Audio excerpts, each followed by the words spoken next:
on the stream. Yep. Come on, no ads. Oh, you're already Ah, there, so it should not give you an I ad. got an ad. Well, I can say whatever I want, and people who aren't subscribed or whatever just like won't be able to hear what I My say. my So, page specifically tells people not to subscribe. It's like if anyone ever actually read like the oh info wow, sections wait, below. it's bomb now. It's really good. It's good. Yeah. All right, sweet. All right, well we're back. We hope that Yeah. What's up, Kyle? Jonathan's outstanding technical skills got us to where we needed to be. So if it works, he gets all the credit, and if it bombs, I take all the blame for not doing this in advance. Yeah. So all No, it's upside, good. all upside I on that. guess the main test is just like what the volume is. So I think I sound significantly louder than you. Okay, you want to come down a little bit then, because I am maxed out. So I am a low talker, as they say Yeah, yeah. from the You old should probably school. lower me. It's definitely my fault. I'd say it's your fault. I'm a low talker. Yeah. th- Thanks for the follow, Brew182. What's up, Eggplant? Nice. All right. Well, it looks like it's good. All right. So we're back. We were briefly touching on really important world topics, like what Jonathan would buy for himself for Christmas if he chose to go shopping instead of getting other people gifts. And Yep, just cards from random card games that coincidentally are not Magic. yeah, Newton, we are going to be making some 2020s. So glad to see you're in the chat, so you don't have to suffer through that matchup. But yeah, I'm representing. Courtesy of one Tom Hep, I have this awesome Barrel Age shirt that I'm gracing our presence with today. Nice. So we're gonna try and do better. Last year on Christmas Eve, we kind of got it handed to us a little bit, but Jeez, I didn't even remember. Did we go like 3-2 or something, or was it something there's worse? something like that. Yeah, it was either 3-2 or 2-3. I forget which. I know we Yeah, lost the first two, and I think we either came back and won the rest or won two of the last. I don't remember. I remember it was the stories were what carried it, not the gameplay. And yeah. We got to hear it all last year. Like I remember we got to hear like the history of like Y Negator and like 77, which I think was just your hockey number. Is that right? that was I was a big fan of a hockey player, and then I wore that as my hockey number growing up. Yeah, Yeah. yeah. And then we got to hear some story of like Watch with Night 2. We got to hear some actual story between how Tom and I met. So, just more stories. Maybe we'll even, go over some of the old stories for old time's sake. But um one way to definitely approach this I guess second annual Christmas Eve stream is it's just a constant AMA. Like we'll be like playing Magic, but it's meant to be a lot more casual, a lot more fun. So feel free to ask Tom and me questions about Legacy, about us as individuals, about us as anything really. I mean, Exactly. we're just here to have fun. If you remember later, because I'm really horrible at this type of thing, if you remember whenever we're wrapping up, Newton just said he's going to be streaming in a couple hours or so. And Newton is a straight up elves master, and Mm-hmm. just made himself quite a bit of money by qualifying for the mocks that he just played in a few weeks back. Exactly. So we'll definitely, if you can remember, or if one of the two of us can remember, we should definitely read him at the end of this. Yeah. I Yeah. always forget No. to do that at the end of streams, like almost every time. Yeah. Newton's definitely good people. I'm definitely thankful also for like the Legacy Double Dash that we had earlier this year that I had the pleasure of commentating a bit. It allowed me to be introduced and learn more about the players in our awesome Magic community as a whole, but also just like the Legacy community, and that's where I really got introduced to New and definitely have a lot of respect for him. So I'd be more than happy to ship over that raid. Nice. No, we didn't play at the same LGS. If you want to say that we met through a specific Magic entity, it would be through Star City. We Mm-hmm. we ran into each other at a couple of those events. Um, sometimes like they used to have like a bit of a reputation. It's like, oh, it's just like the Star City event, and then there was like people that would go back and forth and compare them to Grand Prix and stuff. But I think it's funny with like, I don't know so much for the other formats, but with respect to Legacy, like there were so many good players in those events that like some of which I didn't even know at the time. Like one of the events we played in, one of the events in Philly where we met late in the event, I met Jeff White, who had I had no idea who that was at the time, and we got paired twice. You played him in the finals, right? Yep, got paired twice. Once was like in the last round when it was just like a draw in, and he like straight up asked to like just play, like for fun. Like who does that in like round 8 of essentially an 11-round event? And then we played again in the finals, and he's a really great guy. And now like basically every season in Legacy, he's in the top handful of players on the leaderboard, and has built quite a few influential Legacy decks since then. So yeah, and like earlier that same year was the first time I really met Jeff as well, which was in if you want we could also like start playing and then we can do that at the same time, because this is just never going to end, and entry closes in 33 days, so we got yeah. Not sure that that's really going to be a concern. And the deck in CBL is updated. Like this is the deck you're running. It should be, yeah. 2 stifles, no brainstorms. Yeah, I can't play brainstorm anymore. Well, not yet, at least. My deck was soft banned. No Once Upon a Times yet. No, not yet. We're just playing a stock list this time. Tom told me that he was too much of a coward to. Yeah, I looked at the red green list, which we can bring up later and show people that I was going to try tonight, but I just didn't have the guts to do it. And Once Upon a the verdict is the official community verdict on Once Upon a Time is still outstanding. So I don't know that playing that card would be giving out free wins. There are many good depths players that believe that that's a very good card. So wow, have queue times just been better lately? Like that was only a minute. Legacy's been pretty good for a while now. Oh, nice, booming. So let's line that up. Do we know what this person's on? I'm not as hip with the times. Yeah, I don't do that anymore for Magic Online testing. I just like to just go in the dark. Sometimes though, right? Like if I have played this like person Cloud or something. Yeah, I have played against this person a couple of times recently on Reclaimer, like green-white Reclaimer lists, and this hand's not particularly good on the draw because the Reclaimer would come down underneath of it, and they have a lot of interaction. But yeah, I'm not mulling a discard spell into turn 2 as if I'm playing in the dark. So, all right, I'm in. So yeah, so earlier that same year where we like met again, and you met Jeff White, I met Jeff White at Star City in Worcester. It was the one that Noah and I top aided, and Drake Sasser took down with all of us playing Grixis Silver.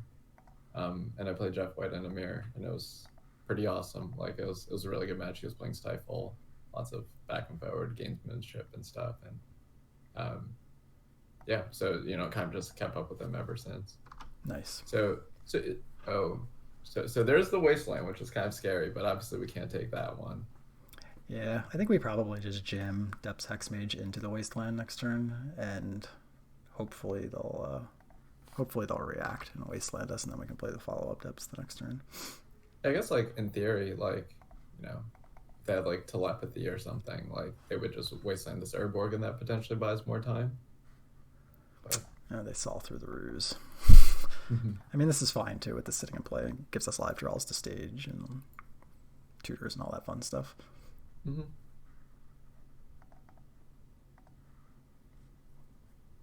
Oh man, I'm always down for some good copy pasta. Get in there. I actually clicked through that. I should have hexmaged the Depths and forced them to use the Wasteland. That was bad. Yeah, you're too busy being amused by DN Solver. Yeah, Curtis only pokes his head out to troll from time to time, and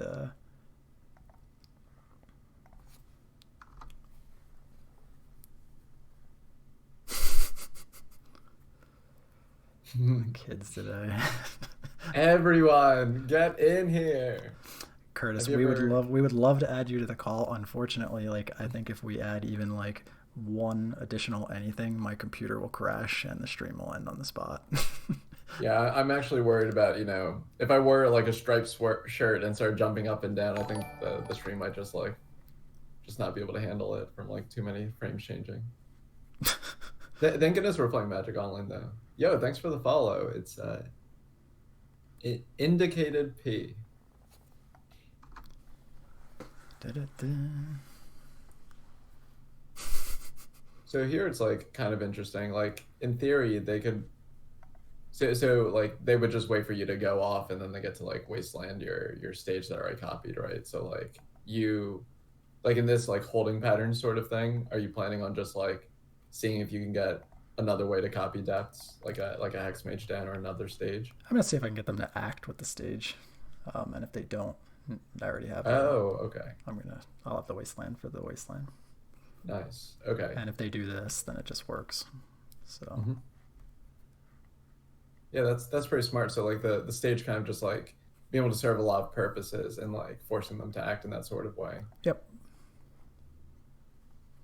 For like the people that don't know kind of like what happened there, like we happened to draw the stage, but like we would have been paid off for that sort of play where, Tom would have had this board state, like because the depths would have been in play and they would have had wasteland, and we could have played the stage. Then in theory on their end step, we can waste their waste. If they try to waste one of our pieces, we make 20/20.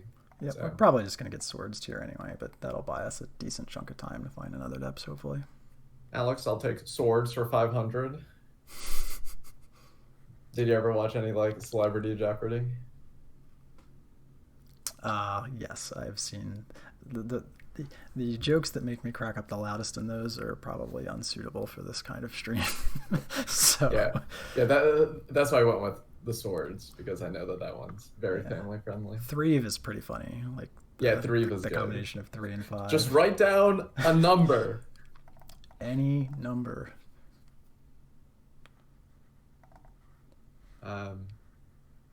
Yeah, I think my favorite like thing is the whole like Burt Reynolds with the hat. He's like, it's funny. It's larger than normal size hat and backstage. And then he like puts it on like Will Ferrell at the end.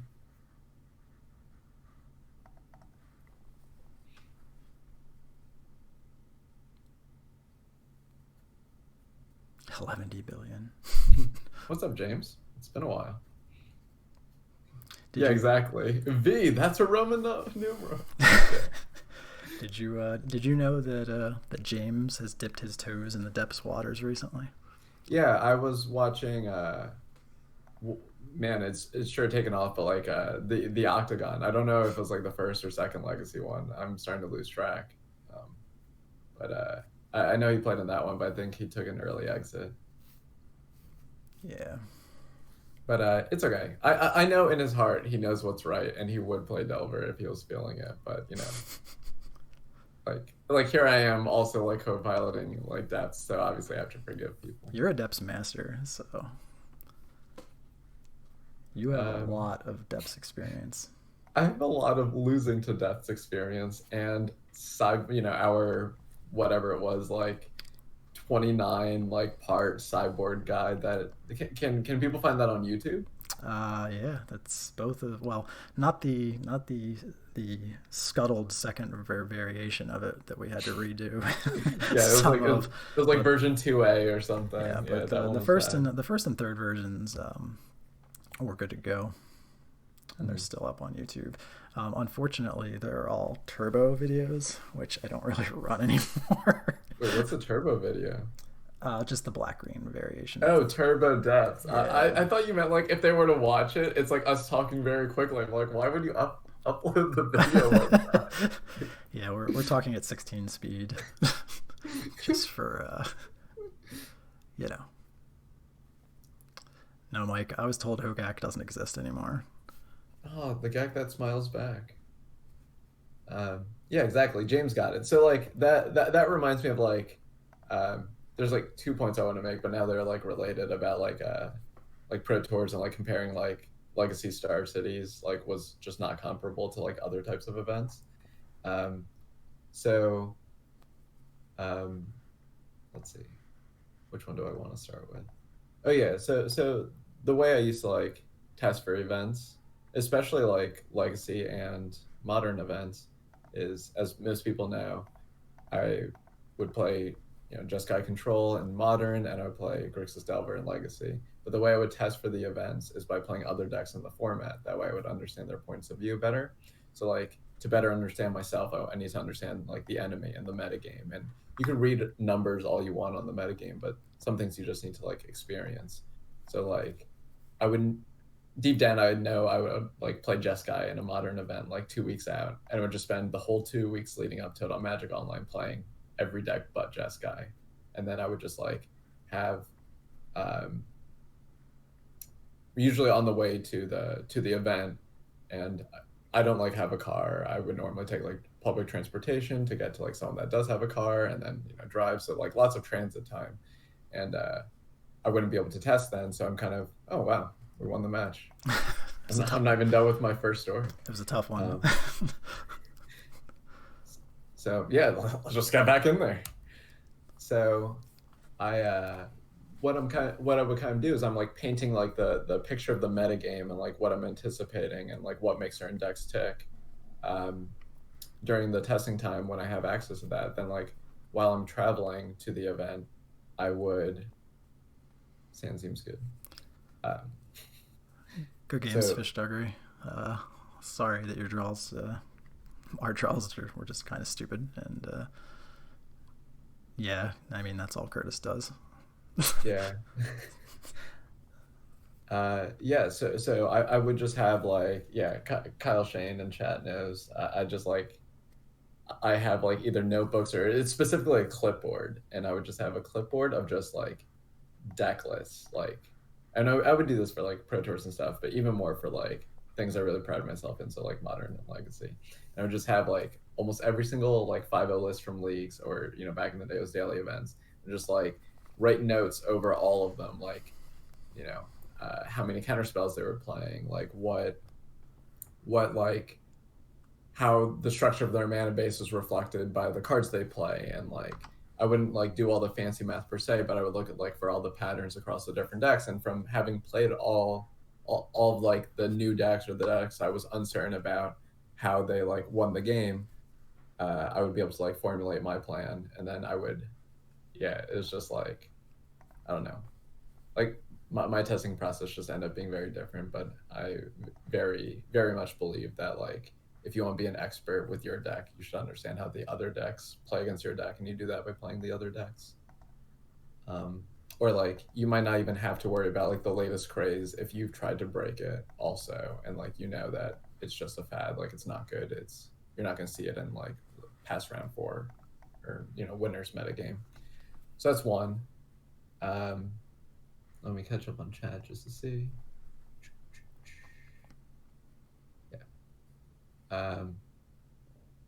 Yeah. So then the other thing, and like I'm not trying to say anything about like professional Magic players as a whole and stuff. This is just like my experience. So as many people know, I had pretty much like my best showing ever at a Magic tournament at Pro Tour 25th anniversary, where I was on a team with Hunter Cochran and Jacob Nagro, and I was in the legacy seat. Had like 2 feature matches. I lost this match playing for day 3 of the Pro Tour, which still hurts me to this day. And I've played on like 14 or 15 Pro Tours at this point, and it's like no secret amongst like a lot of friends of mine that I actually didn't test for most of the Pro Tours I played in, despite having like a pretty good record. And like I'm not saying that to brag. I'm more saying like that I have like a certain process I know works for me, and I'm more than happy to talk about like what that process is. But like I just don't have as much time to allocate to Magic. So given that I only have say like 10 hours to like decide what I want to play before like going to the tournament, how do I optimize that? And but that Pro Tour, out of all of them, was literally the easiest Pro Tour I've ever played. I felt like I only played 3 matches. I played like a match against Alan Wu, Josh Oder-Layton, and Jacob Wilson, and those were like I felt like the only real matches I played. All the other ones were like I felt like I just existed and they like chose to lose. It was like really weird and like played against a bunch of like pro players and like players that I would like respect in the abstract, but like Legacy Magic is just like your fundamentals of Magic sometimes just don't apply here. Like the terms and conditions are just like so much different. So, what you were saying that like comparing Legacy Star Cities to like GPs or something like that just like isn't applicable, especially like when like you just know when you go to Legacy Star City like these people are just ringers like this is what they do. But when you have a pro tour where like people are like, oh yeah, I can play Magic, like it's fine, it's just not true. Like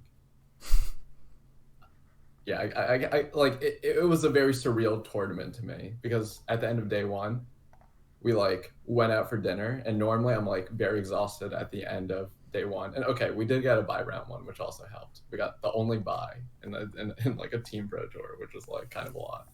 But it's just like it's just the end of day one. Normally I'm like very exhausted, very tired, like from so one thing people might not know about me, and like maybe it like helps like define terminology or something, but like I I actually consider myself like so I believe I'm an introvert. Specifically, I'm like an outgoing introvert. So like introvertedness and extrovertedness is about like how much how you acquire energy. So extroverts acquire more energy. They charge their batteries by being around people and talking, and they lose energy by being alone. So if they're alone too long, they'll feel like they just need to get out in a crowd. They just need to like talk to people and stuff like that.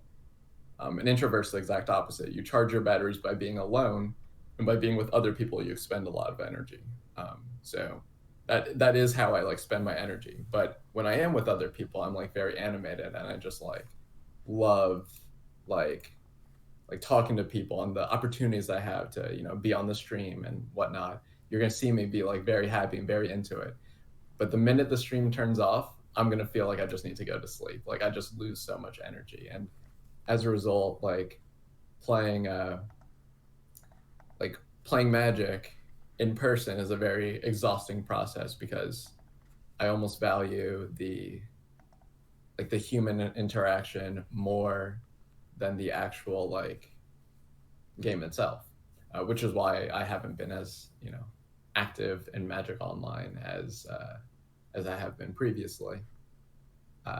And like I really look forward to like playing Magic and play paper again because that's like a huge part of it. But as a result, like when I play a whole like Moto PTQ or Mox event like on Moto, it's like whatever. I'm not talking to people, so I'm able to like charge my batteries while like also expending some energy like thinking. But like it's doubly bad when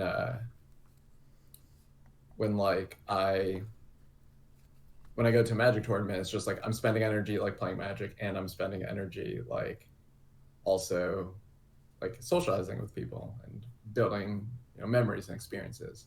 So so that was the only pro tour where at the end of the first day I couldn't believe that the day was over because I felt like I only played two matches, and I was just shell shocked that like I don't know, it just seemed really bizarre to me that like I didn't think I was one of the best legacy players in the room. Like, or I definitely knew I wasn't one of the best Magic players in the room. But like when I started just like observing how people were playing legacy and stuff, I like looking back, I might have been one of the top like 5 or 10 legacy players in the legacy seat in that room. And that was just like I don't think I could ever say that in any other pro tour. Okay, at Pro Tour Hogak, I was the best like Jeskai control player because I was the only one. But besides that. Thanks for the follow, Fish Duggery. Yeah. This is how you get followers. After each match, the opponent comes in and gives you a follow. yeah, we gotta get ourselves out there. Nightbot is an evil mod. I think Lovestruck Beast is going to need to become a mod at some point. That is a fine, upstanding member of the Eternal community, In fact, I've been told that that person's a famous member of the Eternal community. Really? I don't recognize the name. Yeah. Would you recognize the name Mike Noble? Yep. Yeah, he's I think he's a little bit more active in vintage, right? Like the Noble Fish Yeah. deck or So something. Love Struck Beast is like his twin brother, long lost twin brother, something like that. I don't know. I forget the story. uh, Let me catch up on chat a little.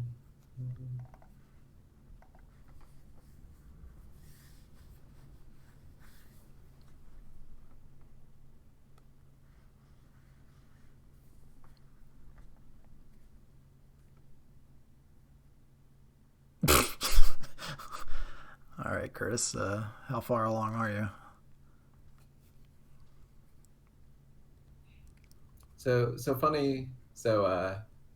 Seeing James bring up like LSV and like, oh, you could play against LSV and this stuff. Tom, did I ever tell you the story about the time I first met LSV? I don't believe you have. If you have, All right, I've long since forgotten. So go for it. great. Yeah, but maybe it was a year ago, or maybe I never told it. And Luis like actively remembers part of the story, which is funny. He doesn't actually remember the part of me playing against him. So this is, you know, young Jonathan. Um, so I was 14. So, Watch Wolf 92, you could probably determine what year this was, but I will tell you that Time Spiral was the new set. There was a sealed Grand Prix in Toms River, New Jersey. I won a GP trial where I beat one of my really good friends in the finals at the only game in town. And yeah, it was young Jonathan. Garza Laga, thank you for the follow. So yeah, don't worry. Tom got the tight plays. I got the stories and distractions. And together, I don't know about you can have whatever you want. You, We're you only get you get all the Sukenik stories or the best plays. So if you have a question about like a play Tom's making or something, feel free to like ask it in chat. I'm like paying attention, but I'm also just learning with you guys too, because Tom is, very experienced at this type of stuff. So yeah, young Jonathan, 14 years old. But yeah, it's my first GP because like before this, I didn't really want to play in GPs because if you got a pro point, you weren't allowed to play in JSSs. But like JSSs were like junior super series tournaments where like 15 and under, and then later on the MSS, I think it was called. Maybe it was MMS. Something. No, yeah, Junior Scholarship Series. Whatever. All right. Hold on. We have to pause you here for a second because people like interesting plays. So I'm going to crop rotation here with no Sajiri step in the deck to draw out their force. Ooh. And then not a swirled behind it. Please. I hope we don't get dazed. Does their deck play daze?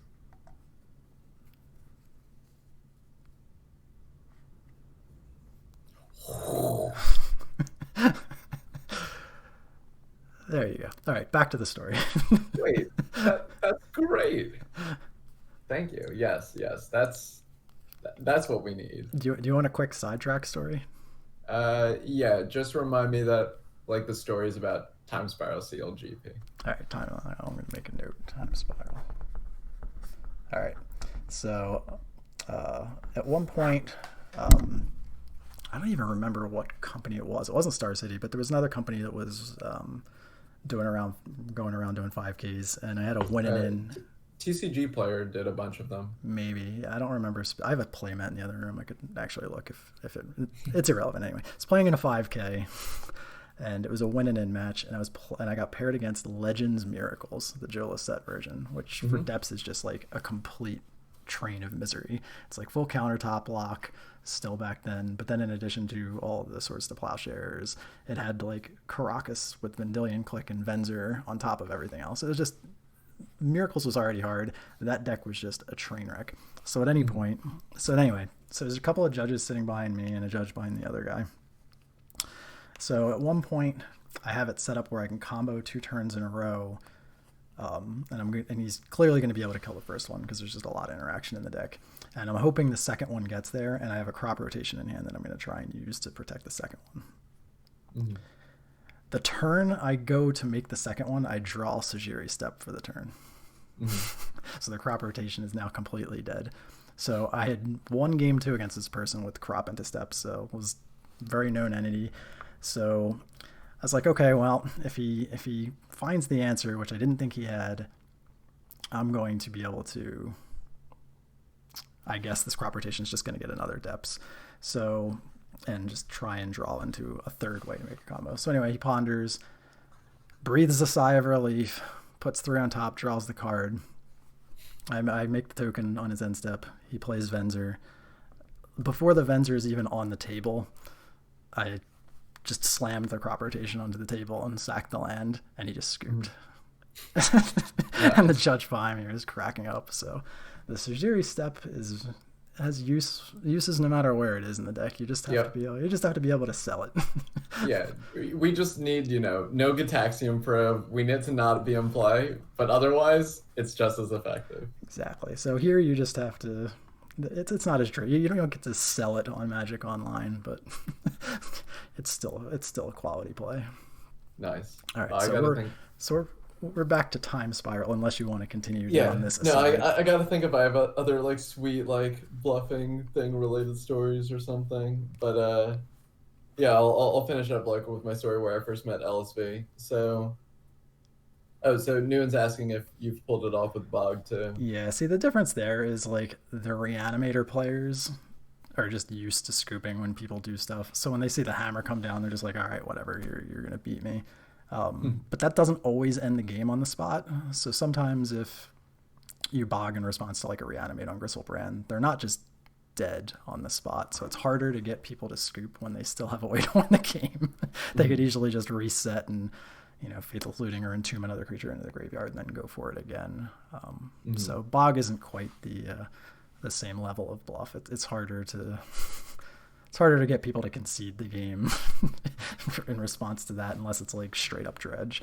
But if it was straight up dredge, you would just play the bog out of your hand anyway. So I can't think of a play off the top of my head that's necessarily that sweet. There's one thing that I used to do with Jeskai that a lot of people wouldn't do.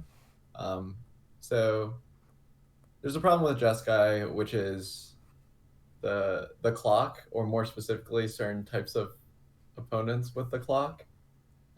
So you need to figure out like what's the fastest way you can kill your opponent while like you're also like implicitly sacrificing some edge by like choosing to play faster or take certain lines.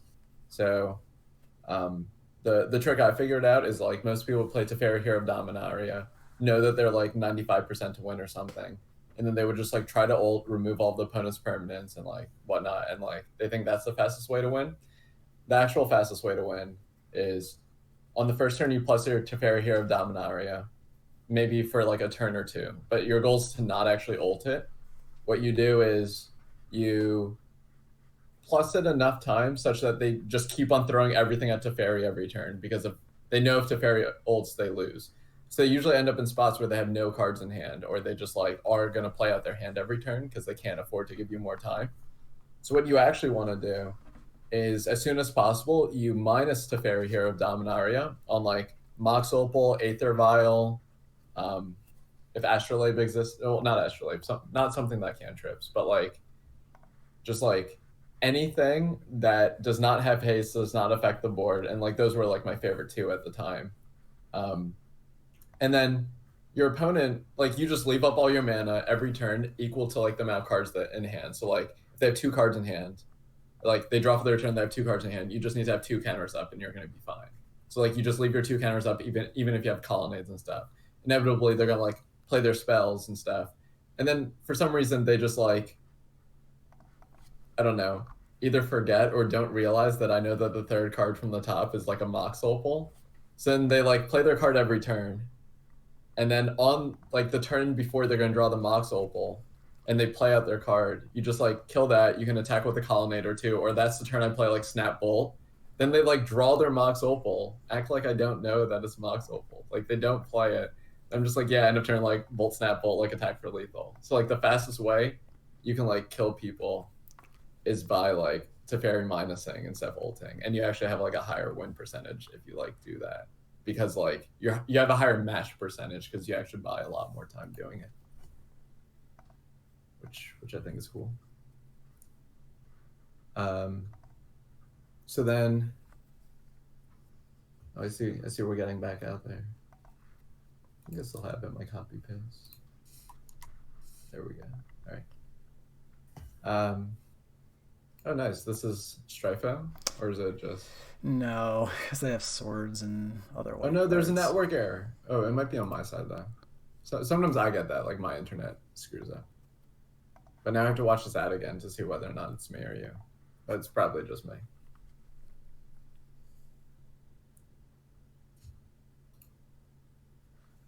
Hello? Hello. Okay, I think it's just me. Okay. Yeah, it was me. Sorry. Sometimes like my internet like gets a slight flip for some reason, even though I can't see it and stuff. At least I'm assuming it's me. I guess chat would be able to say. DN Solver is just always gonna say it's your russet potato. According to Alton Brown, russet potatoes are a lot better for making baked potatoes. So I think I'd rather use that for my router because then you can like convert it easier. Makes sense. All right, so yeah, LSV story. So the land is time spiral sealed. I like playing the Grand Prix, finish my 3 buys, and just like I don't know, my deck's like pretty poopy. I like lose a bunch and like don't day 2. Great. So so can still playing these like JSSs or MS, like the scholarship tournaments. But then day 2, I playing the PTQ. It's once again time spiral sealed. My deck is like actually pretty decent. It has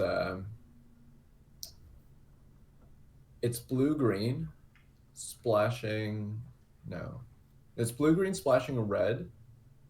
The red splash was off of Terramorphic Expanse and Prismatic Lens and a mountain. And then I had 2 sudden shocks. Yeah, just 2 sudden shocks. And then I also had like a Draining Whelk and just like some bigger creatures.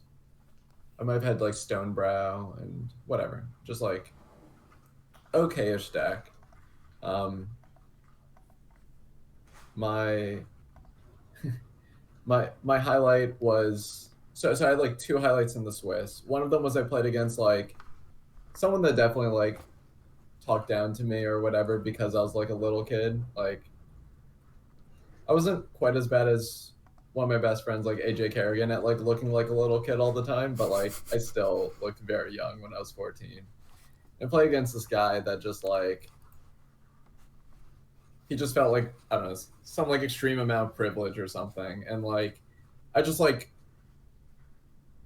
deduced that like the way that they're playing, they had like a counterspell in their hand, and I just like didn't play into it, and then got to a spot where I like attacked them down to 4, and all I have is just like blue and green lands and prismatic lens in play, and he has like a morph, so like for those who like don't remember, there's actually Willbender in the set, and like if you play like sudden death or sudden shock like a split second card, you can still like unmorph because that's a special action. So I like end of turn, like sudden shock them with this prismatic lens mana, and they're at 4, and they just look at me, and I'm just like, so does it resolve? And they're like, well, obviously does. That card has split second. I'm just like, well, that's just like not true, but sure. And then and he's like, I don't even know why you're doing that. It doesn't even kill me. I'm like, sure. Is it my turn? And he's like, yeah. I'm like, all right, untap, upkeep, like sudden shock you. And he's just like, oh, obviously, and then just like scoops it all up and leaves. So that was great. And then so then fast forward, it's like round 6. I'm like 5-0. I got like 7-1-1 or something. I should be able to top 8. And the way I literally like told the story in the past, and like, no offense, LSV, we're friends. So the way I remember the story is that I like sit down for the match, and I'm playing against what I would say this jolly bigger fellow is who I was playing against. Like he was just like he would tell all these jokes that I would very much appreciate. I would also make similar jokes, and yeah, he would just say things while playing that like I just like would not hear other people say. So like one of them was he just like he play so I'm on the play and I'm just like Forrest go. He plays Mountain Magus of the Scroll. So that's like the 1 mana 1/1. You can pay 3 tap, name a card, and you like curse scroll something. So like if you randomize your hand and then if you name the card right that's selected to be revealed, you deal 2 damage to anything. So so so he plays Magus of the Scroll. I untap, play Island Pass, and then he just like untaps, draws his card, and says, "I respect the Bears," and just like plays the land and passes. The card he's referring to is a common in Time Spiral called Ashcoat Bears. It's a 1 and a green common with a 2/2 flash, so Ashcoat Bear. And he was alluding to the fact that like he wanted to respect this. Um, I'm like 80% sure that in this game, like if I was at 1 less life, I potentially could not have taken some lines to win that game. So, probably still the right play, but like who knows? But then we get to like a spot in game 2 where he once again has Magus of the Scroll in play, which he has not activated at all, and I do not know any of the cards in his hand. And it's like my end step, and he wants to activate Curse Scroll on me. And I'm like, okay. Like I go into my dice bag and I'm like, all right, we'll just like even or odd for the cards. And he's just like, well, actually, I just have 2 mountains in my hand, and just like shows it to me. So he's activating Magus of the Scroll, like this Curse Scroll card, and and has not activated. I don't know his hand at all, and just shows me it's 2 mountains to save time. And I'm just like, yeah, I mean, great, yeah, I'll take 2.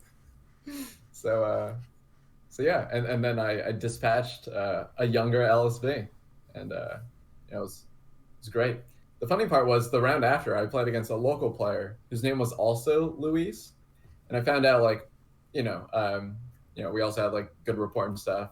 But I found out that one of my friends like nicknamed that Luis not Vargas, because just not the same Luis. And I'm just like, man, in retrospect, I was able to beat Luis Scott Vargas and Luis not Vargas.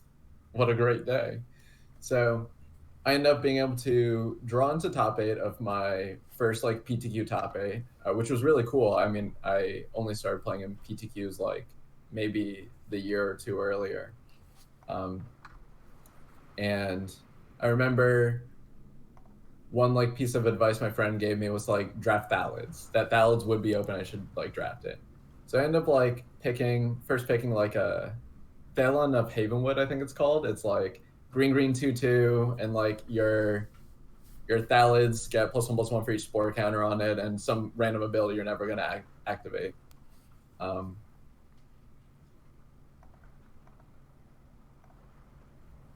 Oh, interesting. So then like I like picked this like Thala card, but then I end up in like blue-white like flyers or whatever. The hardest pick was like I could have picked up a Lightning Angel, and I could have picked up a Fire Malkabu, but then I end up like just sticking to like blue-white stuff. Because like it would have been like early on that I had to like pick it, but then I ended up seeing like a late Prismatic Lens and Terramorphic Expanse, so I very easily like could have splashed it, which is like unfortunate. All right, I don't know what that card is. The Opposition Agent. What does that one do? Something we really don't like. So it can. It's a 3/2 flash that comes into play, and when it comes into play, if we ever search our library, they get to Mindslaver us while we're searching our library, and not only choose the card, but then the card gets set aside, and they can play it for the remainder of the game if they choose to. So if we ever try to Gonti when we're search. Yeah, so if we ever crop rotationed and they flashed that in response, they would basically just get like Caracas or Wasteland out of our deck and then immediately put it into Wait, play on their next turn. can you make the card bigger? I want to read it more. If you like right and left click at the same time on the card, it makes it bigger. I have like Okay, graphics disabled, so this is as close as I can get. So how does this work with Panglacial Worm? Like, if you have a Panglacial Worm in I your don't deck, know the answer to do they get that. those too? Luckily, I No, don't. chat. I need to know. Is like, how does this work with Panglacial Worm? Because they can find that card, but I guess they like cast it. I don't know.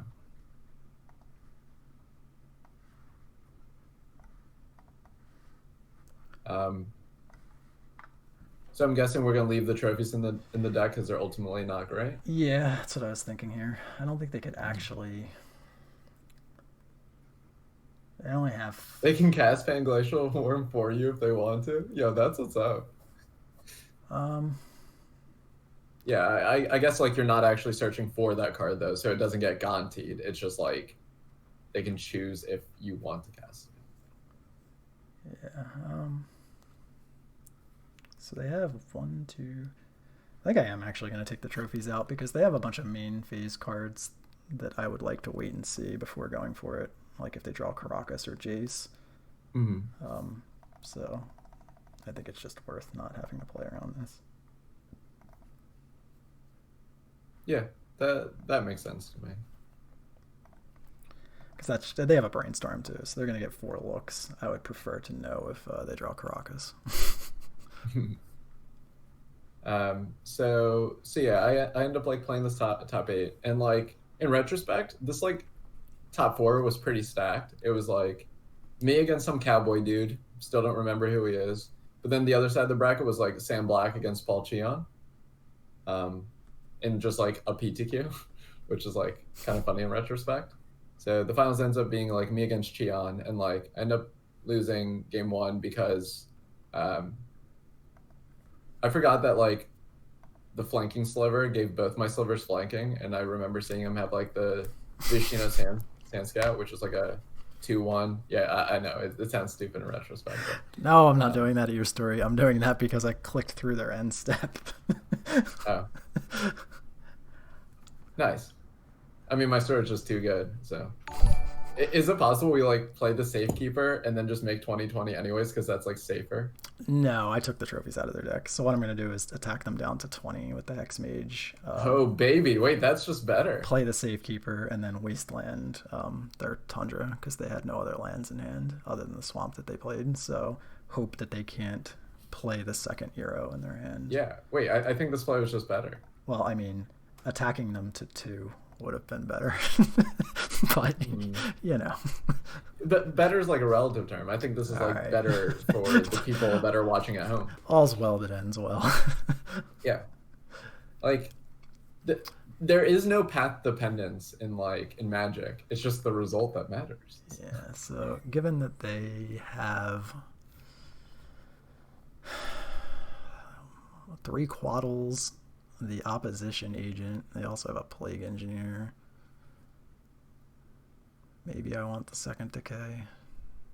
So real talk, which one's worse for us? Opposition Agent or Opposition? Opposition's almost unbeatable. Like in the 75, I have 1 Force of Vigor that gets that thing off the table. Yeah, or your Sylvan Safekeeper just gets like super taxed, and you like hope that you can just get it in one turn. The issue is those decks usually have 2 or 3 creatures in play when the opposition comes down. Wait, we should just draft a cube deck and then play it in Legacy. Like just make it 60 cards. Just like put 4 brainstorms in it and like fetch lands and stuff. Like it might work. Okay, maybe not now. Maybe on like April 1st we'll do it or something. Yeah, maybe. Oh, that's true. Fish Duggery gets it. We have Stifle to happen to stop 2 of the opposition.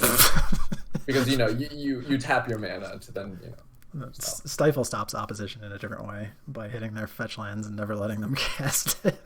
True. It's or we could like try to make a more level playing field and we could just play Trick Bind instead. Alright, we're gonna get rid of that one. I'm definitely a mod. How do I get rid of this person? No, that's block. You don't want to become famous? I don't understand. Wait, That how do I seems get like rid a of really this good thing to person? do. Oh, ban. All right, we're gonna ban them. All right. Oh, look at that. We are now Cardboard Live famous. We got a follow from Cardboard Live, James. That means That's what's up. we're good to go now. So yeah, I like forgot that my flanking sliver gave all my slivers flanking, so I didn't attack with one of my 1/1s, and then Paul just ends up at 5, and I have Psionic Blast in my hand, and I just can't kill him. And he definitely would have made the same plays otherwise. And yeah, so then I like lost game 1 like that. Then game 2 I lost to like a pitch snapback, where he was able to pitch a blue card. Just have you ever been snapbacked in Legacy yet? I have not. People bring this up every time. Like I stream or co-stream with someone, everyone's like, "Oh, they could have snapback," like in every spot where you know they're dead. And yeah, I haven't had it happen yet. One day, but Yeah, sometimes you just gotta snap back to reality. So yeah, so I ended up losing to Qian in the finals, and then this was actually the year that Qian won nationals, and then the next year is the one that LSV won nationals, and I like look back at that PTQ, I'm like, oh my god, like I just played against some of the best players in the United States. Like I just can't believe that, like my first PTQ top 8 was like that. So that's when I was 14. Flash forward to like Kaladesh is the newest set, so that's like 2016. I just came back from my second pro tour. There's like a 7-year gap between my first 2 pro tours, and like I'm just like playing on camera against Jarvis. Happy birthday, Jarvis. Destroying him, of course. And so like playing this camera match where he's playing like blue, white, flash, and I'm playing like 4-color vehicles, and just like LSB starts commentating, and he's just like, well, a lot of people know Jarvis, like blah blah blah, like GP champion, like all this stuff. And he's like, what you guys might not know is like Jonathan Sukenik, he's actually like really good. Like I remember a very young like Jonathan Sukenik, like maybe like this many years ago, probably around like 06, like Time Spiral, like barely losing to Paul Qian in the finals. Definitely gave him a run for his money, and this is someone you want to like look out for. And I was just like, whoa, LSB remembers this random match. So like fast forward much later, like Pro Tour Dominaria, it's like, so it's actually the Pro Tour before Pro Tour 25th. And if I didn't finish X5 in this Pro Tour, I would not qualify for the next Pro Tour and I would just fall off the train. So I just like, I end up going like loss, win, loss, win, loss, win. So I'm 3-4, and you need to go 4-4 to day 2 of the Pro Tour. Play against Ben Stark in the last round. I'm playing like mono red. Turns out he's playing like Esper control, and he just like keeps 2 landers, like once on the play, once on the draw, with like search for Escanta both times. Mills with the search for Escanta and skips his 3rd land drop both games, and I just curve out like 1, 2, 3, like either Hazrat or Chandra like both games.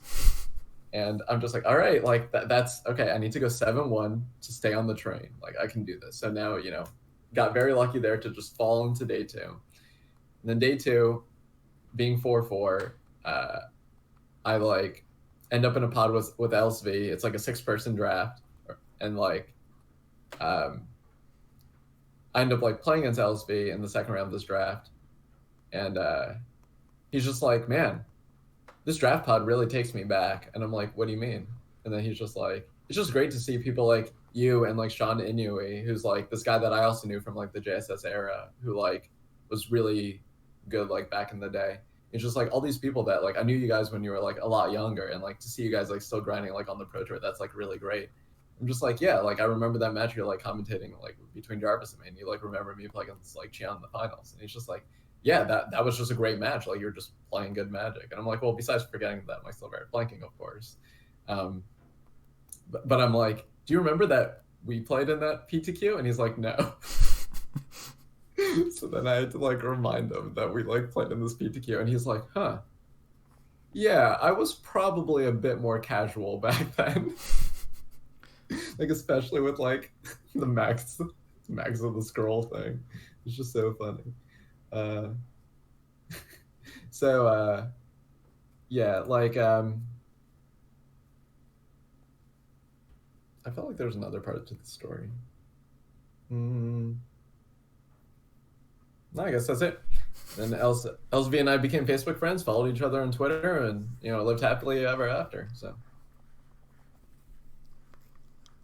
wow, I love that Tawny Owl literally chose to wait until I finish my story. I mean, that's what stream snipers do, right? Yeah, like if you're gonna stream snipe, you got to make sure you're at least being courteous to the guest. Exactly. So Yeah. thank you. Let's see.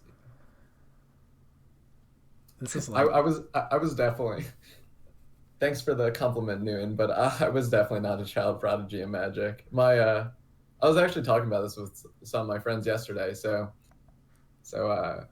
Tom, have you ever heard of Neopets? no. Yeah, it was definitely before your time. Like actually, so like Neopets was popular when I was in like elementary school, and they're like, you can sign up and you get these like virtual pets, and you can play these games, and you get like these points, and you can like buy things and stuff. So it's like talking to some of my best friends from college, and we are just talking about like Neopets, and I brought up how like in fourth grade, like I started playing Magic in second grade, but we just started with like a Portal starter deck, and like we just played with like my family and whatnot. But then fourth grade was when I like really like picked up, as in I was only doing two things after school every day. I was playing Neopets, which just like had all these random mini games and stuff, and I was playing Chandelar. And I actually just played Chandelar for years. Yeah, exactly. So it turns out that they like purged a bunch of accounts. I can't log into my old account. I had to make a new account today, and like I'm worried that like Flash is just like ending like at the end of 2020, and most of the games are like in Flash. So that means like next year you just won't be able to play. So I just like made a new account, and I just like want to play like some old games that I used to play. But yeah, it's funny that like the way I really got my start in Magic was just by like playing playing Chandelar every day after school. And like keep in mind, like the newest set at the time is like Mercadian Masks or something like that. And here I am just like living the days of like Arabian Nights and Alpha. Like it's just so funny. Like um yeah. Well, I guess like maybe it was around Odyssey. Because fourth grade was also the time I got asthma. Did I ever tell you how I got asthma from playing Magic? No. Yeah, it's kind of sad in retrospect, but pretty much I went to like an LGS with my father, and we like always had like just like very slight breathing problems like growing up, but like nothing too bad. And was doing like an Odyssey draft, and like with like all the like like no fan, no like the windows closed and everything. Like the owner of the store that was hosting this like 8-man draft was just like smoking literally the whole night. Next day, I tried to go to sleep, and then I like felt like I just like couldn't breathe, and I just like go up to my parents. I'm just like, yeah, I just like can't do this or whatever. In a much more little kid way, I was probably crying. Um, and then we just like went to the hospital. They like pumped oxygen in my lungs, and then like since that day onward, I've had asthma. So, um, you know, nothing's free, I guess. But um, yeah, magic has influenced my life in a lot of different ways, I guess. So, you take with the good with the bad, right? Like in theory, like yeah, it was bad that was like the outcome, but that was also my first exposure to like draft, and then like going to an LGS. We stopped going afterwards, of course, but like it was still just like really really nice to like be exposed to magic on like a grander scale instead of just like playing with you know my older sister and my father all the time. So yeah, do I wish I didn't have asthma? Yeah, but like would I sacrifice all the experiences I had and whatnot to not have asthma? No.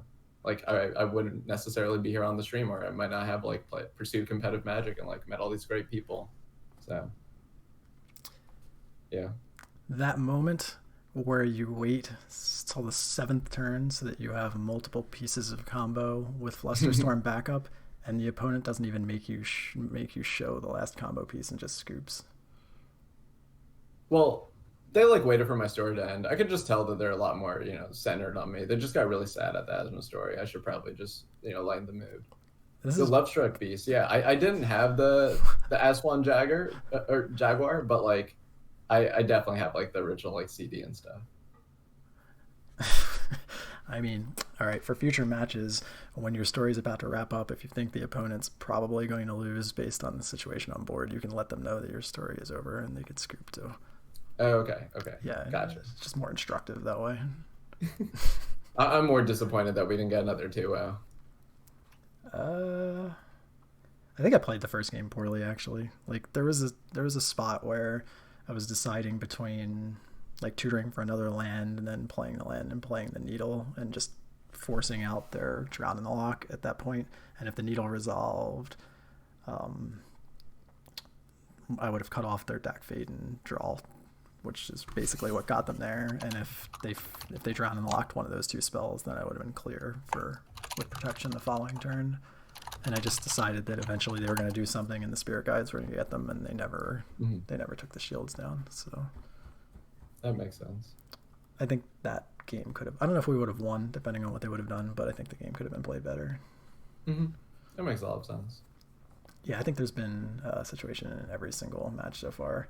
There was a click through in the first game of the night, and there was a click through in the second match as well. So, to just not make it 20-20. Well, we're just trying to level the playing field. I mean, it just makes sense.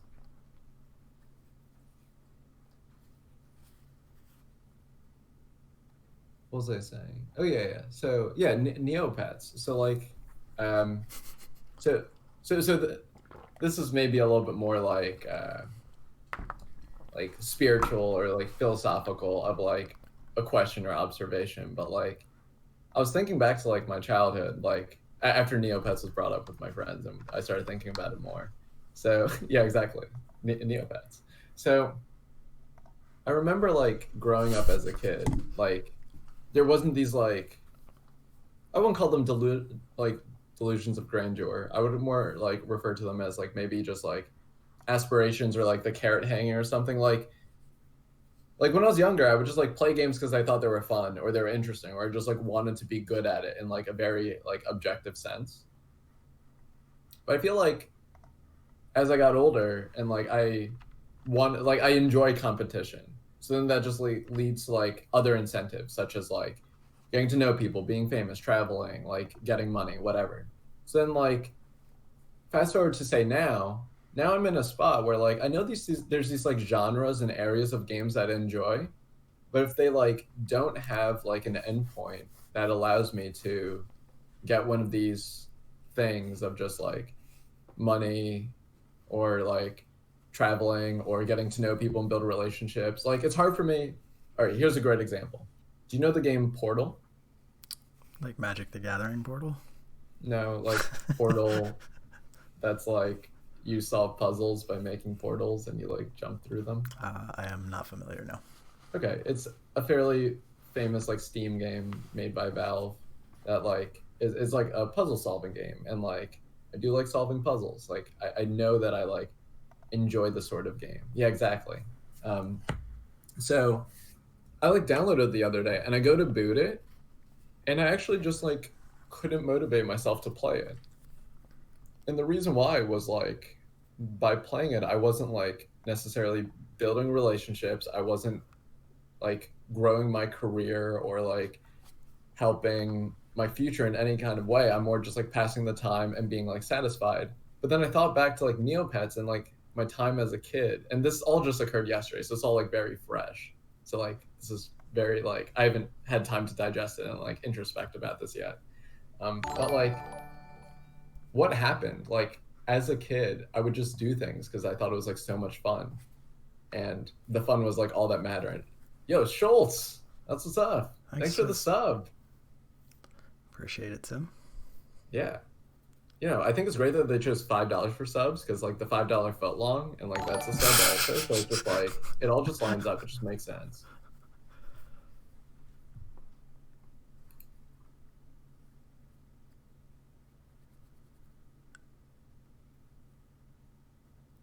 Oh, nice. And a gifted sub to Eggplant. Congrats. Yeah. Eggplant's like my roommate from college, one of my best friends. So. Nice. Oh my God, Curtis.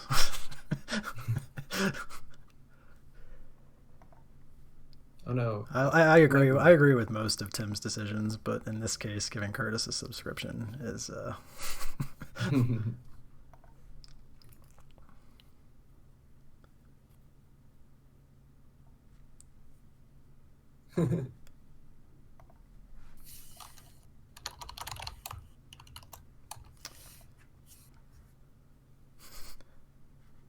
Oh, I'm just catching up on chat now. Now there's all these sub things. Yeah. So let's see. Oh, nice. The Legacy Pit. Thanks for the sub, and yeah. And Vivaris. Also, thanks for the sub. I believe one of my awesome, co-hosts previously, or co-commentator. Note on your co-commentator. Alex is playing in the showcase qualifier this Sunday with about 20. Yo, crush him. With about 20-ish, maybe low 20s players. So. Yeah, that's what's up. I'm going to be rooting pretty hard for Alex this weekend. Yeah, me too, naturally. Huge bias and everything. Want him to do well. Alex is one of the true good guys in the community. Yeah, like he does play Taz and Storm and whatnot, but still a good guy. Yeah, well, that's the funny part. I've been spending a decent amount of time with some of the Storm crew with like COVID hangouts and stuff like that, and you've infiltrated. And let's just say Alex takes a beating on certain nights, and he could not possibly take it any better. It's like it's like one of the nicest people.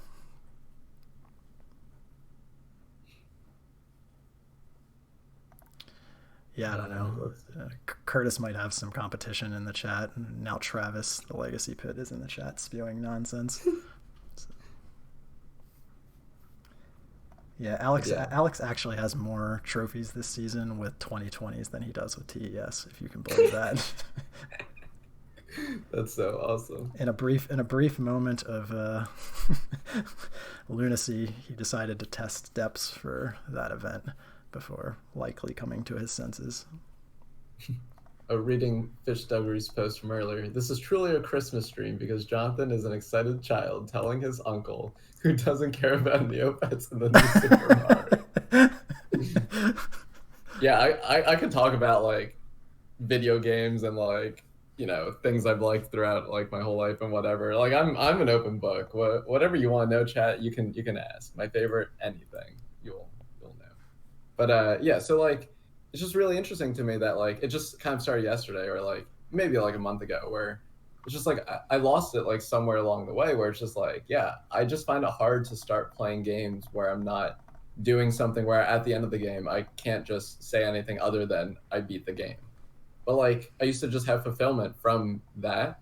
And so there's this like podcast that Eggplant and one of my other friends like recommended for me called like the Happiness Lab, where like it kind of teaches you like how we can be happier people and like steps you can take. It's not very gimmicky, it's very like science and stuff oriented. Oh my god, that's a billion subs.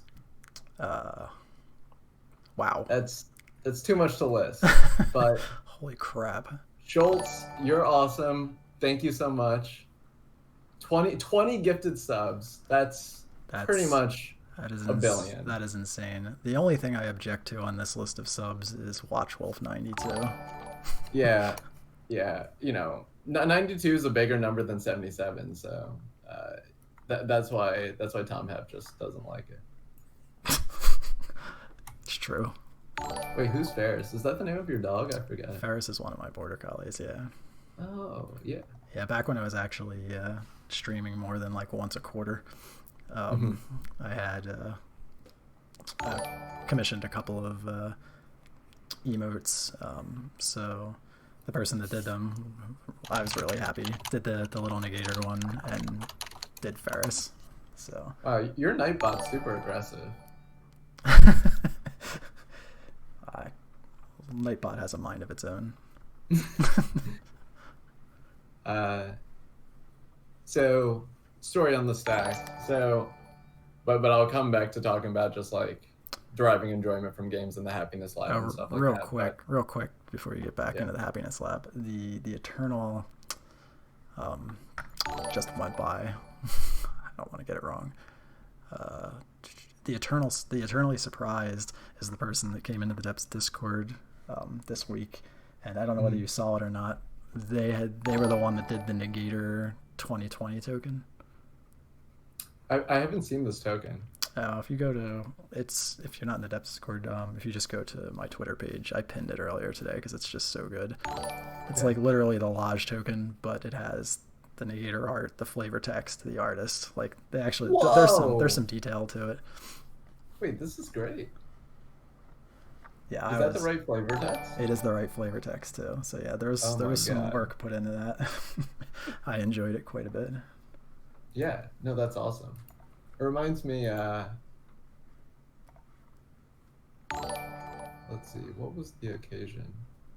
So, one of my best friends, Travis, he like, not the same Travis as the one you mentioned earlier, the legacy pit, but what was the tournament? Oh, I remember. I like got gold from, I think it was doing well in a tournament in Providence, Rhode Island. Okay. So he used like Magic Set Editor to make like the card Providence.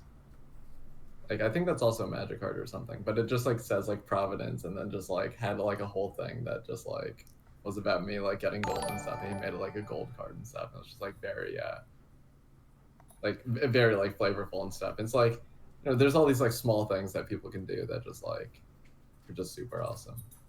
The stream is lagging quite a bit, but like it seems like it's just like kind of off and on sometimes. So the audio always like seems to be good though. So that's cool. Hey, what's going on, Nathan?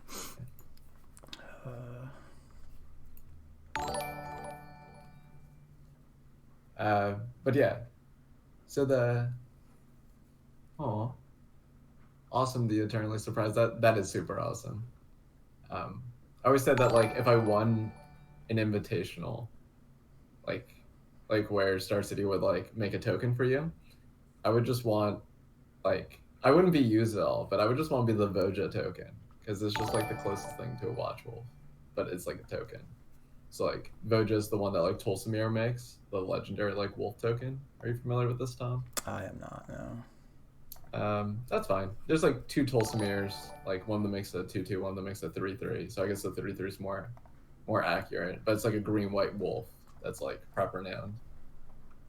So yeah, that would be me if I ever won an invitational. Nice. Yeah. So so dogs. So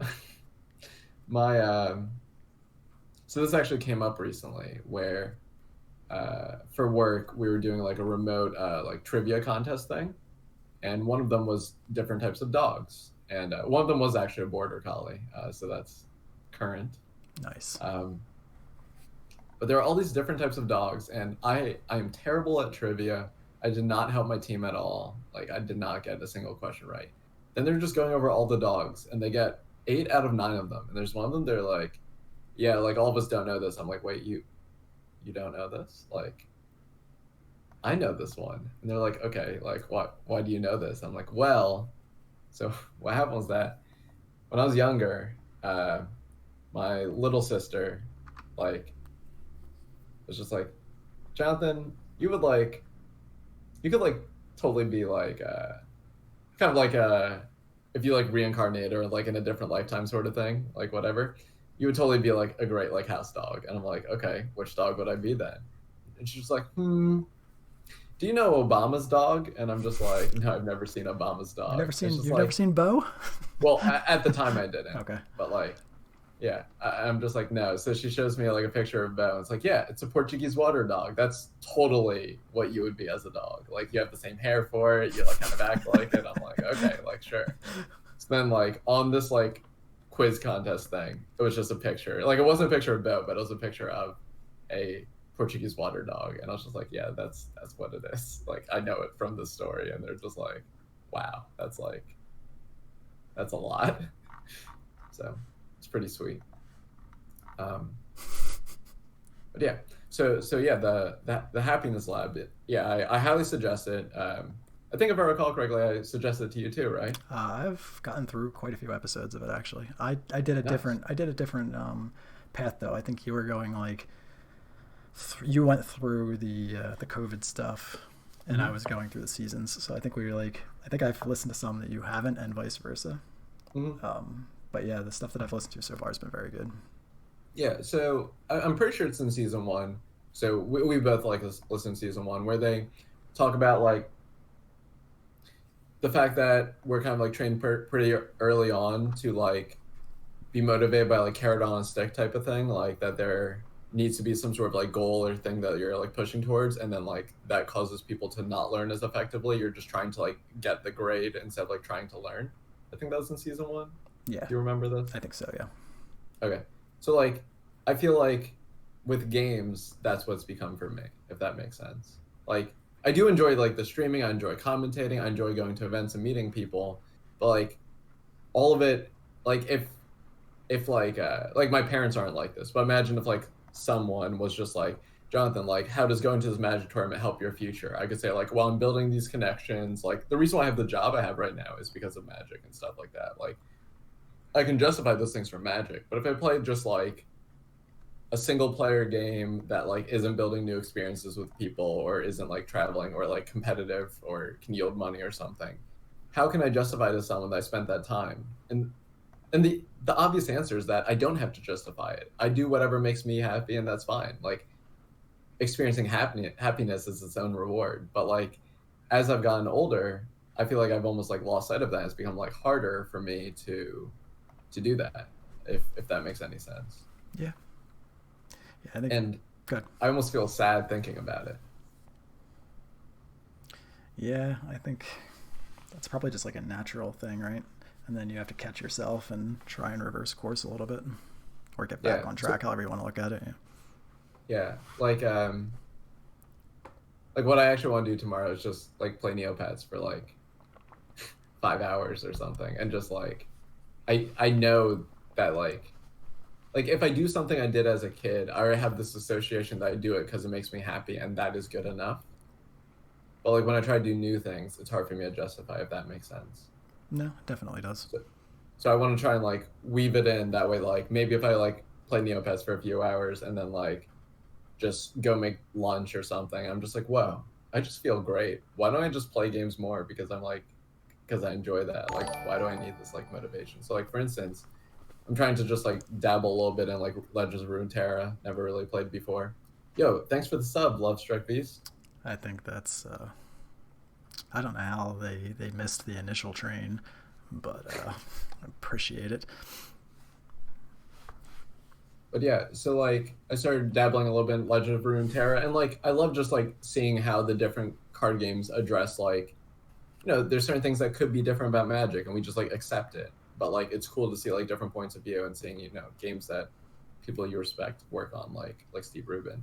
So, but like obviously there's like a competitive scene for that, and you can like try to make money in it and whatever. And like I just started playing, and the same Travis I like talked about earlier is the person that really got me into it, and he's kind of just like emphasizing to me that like I should just play it because it's fun. Like I don't need to actually like grind ladder. I don't need to like play in their like PTQs or GPs or anything like that.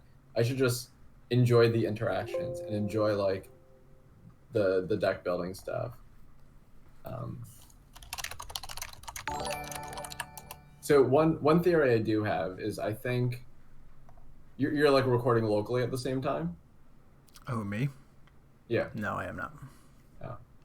Well, what my theory was going to be was that like when it uploads to YouTube, it probably wouldn't have lag, but maybe that's not true. Yeah, whatever. The audio you got, and Magic's not too fast of a game, so even if it's choppy, it'll be okay. But yeah, so he's been like independently of like the other things I was talking about, just like Jonathan, like you should just try having fun. Like just try having like fun with the interactions and I'm like, no, but I kind of want to get like all these cards that we can like compete in these things. And he's like, why do you need to compete in them? Like, why can't you just have fun with the interactions? And like, he's kind of like, he's playing this role I want someone to play right now, which is like, Jonathan, why can't you just have fun, like doing the thing? Like, I don't know. It's just like, it's just kind of weird. I guess just being like persuaded or like tempted or something, or maybe it's more just like feeling the need to like justify things that don't have to be justified. That like simply saying like it makes me happy should be a reasonable enough reason to do anything. So that's where I'm at. Thoughts? Plenty. All right, let's hear it. I think anything that is going to continue to make you happy is stuff that you should spend more time on. So That's why I'm here, actually. wow, dropping the heavy hitters. You know, it's Christmas Eve. We all gotta be in good moods and stuff. So Kind words are amongst the best gifts I anticipate getting this holiday season. So I appreciate that. yeah, that's. I definitely know what you mean. Like, my work has like a certain like education program that I just like graduated from, and I'm like talking to this one person in particular that's like on my desk, and like he's in like the same program I was in, and I spend like time during my day and like I stay after work for an hour or two every day to try to like, just like help him in like his process, like help teach him stuff and whatnot. And like I don't expect anything, like literally. I do it because I want to, and like I want to help him and stuff. And then like, every few days he's just like, Jonathan, I just want to say I like really appreciate it, like everything you're doing. And like whenever he's like giving me that sort of thing, I just like feel so great. But like I'm also just not asking for it. Yeah, that's what's up. We just got them. But yeah, it's just like it's nice. And I could also just buy myself stuff. Other people don't have to buy me things. Maybe. I accept any gift. I mean, I accepted this gifted sub, so anything and everything.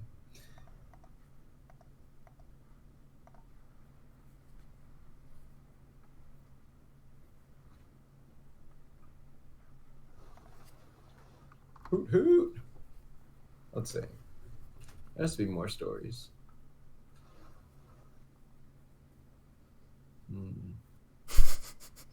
Maybe I have to defer to chat. Chat. AMA. Like, what do you know? What do you want to know about Jonathan Sukenik or Tom Hebb?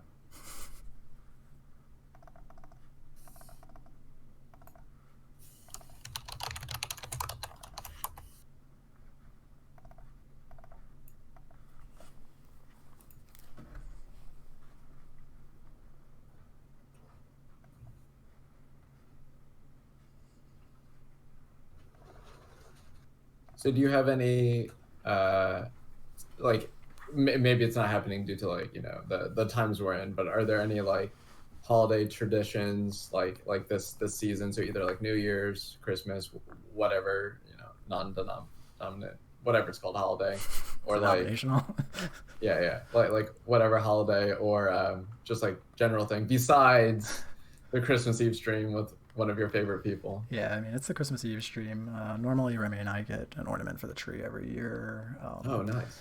We usually do her family for Thanksgiving and then mine for Christmas, but that just didn't work out this year. We don't feel comfortable doing that sort of stuff. So, yeah, unfortunately, not as much as usual. I don't have a favorite Neopet. I don't know if you want to go back down that road. Oh, I'm always willing to talk about Neopets. Like, I don't like Neopets as much as Pokemon, but it was definitely a large part of my early childhood. Pokemon's definitely the top. I would even say, and I know this is on stream and stuff, but would say I like Pokemon even more than Magic, or it's like impacted my life arguably more than Magic. Top stock picks for 2021. I would anticipate there's got to be a lot of stuff that's in the trash, right? Like anything that involved like live entertainment or like air carriers or like there's got to be some stuff that's at all-time lows now that you would anticipate would be back by the end of 2021. Yeah, due to my line of work, I don't like suggesting stock stuff to people, but I do just say like if you don't know what you're doing, you should probably just put your money in SPY. Like the index, like just have faith in the American economy and everything will be fine in my eyes. Like, but who am I to say? Like, my mom's been super awesome. She just like invests my money for me, so I like actually don't know anything about investments and I don't touch it at all. I don't know anything about investments. I just work with them for a living. Yeah, that's kind of where I'm at. What's my Twitch ID? It's WatchWolf92. You can follow me. I stream maybe once every other year. Yeah, the last section of streams was outstanding. He was in a cauldron trying to use like an axe or a sledgehammer. I was playing. I was playing Getting Over It with Ben Fody. But then I played Undertale and I beat it twice and I'm on like the third run, but I'm at like the hardest part of the third run. And then I did used to stream a lot. In 2012, I streamed that summer for 2 months. It was my sophomore into junior of college. And then when Oath of the Gatewatch came out, so that like January, I was unemployed and I just streamed every day and I did a 24-hour stream. There's a really sweet stream. It was actually when Nassif came back into Magic. So I'm playing like my version of like Jeskai Control at the time. And it was when Splinter Twin and Amulet Bloom was in the format. So like both Splinter Twin and like Summer's Bloom was not banned. And what I was doing was I was playing a Jeskai deck in my 24-hour stream and I was like 19 hours in. I was like just very tired. And like I was playing Tidings instead of Sphinx's Revelation because Tidings dodged Dispel and Inquisition of Kozilek.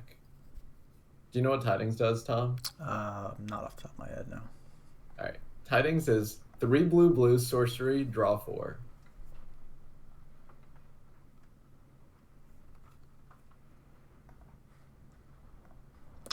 Three blue, draw 4.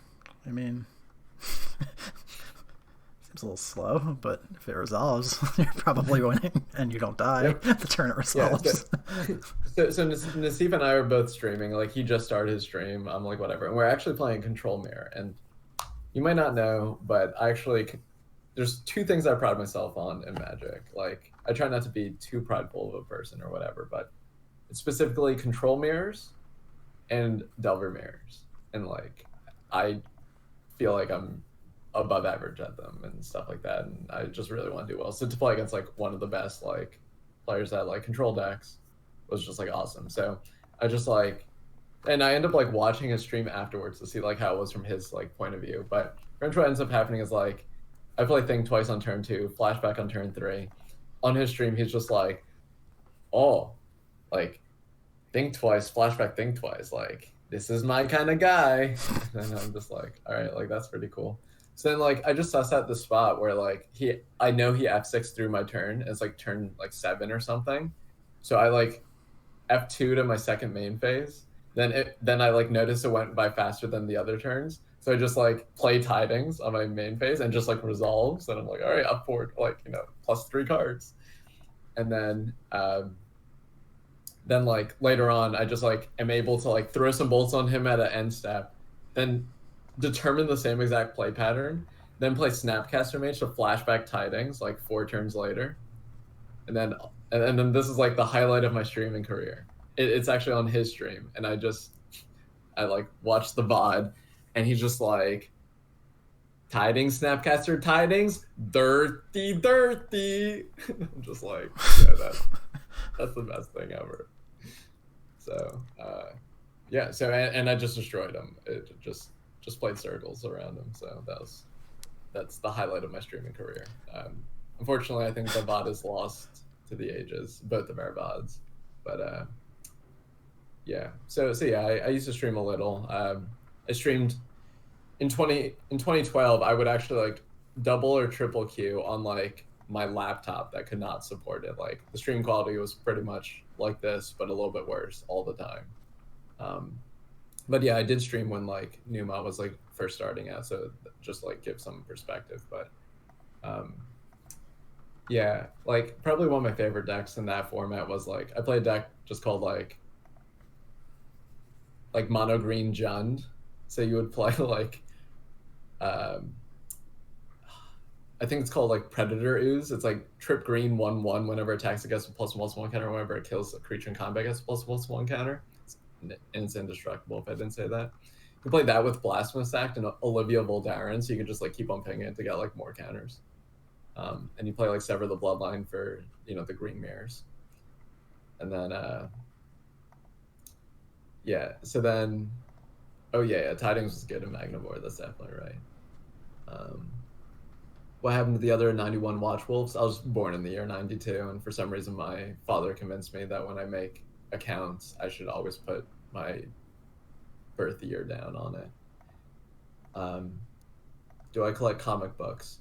I don't, but I actually found a set of comic books I want more than like a lot of other things. So, but I probably will never convince myself to buy them. They're like, so first, my father is really into collecting comic books, and there's like a funny story that like runs through our family, which is, unfortunately my parents don't remember it, but the kids definitely do.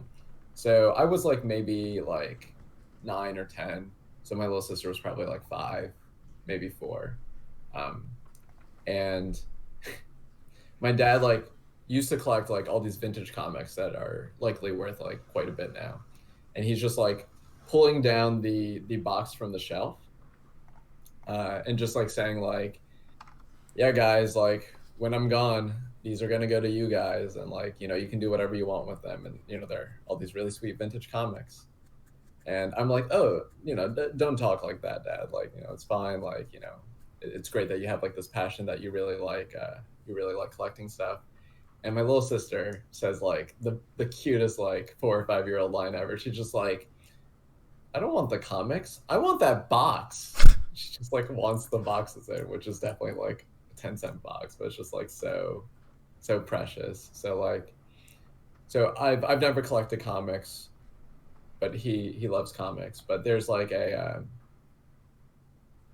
so like one of my favorite so literally like my favorite like fantasy or like fiction character is like I'm pretty sure I have to think about more. I'm making like a list of my favorite things, but it's Sakura Kasugano. So it's Sakura from Street Fighter. You're familiar with Street Fighter at all? I am familiar with old school Street Fighter, not newer. Yeah, this is like Street Fighter Alpha, so maybe not old school enough. Anyhow, they made like comics for different characters. Like there's one for like Ibuki and I think like Kami and like Sakura and like all these other ones. But I would like totally like there's a set of 4 comics of like that's like it's called like Street Fighter Legends or something like that. And like there's 2 different covers for it. And I'm just like, oh my god, like this is great. And it's like $30 for like a set of the comics, but like I probably like will never buy them or won't buy them for a while, but I think that's like the sweetest comics and I would like totally collect those. He might. I really don't remember the details. I guess I'll find out years from now, but like I try not to think about it because I think about that story and I get sad that my dad told me that like this is going to be part of the inheritance. So I get sad when I think about his comics because I definitely love my dad. So, but yeah, let's see. Favorite card, Watch Wolf, and then favorite Neopet. So another great story. So wait, did we go 5-0? Wow. Yeah, we lost a game though, so I don't know that it counts. Yeah, we might just need to run it back. I mean, I mean, you're doing a lot of heavy lifting with the. Wait, you're doing the heavy lifting. I've won literally 0 games, had 0 input other than asking about opposition and opposition. Newton sees that we're finished, and he's like, "All right, I'm gonna go start playing." these Yeah. guys, these guys are done. I don't have to worry about that. All right. I'm down to fire up another one. I got more stories to go. So what would you want to do? Do you want to continue? We could cube draft. That's what I'm asking. Okay. I don't know anything about this cube. Let's go. Let's do it. We, Uh, we, we gotta make it a tradition. I mean, how clean is the screen for you, though? Are you going to be able to see the cards? I've been just watching it on Twitch, which is fantastic. I'm just gonna be lagged a little, so you might see things before me. Okay. Yeah, because I am totally clueless when it comes to cube. Yeah. So yeah, I kind of just use like what I enjoy about Magic and like certain like fundamentals and stuff. But like, I just try to do what I think is fun in Cube, which is like play Planeswalkers and try to take the Restoration Angel. Like that's what we did last year. Yeah, it didn't go very well last year. So We went like so 1-2 or 2-1, so right? we had the 3-2 in Legacy into 1-2 in cubes for the smooth 4-4, I believe. So I don't. Man, that's good enough to day 2 of Pro Tour. They let anyone It's do true. it. Well, we already got that beat, even if we 0-3 the cube draft. But Oh, great. Now we have to cube, so we're already better than last year. So thanks for doing the lifting there. So my favorite Neopet, I don't know. I think the one I always wanted was a Drake, which is like this dragon-looking thing with like little wings. Um, but I like I thought the baby Galert was really cute. My little sister bought me in 4th grade also, when I was in 4th grade, a plushie paintbrushed plushie Galert. So it's like, so what happens is that each of these like Neopets, you can paint them different colors and stuff, and you can have like different whatnot, and then like, but you have plushies of them. So for instance, you have like a red Kugra plushie, like an actual like plushie. This one's called like a plushie paintbrush, like Kugra plushie. So it's like a tiger that looks like a plushie thing, and it's like one of my prized possessions. Like she pretty much had a dream about going to the mall, buying that exact plushie for me, and giving it to me for my birthday. We went to the mall, and it was the only Neopet plush they had in stock. Like they just didn't have any other ones. It was like destiny, if you like believe in that sort of stuff. So I like every time I move, and like I used to take it with me to like sleepovers. Like it like really means a lot to me. So I don't think it's like the coolest or like the best Neopet, but like it's definitely like one of the stuffed animals that I have that means the most to me. Which I do collect a lot of stuffed animals. Like I have a bunch of like Pokemon over there watching this with us. I don't know if they saw it in that clip, but I guess I'll find out in like 5 seconds. nice. So catching up on the chat, yeah, that brainstorm. It was weird because they no shuffled the Ponder and made a land drop on the next to last turn, and I thought for sure that meant they were going to block with the Delver and then untap an Oko, but then they end step bolted, which put us with the attack put us to 2, which meant any Oh no, you couldn't see that. yeah, which meant any bolt off the top killed us, and then they drew the brainstorm and brainstormed. Yeah. I have all these stuffed animals over there. Nice. But yeah, they watch me, stream and play Magic and support me, so Yeah. they're great too. I don't have awesome dogs to support me, so Nice. Yeah. I mean, the brainstorm cut them off of Oko at least, since they were only going to have one. They couldn't have a land drop and Oko, so they were just down to however many bolts they have left in the post board setup, and I'm assuming a bolt or 2 has to come out. Like, I don't think they're still on 4 or 5 bolts post board against my deck. That would be a little much. yeah, it's like pretty weird against like the Thoughtseize deck to like want that many bolts because Yes. like you just need to be dense in like interaction. Yeah, the only But, creature they even care about is the Reclaimer, which at times can come down as a 3/4 anyway, so I'm not sure. I guess like in theory, like your Arcanists are reasons why you want to keep in a few though. Like Yeah, it's just it's a really quick clock with that. Yeah, it's also just like you can force or try to force combos in weird spots. Like if I'm on a Hex Mage draw and they have like bolt, they can like end step bolt Hex Mage, force me to go for it, and then I have to sweat the Oko kind of thing. So they can affect the timing of it with a bolt, and it's probably some number are probably better than what else they have going on, depending on what their sideboard setup is with bounce spells and whatnot. So we're doing the Phantom Cube, not the elimination, right? Yeah. Okay. We want to play all 3 rounds, even if our deck's poopy. I don't know, man. Elimination would have sounded a lot better last year. Me, I'm not. I refused to draft since I was divining top after last year's debacle. So. Oh, I didn't remember having that. We had top, and I had to activate it like 20 different times. Oh, geez. Which extended the rounds quite a bit. So let's see. Pure Ghost who says, like, do I regret like stopping streaming regularly? I mean, I've only done it for like 3 months. I enjoy it when I do it, but I get pretty exhausted. It's the type of thing that, like, if I have like a surplus of time, which I definitely don't currently, or if I were to like, oh crap! I don't know. I wonder if there's like, a way to. I'm gonna have to be able to resize this because you're not gonna be able to see the cards off screen.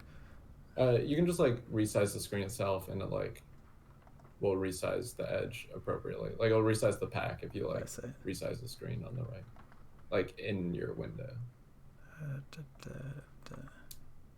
All right, so it looks like we could do some pretty unfair thing, which will be a lot easier than last year. So we could just take like Gristlebrand, I guess. I'm a fan of taking Gristlebrand. Let's do it. Yeah, we'll just draft a legacy deck. Yeah, this is working. And then you can just pull the bottom down a little. Yep. All right. This is speaking a language I can figure out. Fair enough. Okay. This doesn't look particularly unfair. I mean, Liliana's a reanimate, right? Or is this the hand? Yeah. No, it's a reanimate. I think it's like still good enough to take here. Like in theory, we could take like Lotus Bloom and like try to Lotus it out. I think just like we can also take like Is It Signet or something. But I think the Liliana's good enough. Like there's other signets we could like take in this cube, and just like staying on theme is like fine. I don't want to commit to like many colors or anything. Like in theory, I could just play like a black mid range deck too. So I'm cool with the Liliana. Plus, my rule of thumb is that Magic to this day is still not prepared for Planeswalkers. So in every cube event, I like taking Planeswalkers. I'm assuming Tinker's broken as usual. Sure. Yeah, let's do that. Let's just do like we played really fair last year, where we had to like navigate through like leaving up mana and like doing all this stuff. Do you think Reanimator is like a legit strategy? Because we could go with the Prowler if we think it is. The Prowler. It's a 3/1 flyer discard outlet. Sorry, I'm like behind you in terms of like because I'm watching the stream, so it's like a little bit behind. So you get a little bit spoilers. We got really blatant high end cards like Primeval Titan and Ugin. And I kind of want to take either Snapcaster Mage or Underground Sea. Okay. Yeah, so Underground Sea just for like really good fixing. Gotcha. And then Snapcaster for power, like for ideally like ancestral, but I think I would just take the Underground Sea here, like just be able to like cast their spells like consistently. Fair enough. So for next pack on color we have Liliana the Veil, Treasure Cruise, and Duress. This one's rough, but I think the Liliana once again slots into like both plans very well. Like if we want to play mid range and if we want to play Reanimator. It's fair. And always take Planeswalkers. It's my APP. Always play Planeswalkers. All right. Murderous Rider is the only true on-color card. Revoker for the Tinker Plan. And a bunch of stuff I'm not familiar with. What does that Duretti do? I don't actually know. Does it do some sort of Tinker effect? +1 to make a 1/1 artifact construct with Defender. -1 sack an artifact to destroy an artifact or creature. And -6 to bring back an artifact card in a graveyard and create 3 copies of that. And it starts at 3 loyalty. All right, this is going to seem weird, but I want to just take Fauna Shaman because maybe we can like get a green splash and maybe we could just like chain together like discarding like creatures and stuff. Fair enough. On color, it's Wishclaw Talisman. We have Sword of Fire Ice and Past in Flames. Looks like we're gonna have to pivot a little. Let's see. We could tinker away the Wishclaw Talisman. This isn't going too well. Maybe we just hedge in green and take the ooze and just like be prepared to play this like more fair green black deck. And then like I don't know. Yeah. We're on 4 seconds. I'm going to take a tutor. Okay, that's fine. Because that'll get us killed too. So one way or the other, it'll be fast. Oh, that's true. Mystical That's tutor. true. Mystical tutor is probably pretty good, right? Yeah. I mean, it can look for Tinker. Birthing pod, I can't imagine is easy to set up. Let's see. I hope I can get. Let's see. My stream's just like a little bit behind, so you keep on seeing the pack a little bit ahead of me, so it's hard on this tail end. Okay, it's a removal spell and Heartless Act, Harmonize, and Birthing Pod. I think we could take the Harmonize or Heartless Act. I'll let you choose. I don't think any of these cards matter. I don't even know what that does. I'll take that.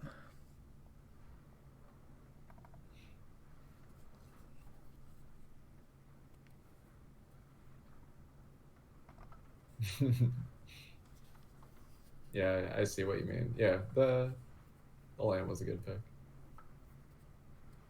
And then yeah, the thirst was also good.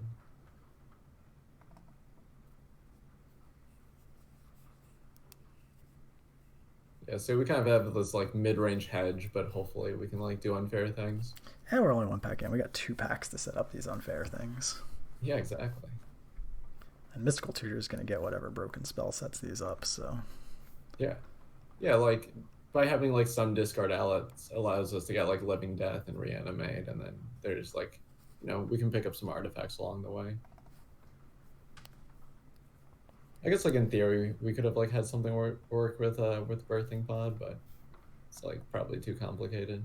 But it is an artifact, so that would have worked with our Tinker. The Thada Adele can also work with our Tinker. That might be harder to cast, but yeah. If we're in green too.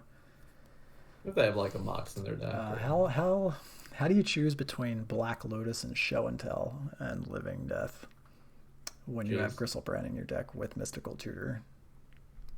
I mean, I still feel like it has to be Lotus, but it's definitely tough. Like, if we could just like turn like to Liliana and like those types of things. All right, I probably would have taken the Show and Tell. Yeah, I'm a lot better at drafting these fair decks, as you can see, as this deck's slowly becoming fair. But I don't know. I just feel like it's hard to not take a Lotus. I'm not taking top. We have Yeah, Noble Hierarch, you're allowed. Noble Hierarch, Garrick, Frost Titan, Massacre Worm, Bone Shredder.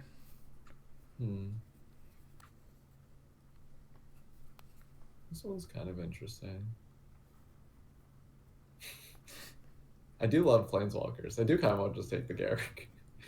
But we're not like necessarily green, but I don't know.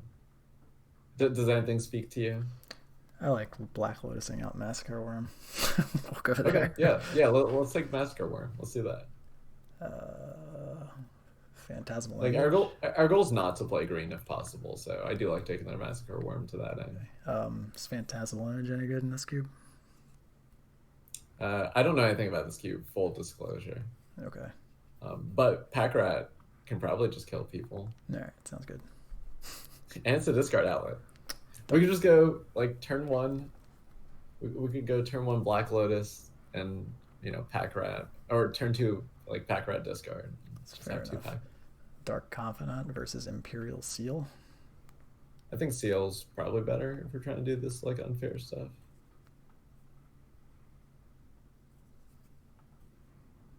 $60 card cube draft. No. Shieldred. Possible. Shieldred. Shieldred's good. Night Whisper's pretty cool too, but we're going for big disgusting cards. Recurring Nightmare. Okay, that one's good. Let's see what else we got. Yeah. It's already gone. Nice. Hestermite, Fatal Push, and a bunch of garbage. Well, so now that we have the recurring nightmare, there is just like some equity in just like having creatures lying around. Yeah. So like the Pester Knight might can also like gain life. Fair enough. We're just gonna be sacrificing pack rat tokens and bringing back broken cards. Hopefully. No, I want to Gonti. I want to Gonti some sweet stuff. And just like reanimate Gonti over and over again. Gonti tabled. Yeah. Shows you what people think of Gonti. Oh yeah, I mean it's definitely not great, but it's definitely fun. Ulamog is broken. I don't think this is a Yawgmoth's will deck. Well, we do have Lotus to go with our Yogg will, so it's not nothing. Yeah, I don't feel like that's what we're doing here. We have Dark Slick Shores, Quagmire, or Ulamog, I guess. Well, that Ulamog's like not particularly good though. I think I want to take Dark Slick Shores. Okay, that's fair. Fix the mana. This deck doesn't need help. We literally have win conditions. Beats last year's where we were trying to attack people with 2/2s. I mean that's more my speed, so. We have the creator of modern day Painter in the chat now. Ah, nice.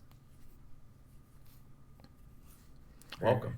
Are you still hovering around an 80% win rate with that deck? I know for a while, around 100 matches or so, he definitely was. All the show and tell tabled.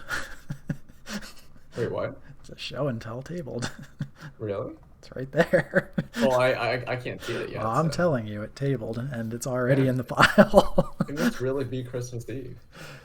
The Frost Titan also came around. Let's take that. Deep down, I feel like it could be possible Living Death is better than Show and Tell, but we don't actually. We don't actually have. We didn't take the Prowler. We don't actually have any real outlets yet, other than the Pack Rat. Great, we'll just mid range them. So Living Death doesn't seem like, unless we found a bunch more outlets. I don't think we want Cabal Ritual, do we? Is there anything else in the pack? There's an Arid Mesa, but that doesn't actually get any of our fetches or our tools. And there's a Hex. There's nothing else. I would take Fallen Color stuff. Alright. Like I don't know. Dark Confidant also tabled. Oh yeah. I want to flip over Gristlebrand for that. Take the Confidant. I mean, I'm fine with it. I'll take the green card. Yeah, it doesn't matter. Yeah, the Mesa probably would mirror the Cabal Ritual, but it just like doesn't matter.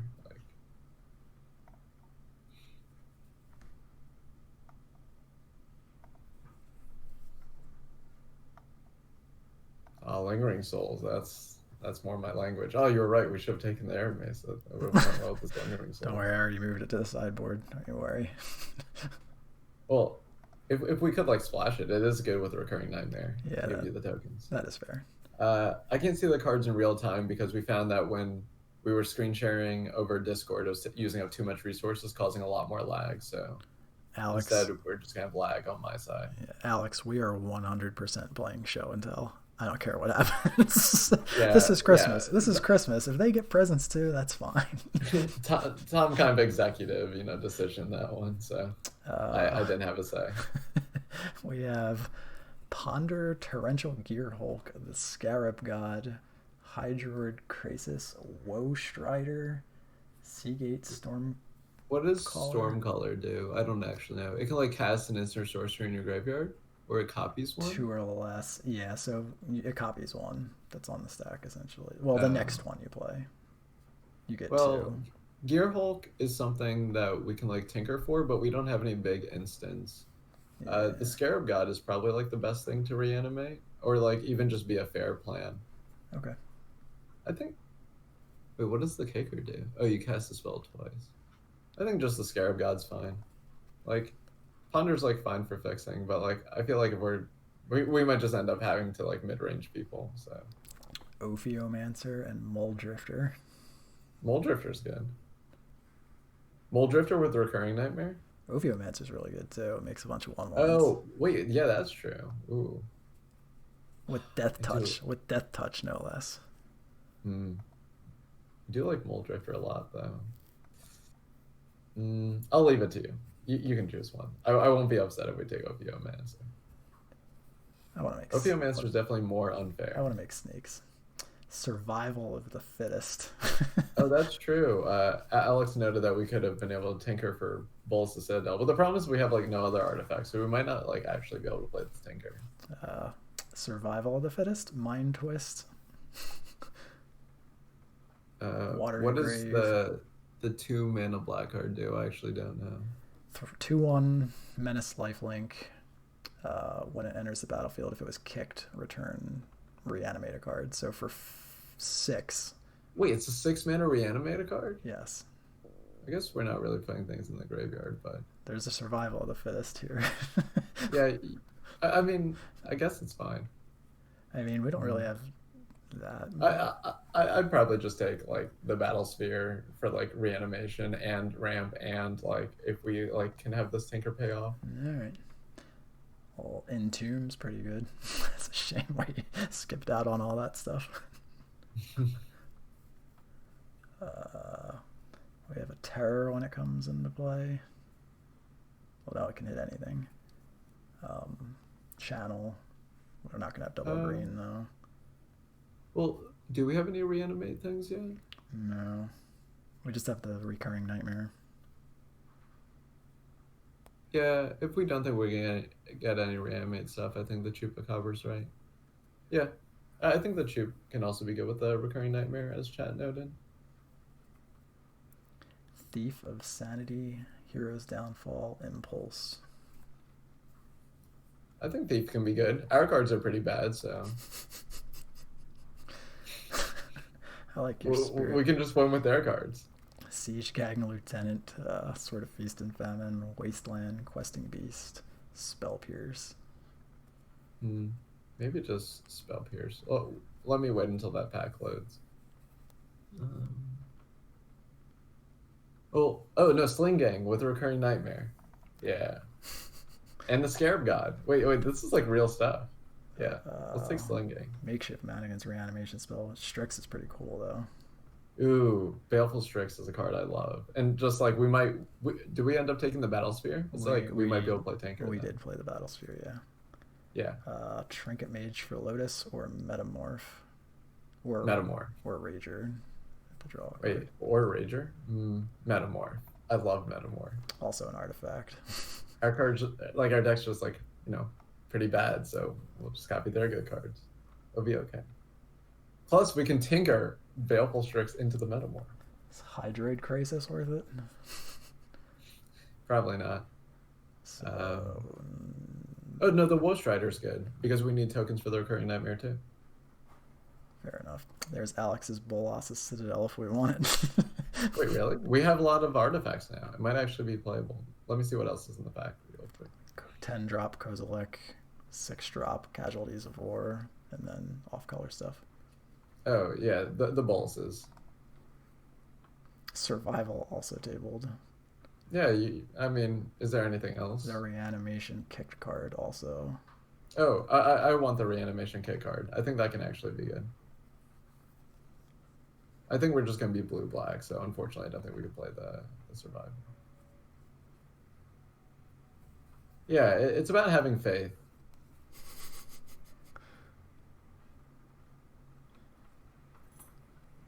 It's a shame we didn't get that many artifacts, but... I just took another one. We got an LED. Oh, wow. We have so many Lotuses. We can actually like play Lotus, LED, and then crack and play Woe Strider like Escaped on turn 1. Yeah, well, I mean, LED is actually fairly good with Recurring Nightmare, depending on the setup. Worn Power Stone or Skull Clamp. Back in the day, do you remember that you can like float mana from your upkeep to your draw step? Yes. So if you like had an instant that we Imperial sealed for. Oh, I think Worn Power Stone. Oh wait, maybe Skull Clamp's just good. We have a lot of X1s. Yeah. Skull Clamp. Oh, we can also tinker the Skull Clamp. Yeah, you're a little behind. I already clicked on a different card, unfortunately. I'm sorry. Oh no. That in retrospect would have been great. Well, I ruined it. 13th pick Skull Clamp didn't happen. Yeah. Rats. Yeah, I like forgot we had like Ophiomancer and like just a lot of things that make little things. Rats. Next time we'll upgrade the internet, and then the world will be our oyster. All right. So, I mean, So the way it's already built. We got a 40 card deck here. This is operational, right?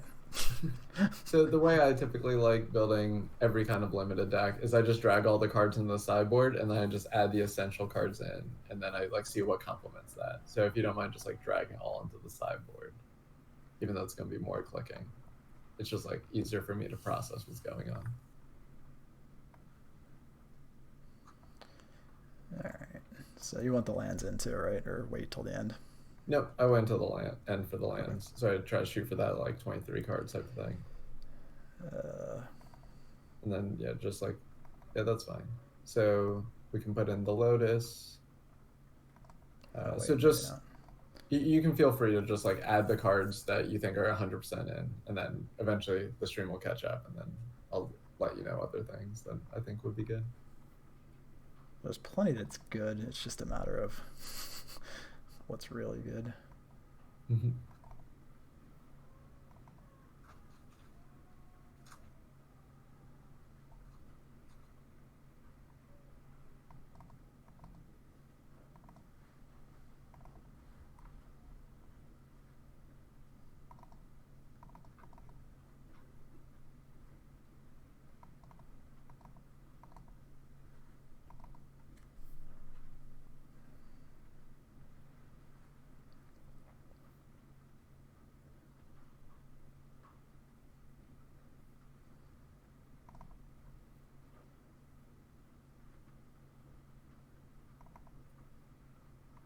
Yeah, you hate that card. I'll wait. All right, I got 17 cards right off the bat. Okay. I like the Liliana and the Gonti and the Chupacabra, and the probably not Bolus the Citadel actually, but so let's see. The Ophiomancer is good.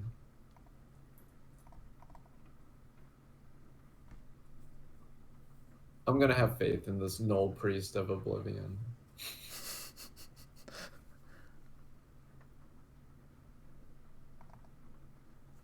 How many cards does that put us at? That is 21. Okay. With the Woe Strider too, and the Null Priest?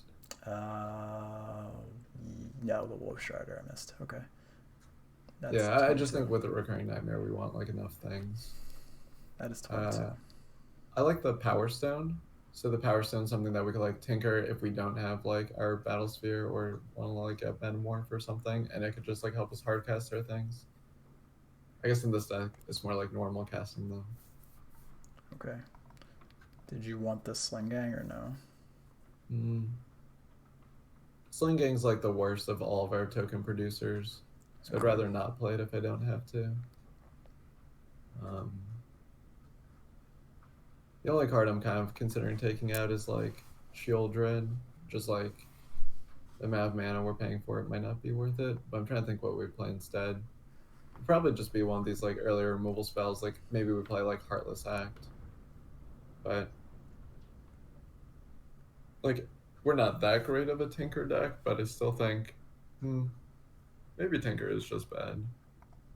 So we only have, we're not really stacking Lotus to it, so it's really just like Strix and Power Stone. Yeah, I think you can cut Tinker. All right. And play Heartless Act. If we're there, do we even want Mystical Tutor? Nah. Yeah. So yeah, we can cut the Tinker and the Tutor, and we can play like Bloodsheath's Thirst and Heartless Act. Okay, and 17 lands. Yep.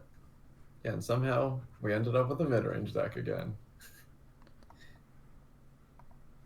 Sword with the creatures. Nah, I think we're just like counting on our individual creatures being like value or good. So let's go in. Well, let me think. I'm trying to think if like Imperial Seal is also not that great. But, well, actually, being able to find Recurring Nightmare is, like, pretty big game. Okay, never mind. I like it. So, I'm assuming 12 and 3 is very wrong. Yeah, you could play, like, probably like 5. So if you play 5, it would be like 5 and 10. So the problem is we have like these trip black cards. You can probably play 6 and 9. Yeah, 6 and 9's nice.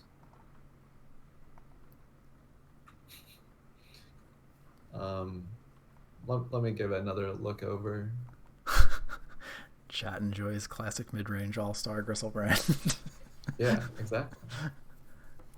Yeah, I think 6 and 9 will be fine, and then I feel like we could have actually built the reanimation shell. We saw the cards for it, and we just refused to take most of them. Like, we had the Prowler early, we saw the Entomb, we saw Survival twice. well, we didn't have like the reanimate spells though. We saw Living Death. We saw.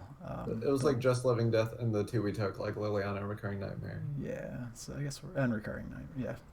Yeah, I guess. I am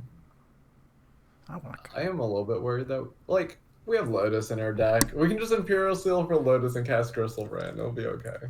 No, this is a high quality Bic pen. A normal pen. I have faith. I have faith in us being able to null priest back this Gristlebrand, and we have Worn Power Stone. That's everything. We're good to go. All right, let me take a screenshot of the deck. That way I know what our outs are when we play. I actually always do that unlimited on Moto. All right, I got it. Got it. All right. So. All right, and worst comes to worst, we go with sideboard if things don't work, right? Oh, can I just? Oh, yes, I can.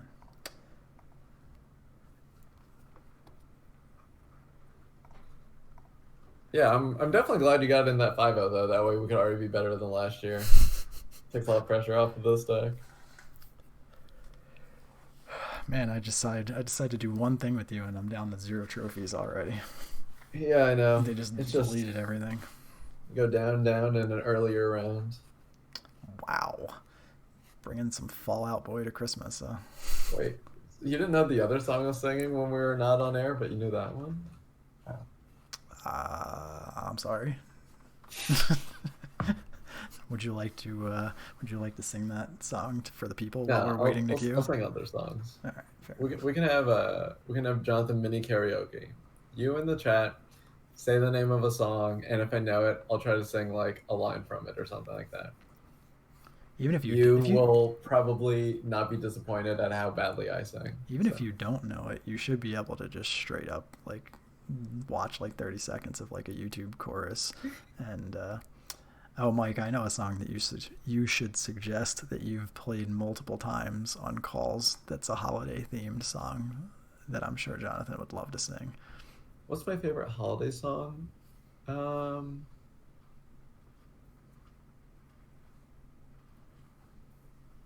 actually don't know. Growing up, it was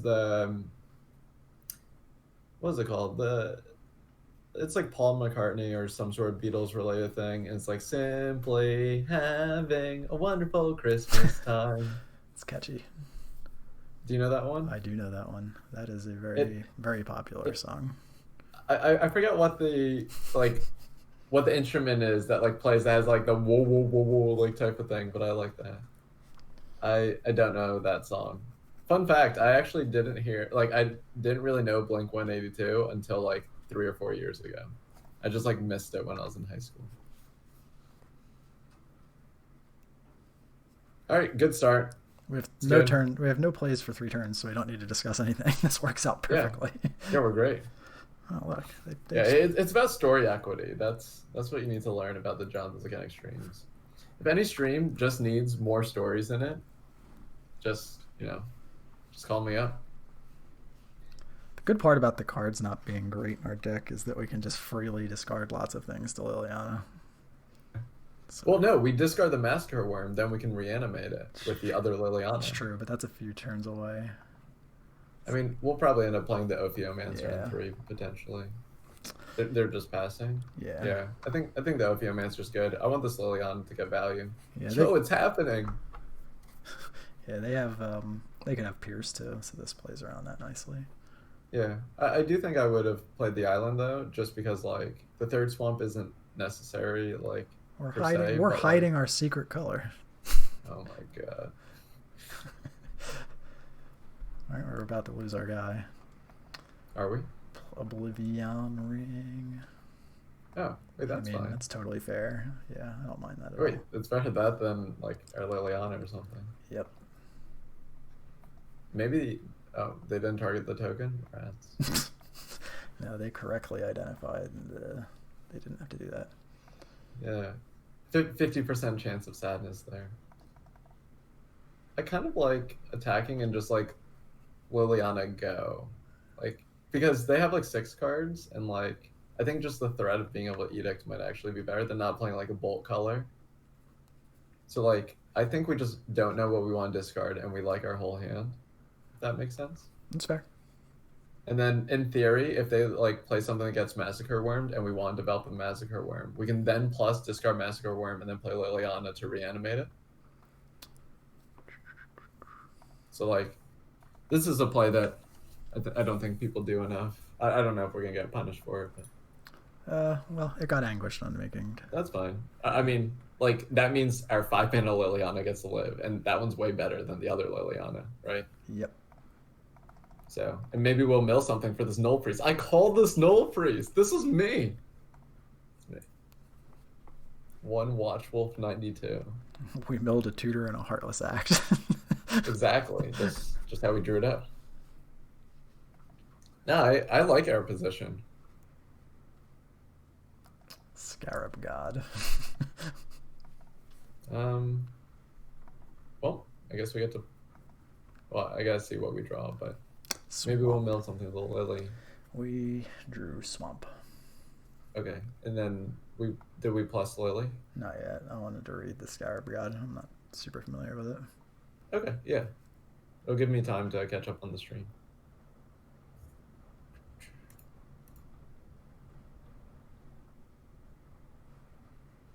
I also like All I Want for Christmas Is You. I think that's a good song.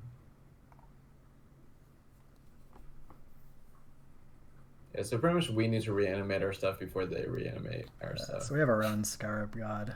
So I'm just going to do that, right? Null Priest it? Yeah. Yeah. Yeah, you can also probably attack with the snake. Like, we have enough chump blockers for the Scarab God, even if they answer our Scarab God.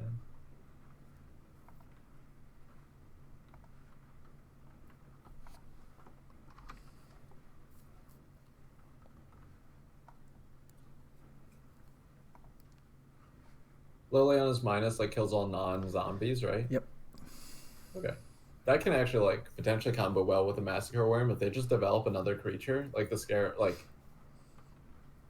like, we would be losing our Liliana, but we might just be able to, like, I don't know, kill them or something. Not ideal. Like, we would ideally want to, like, plus our Liliana again. And then be able to ult it, but... We also get to drain and scry with our Scarab God. So, like, because we have 2 zombie tokens. So do we block with the Null Priest here? We block with the Null Priest and they get to reanimate it. Oh, They tapped play out. Frosting. Yeah. Sorry, sorry, I'm still behind a little.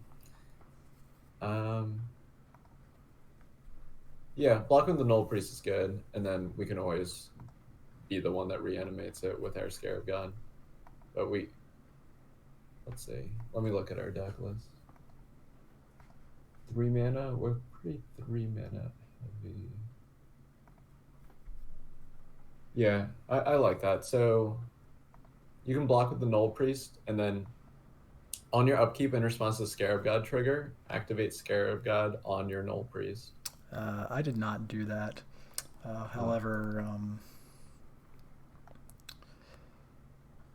I'm glad I didn't, because we have 7th land and we drew Shieldred. Oh, nice. So I think that's better. Nice. So, it's still kind of interesting. We could activate Liliana first, right, to see what Yeah, comes. because they can do the Scarab God trick on their turn. Yeah. So, like, Shieldred's not actually great. Because... we can bring a Baleful Strix back now. Yeah, I'm pretty sure I like that. So yeah, bring back the Baleful Strix and see what we draw. Metamorph. We drew a Metamorph. Yeah. Which we can So play. We could copy their Frost Titan. copying the Frost Titan is not great yet, I think. I mean, we tap their Frost Titan down, right? No, it like would counter unless they pay two. Unless we pay two. Oh, it's got that secondary ability. That's a good call. I actually want to I want to metamorph our well no the problem is like I kinda want to metamorph the Baleful Strix. In theory, if they kill the metamorph, then they can Scarab God and then copy their Frost Titan. But then they wouldn't have enough tackers to kill Liliana, then we would just Mize Liliana, and that's good. Yeah, I think just metamorphing the Strix is fine. They just conceded. Cool. Wow. Yo, I think we played that pretty well. Being able to like it's like pretty marginal whether or not like activating for the extra point of damage on the Null Priest was right on the upkeep, but like getting our Liliana 3 that didn't matter and Anguish Unmaking, I think like won us that game because they could never beat this Liliana. Yeah, that's also a good point. Yeah, I was considering that, but I thought like it's reasonable that they like set up this attack that we don't like or something. Hey, based on what we saw, does anything change here? Hmm. Oh, I forgot to get a screenshot. I don't normally get screenshots at the end of the game. So they had like Anguish Unmaking, Oblivion Ring, Frost Titan, Scarab God.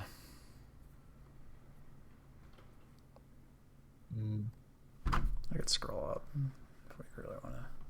just take out like a 7-drop and play Dark Confidant, I think they'll just like kill it and like it's good for our other stuff.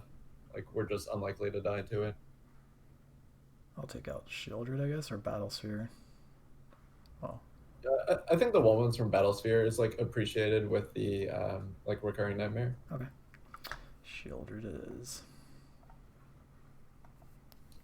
Yeah, Shieldred's main plus is that we don't have that many removal spells. I don't know. I guess it could just be Gristlebrand. We're not here to take Gristlebrand out of the deck.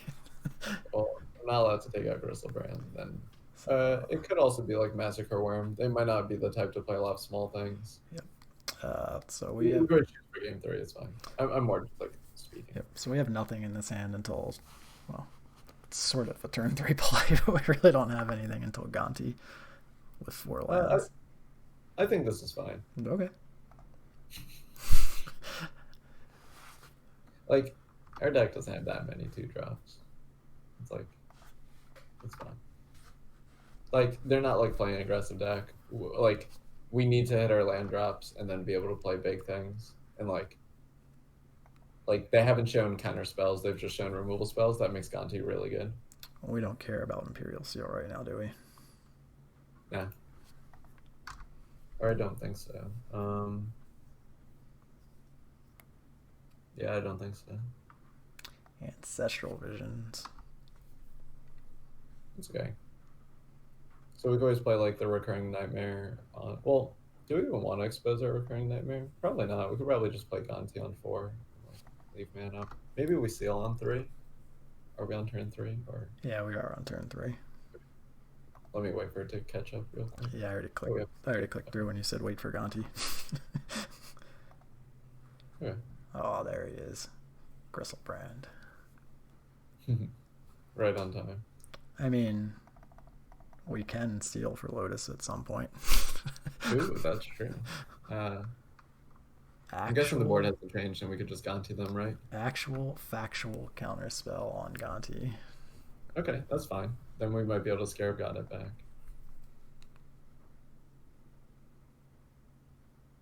We can either potentially Scarab God it back, or if we draw any of our 2-drops, we can turn the 2-drop into the Gonti. They have Big Tef. Like Hero of Dominaria? Yeah. Okay. Yeah, it's not great, but it'll be okay. So we still play the Scarab God on 5? What do we draw? Underground Sea. Mm.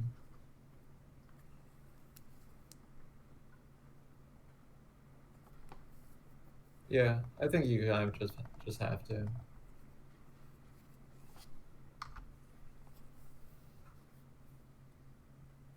Yeah.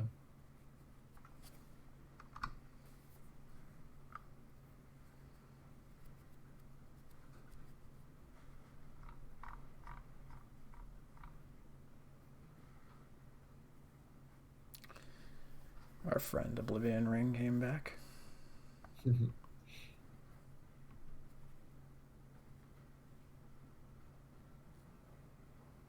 They also have Baleful Strix. Oh wow. Everybody's got Baleful Strix. Yeah. What kind of cube is this?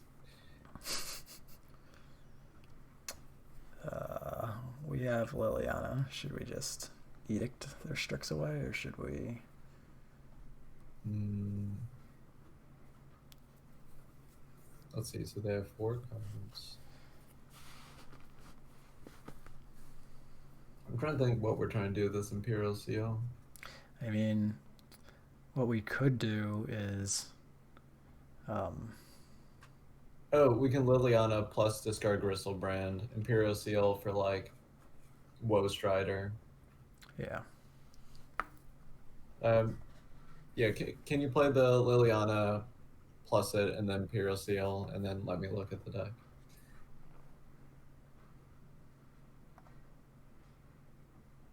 Do you think there's anything better than Woe Strider? Like I like that Woe Strider like provides the body for us to Recurring Nightmare and then also has a 3/2 attached to it.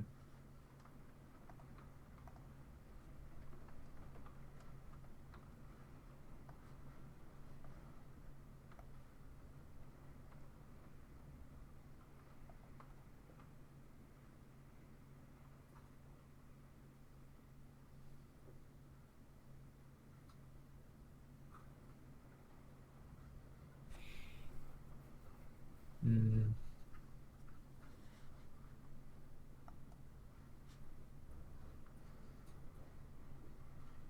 Yeah, I think it's Woe Strider. Unfortunately, they're drawing like a billion cards in their turn, but I don't think we have many other options. Yeah, I don't think so either.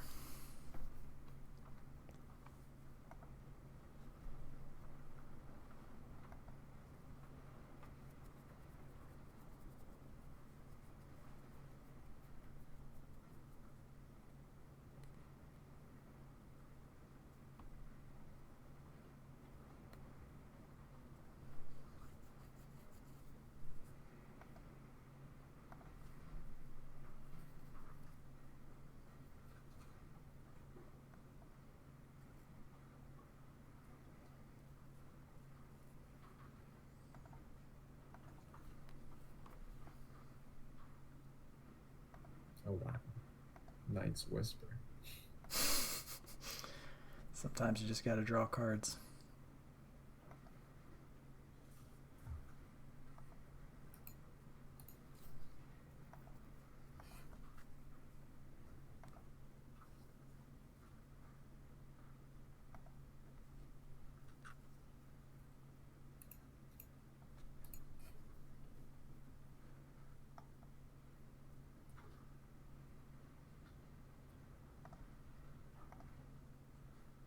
Does it matter what order we play this in? Mm, no, like in theory, like Spell Pierce can matter and stuff like that, but I just don't think we're in like that type of situation. Like it could be likely that they have like Disenchant or something, so I'd rather just play the Woe Strider, get 2 things out there, and just play the Recurring Nightmare afterwards. Like if they have Anguish on Making, then they can like hit the Recurring Nightmare in response to our Woe Strider. Makes sense. Do I activate the Liliana at all here first, or no? Yeah, they have 7 cards, so it's worse for us. And then maybe in theory we might want to minus if we get the Gristlebrand back, but if we don't, we might not. I don't know. It's just worth it to see if the Recurring Nightmare resolves.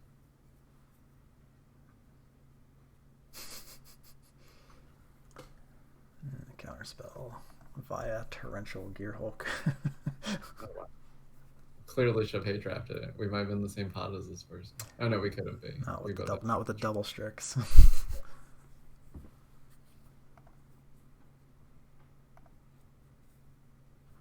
Alright, that's not great for us. Their deck's pretty sweet. It's the kind of deck you would appreciate. Yeah, it's just so fair. I just got toxic deluged. Yeah. I do think we could have ended up minusing the Lily, but it wouldn't have mattered there. Like after seeing like bigger Hulk and stuff, but now Teferi's on 8, so if we blank on a land, we're probably just dead. We don't even have that many hits, I think, if any. Yeah. I guess our best. No, that's not great either. I was thinking like maybe we could, I don't know, like Lily on a 5 and get back Gristlebrand, but 2 main Teferis.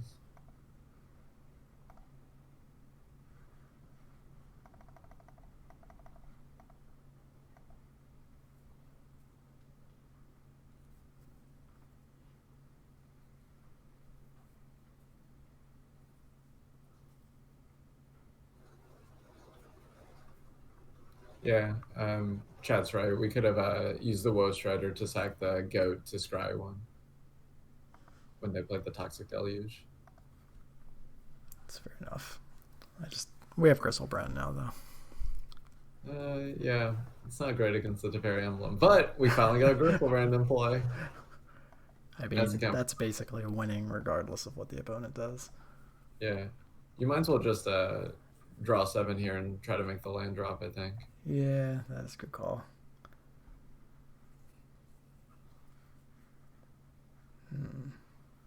But unfortunately, the emblem's not going to be great for us.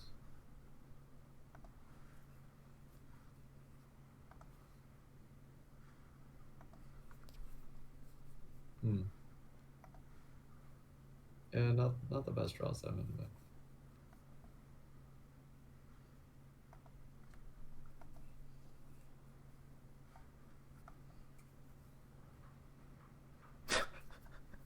You don't think we can beat Exile every time they draw a card? Which Claw Talisman get in your deck? I didn't even remember that being there. I have to pay more attention. All right. Can we concede to the brainstorm triple exiling us? Yeah, we can concede to that.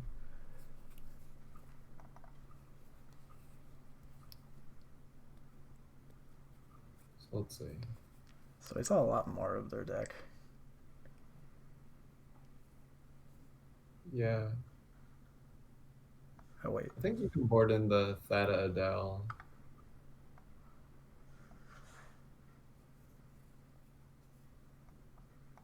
Like, I just think it's likely they might have something. We don't want Wishclaw Talisman in the deck. Yeah, I just took it out. That was there accidentally. I think it was supposed to be Dark Confidant, and I clicked on the wrong card. Yeah, so I want Dark Confidant, and I want the Thada Adele. And then I want to cut one of the higher drops, probably Massacre Worm, because I don't think they have many small things other than Strix. So like, it's just not a good payoff. It's just like a 6/5. Fair enough. Let me think if there's anything else. The Shieldred's just like not terrible. It's like good against the fatty part of their deck. So maybe we can leave the Shieldred in, and then oh, never mind. I'm speaking in the past.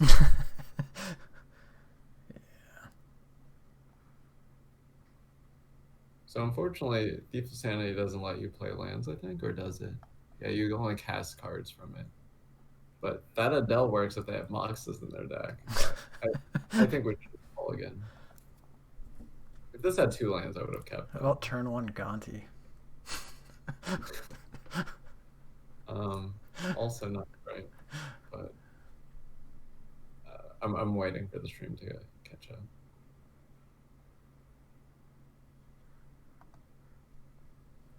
Oh, wait, this one's fine. You can like turn 2. You can play like turn 1 Imperial Seal, turn 2 like Liliana 5. Like we can Imperial Seal for Liliana 5. Okay.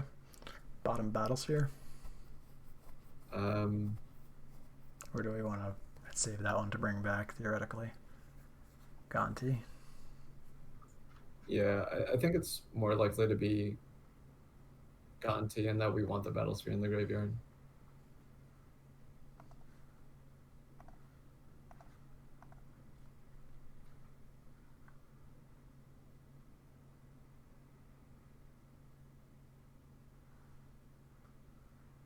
Yeah, so then, yeah, turn 1 Seal.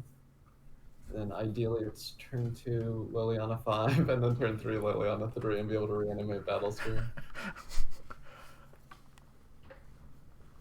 This is the Crazy Cube. Wait, no, it's not the Crazy Cube. The Crazy Cube's the one where every pack, like, you have a billion Lotuses, right? No, we're just doing a normal cube.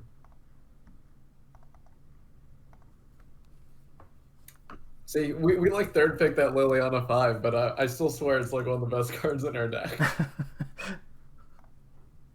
Chat didn't believe, but I knew where this was going.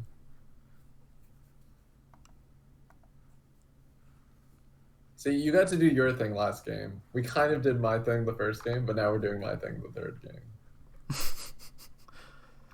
We'll see if it gets there. Yeah. I have a feeling this Liliana's only got one more turn. Well, if we draw the third land, then that's the only one we needed. We did not. Oh, at least we'll have 2/2/2s. Yeah, they did have a lot of 3-mana answers, like a surprising amount. Metamorph's not bad, though. See if we can fade their plethora of 3 casting cost answers. Maybe they don't have a third land. Aww. Oblivion Ring every game. Okay. Maybe we'll draw a land step or something. Or a Ravenous Chupacabra. It's okay. We only need to draw a land for the Liliana by the time that they play a creature. We just keep on attacking for 4.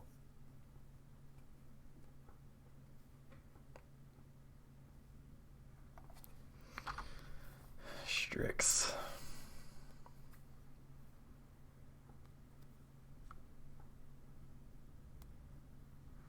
There's the land.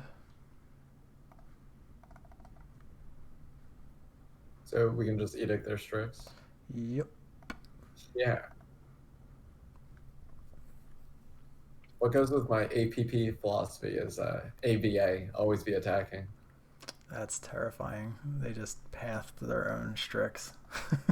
Some massive 6-drop's about to come. It's good. I mean, if it's not exactly like Frost Titan, our Metamorph's pretty good.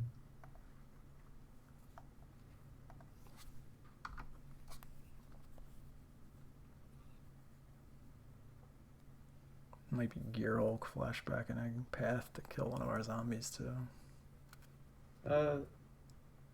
Yeah, I mean, we'll see.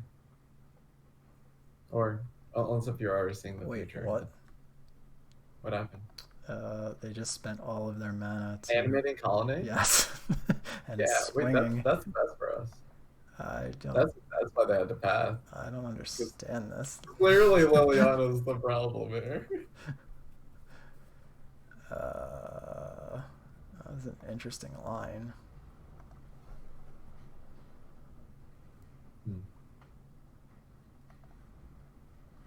So, after you attack, let me think a little. I might want to metamorph one of these zombies. Yeah, I was thinking that. The only issue is they actually showed us Deluge last game, right? Yeah, but like against 5 non-deluge cards, how are we winning? I think it's only by like applying pressure and playing Chupacabra. I think you just gotta play the metamorph. Like imagine they just play like the Scarab God. Like now we get to win. Like it's just not getting any better. I think. That's fine. Sports is pretty bad for us. That's fine. I'm not feel like they could have played the 6-drop last turn and then killed Liliana the following turn with the colony. It's a little, well, What did they end up playing? balance. Oh. Wait, balance isn't bad for us. Yeah, sets them back a little bit. I mean, if we, yeah, like, they're the mana intensive deck. They lose 2 cards too. Yeah. It's a good thing we played the Metamorph. It might be better than the card they discard or something.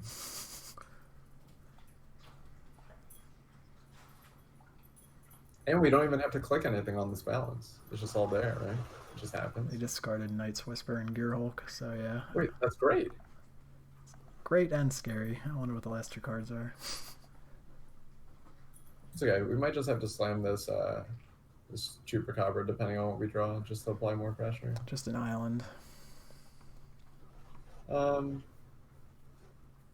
problem is they had a lot of Planeswalkers and 5-drops, but I think I wouldn't play the Chupacabra. Wouldn't, you said? Would not, yeah. I like sitting on it. It's very unlikely we're going to be able to just attack them with it 3 times. Well, also Battlesphere is likely to just be a W if we get to it, so the late game is like good for us. It's only bad if they like choose to animate Colonnade like eventually, but like it's more likely I think that we either lose to a Planeswalker or win to a 5-drop. Scarab God. All right, yeah, so choop that. Or let's see what we draw. Our own Scarab God. I still think we kill it and then follow up with our Scarab God next turn, right? We can't let them use theirs. It's not great, but I do agree with like time walking the whole like cycle is good. Like once again, we're just trying to burn them out with Mere Battlesphere. The problem is our Null Priest has lifelink, but which they could reanimate. But yeah, you do just have to Chupacabra the Scarab God.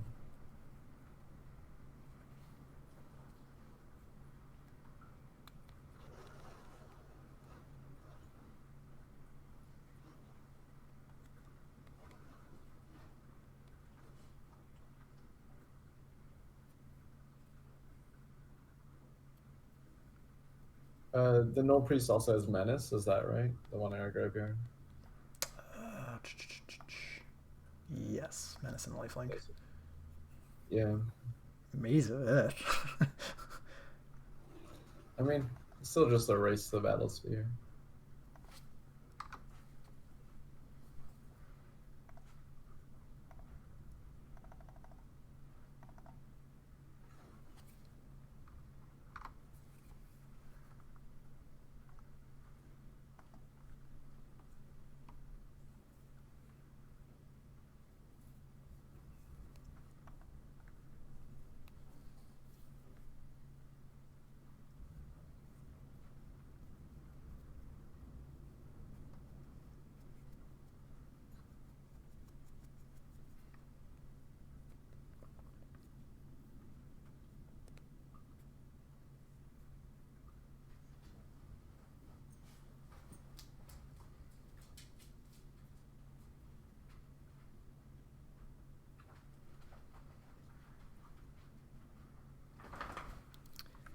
Taking our Gonti.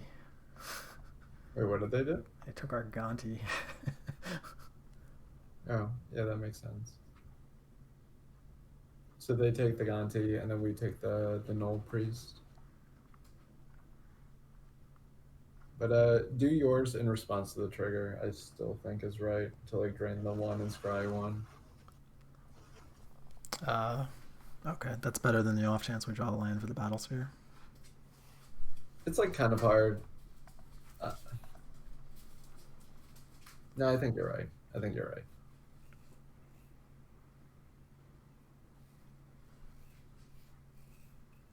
Yeah, the Battlesphere does deal more damage. What did we draw? No, they're attacking with their 5/5. With their Scarab God? Yeah. We just take it. Okay.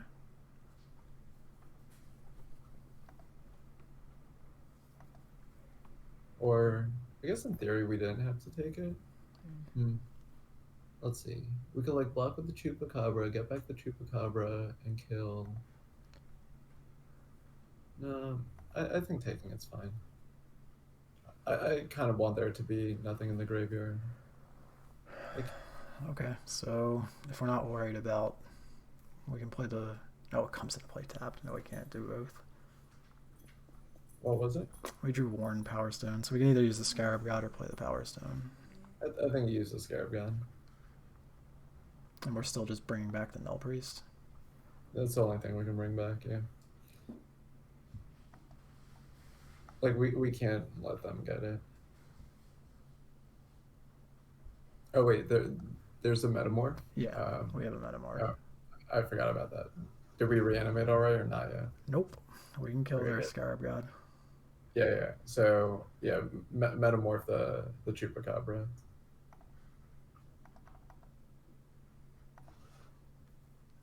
It was like on the bottom of the graveyard, so I like forgot about it. But yeah, it was a pseudo zombie before. We'll upgrade it to a chupacabra.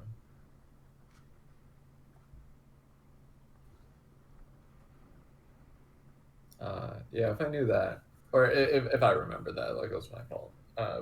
We I definitely would have liked upkeeping it, but that's in retrospect.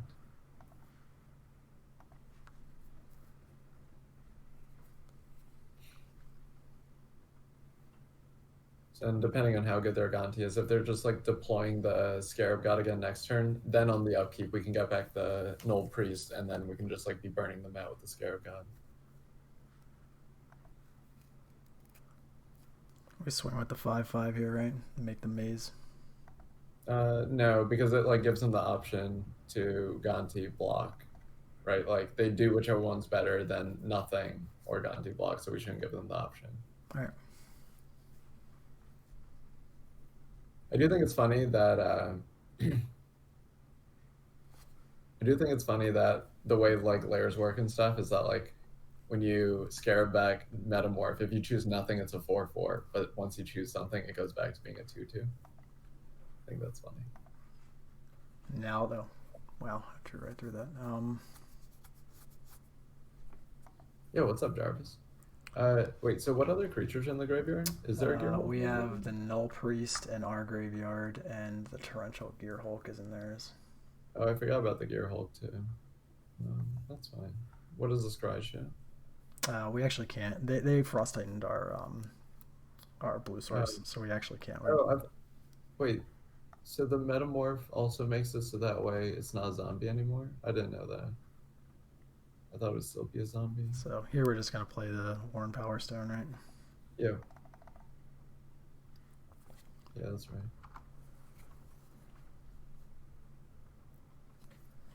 Next turn, slam the Battle Sphere. Well, it depends on what they do. So if they like attack with Frost Titan and they don't tap down the Chupacabra, then we can like block with Chupacabra and then get it back with Scarab God.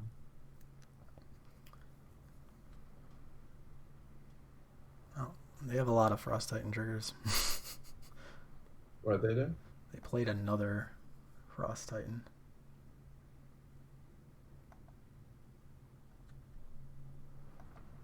It was the one they took out of our deck. Yeah, I was like, how did they have to do? Okay, so they're tapping both of our blue sources down. We just snap block with the Chupacabra.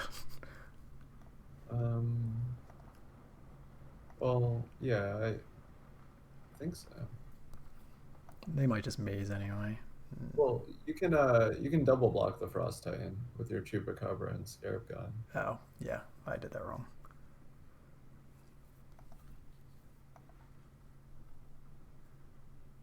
Yeah, what likely would have happened was that they would have just mazed their own like Frost Titan and they just wanted to get it to tap.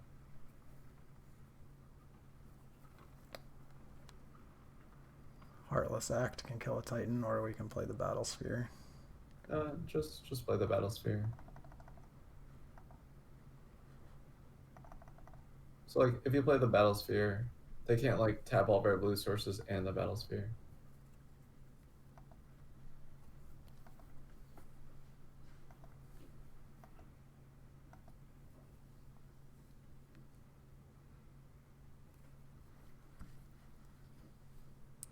Apparently we're having some frame issues again.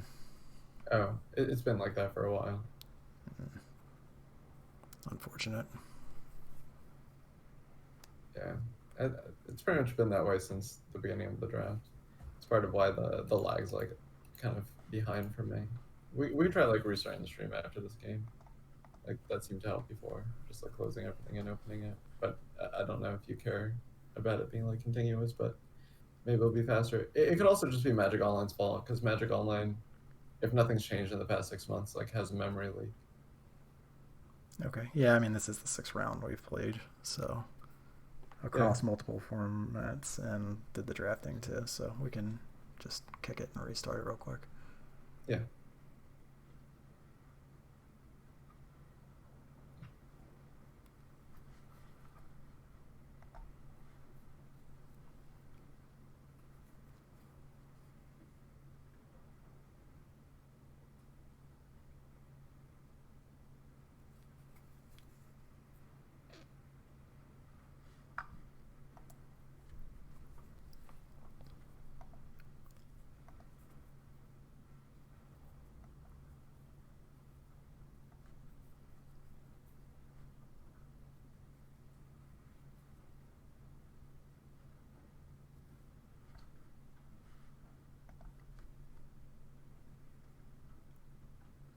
Is it raining by you too? It is, yeah, it's pouring here. Yeah. So they attacked with everything and tapped our blue sources. Including the colony? Including the colonnade they're attacking with, yeah. And they have 2 cards in hand? No Gonti cards? Wait, did they attack with Gonti? No. Oh, that's not everything. You can't miss. Sorry, my bad. That's fine. So, Battle Sphere in front of a Titan. Well, can we just kill them? I believe we can, but we just can't die to their attack. Well, if you're like Battle Sphere blocks their Frost Titan minimally, and then we just like Heartless Act the Gonti, are they dead? Probably, right? I think so, yeah. Okay, so I think we just like we block with the minimal amount to do that, but I think it just leads to us blocking with just the Battle Sphere, unless it's like there might be something else. Like if blocking with a mirror still allows us to be lethal, then like sure block with a mirror, but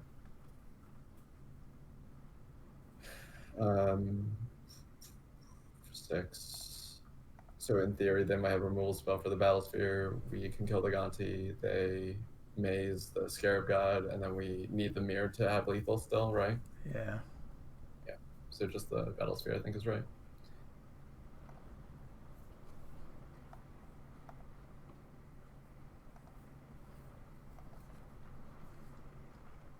And then, like, even if we get to untap, I think we're actually supposed to attack with everything and not use the Battle Sphere trigger.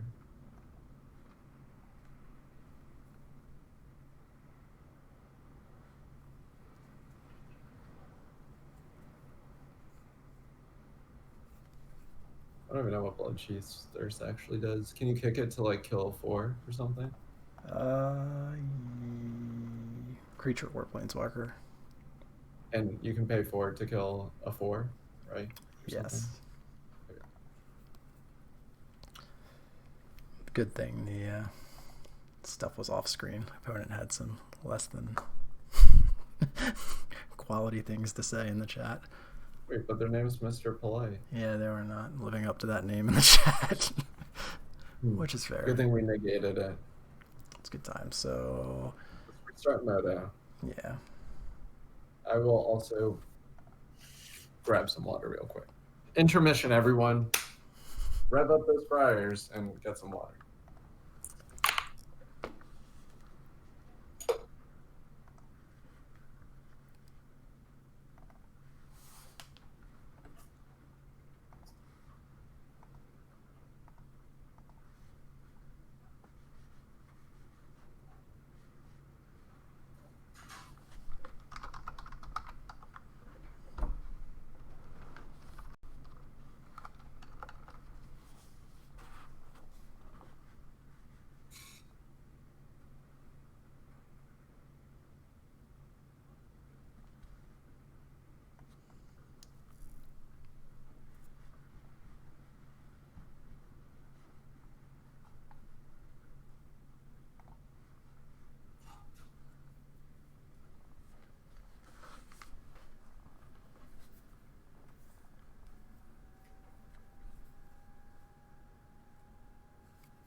looks like my camera's frozen. Like when you restarted. Um, but it does seem faster. Like your camera is not bad at all. Mine's just stuck on an image of my back. Better than the test image you took earlier, but There you go. so, so I see a couple of options here. We just bullshit for a few minutes and call it, and maybe sometime in the next quarter to 6 months of next year, depending on what your schedule looks like, actually, when I upgrade my machine. wait, it's good now. It's good now? Yeah. Interesting. All right, let me go to the bathroom. I'll be right back. So that's good now. Sounds good. We can finish the last 2 rounds. It's okay. All right.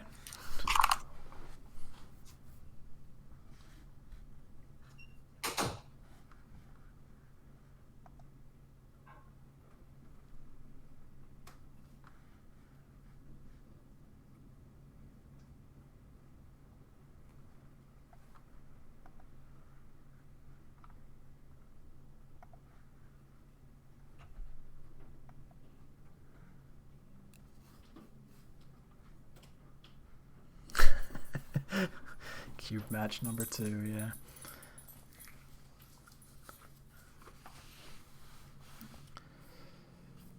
Jarvis, would you believe that I do not own that shirt yet?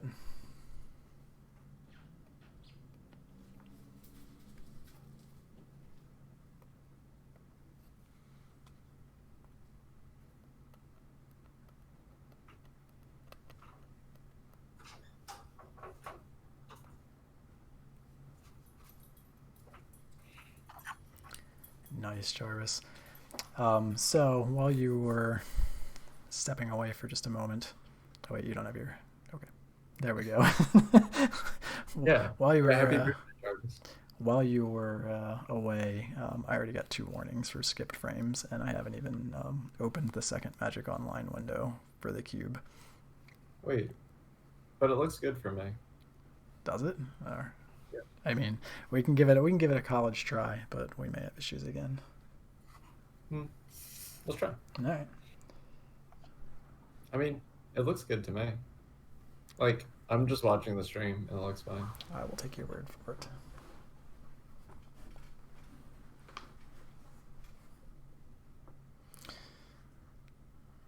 All right, I was a little skeptical of your opinion on it, but now that Jarvis has come in and said that it looks fine, I believe it. Oh, I thought you were going to talk about my evaluation of Liliana 5. That you were also skeptical of that, but now you came around to it. I don't know. The Liliana 5 won that game. I feel like Mere Battlesphere won that game. Liliana 5 has been a huge contributor in every game we won. We literally got our opponent down to 6 with just Liliana 5.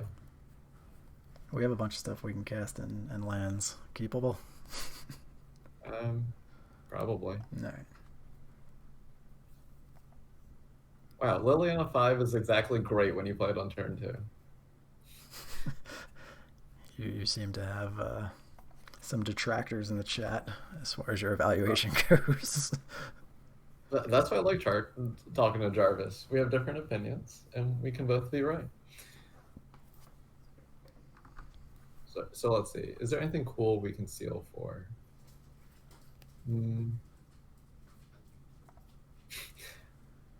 So one avenue is that we just seal for Pack Rat and we just go for it. Oh, it looks like you already passed the turn. Okay. We could still do that. Nah, it's significantly worse. Like, we would be able to play turn 2 Pack Rat and turn 3 Activate. All right. But now we'll just stick to doing some sort of unfair thing.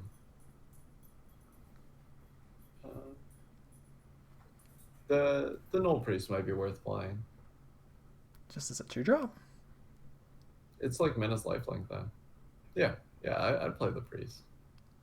Okay. I mean, what do you want to seal for, though? I have no idea yet. I was just going to let the game play out a little bit.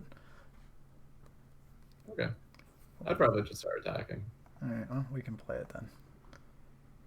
Well, I don't want to play it on turn 3. Oh, we don't have anything else to play on turn 3, so... Wait, we have Recurring Nightmare. Yeah, but we can't really do anything with that yet. Yeah, but we could just, like, have our man on play then. Like we could just play the nightmare and then like worry about it later. Well, it's too late. Decisions were already clicked. You just don't want to do anything. I did do something. It was just a turn behind. Oh. Well, if we play the Null Priest, we wanted to play the Imperial Seal too. Then, to like, Oh. it's okay. Opponents can have a lot more mana than us. They just oracled on turn 3 off of their Tri-Builder. That's fine. We'll just play Gonti and see what we get.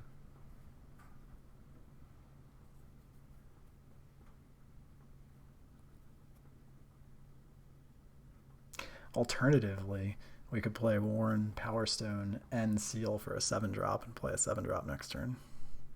Mm. We can seal for Massacre Worm, so it kills the Devoted Druid and the Oracle Moldiah. That's only good if they don't play an actual fatty.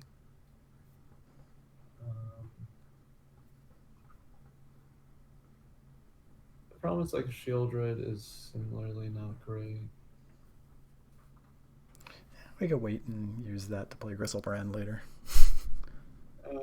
No, I do think if we're gonna seal a turn, I think this is the turn. So I think playing Power Stone is good, but I want to play the seal. Or no, play Power Stone first and then the seal.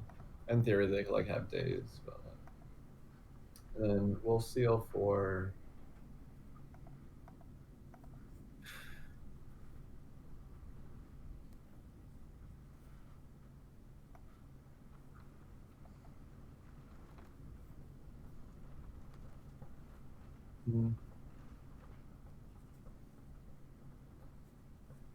Sure, let's go with Shieldred because we have like a Death Toucher too, so then we can like pressure them and they might like if it's not like an Avenger of Zendikar type of thing, like Shieldred should in theory be fine.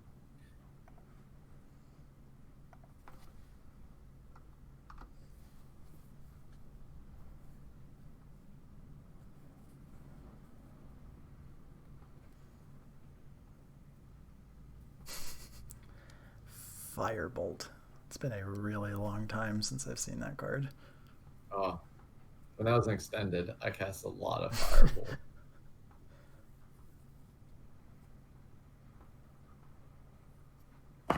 Man, this delay is really, really getting me this game. You said it was fine. I warned you. Where are you? It's not lag though. Last time it was lag. This time it's actually just delay. Okay. Like the quality's good now. It's just I'm just a little bit behind because I'm watching the stream and commentating back. Fair enough. It's okay. There's only 2 more matches. Or yeah, it'll be okay. Just gotta tell me what's going on a little bit. They Euroed, drew a card, played another land, and then just smashed Rexaged our Worn Stone Power. Stone. Okay. So then we just Gonti and see what's up. Yep. Maybe they'll have like Cultivate or something.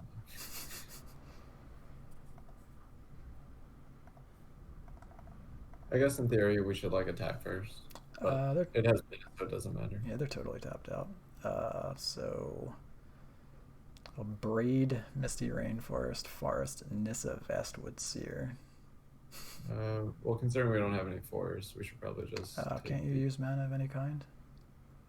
No. Like Nissa Vastwood Seer looks for fours. Oh, I see what you're saying. So it's just a Braid then.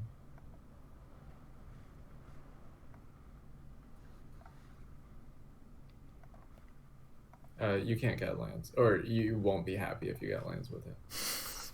Can't cast lands? Are you sure? Yeah. Things that are cast can usually be countered and responded to. It's not good. All right, let's see how this goes.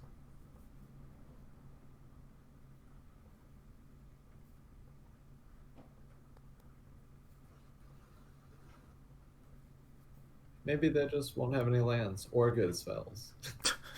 Well, Tracker came off the top, so. Yeah, and then they had a land under it. So I guess they're not playing Tracker, though, because they played Forest to start their turn. Okay.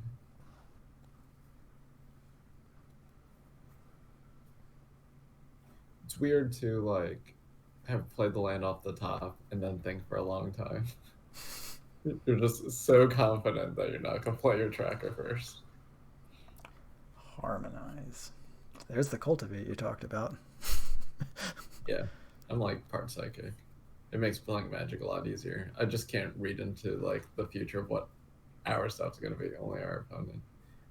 I mean, that's still useful in its own way. What's the cards that they drew? They drew Whisper. Yeah, Whisperwood was the top one, and we get to know the other two.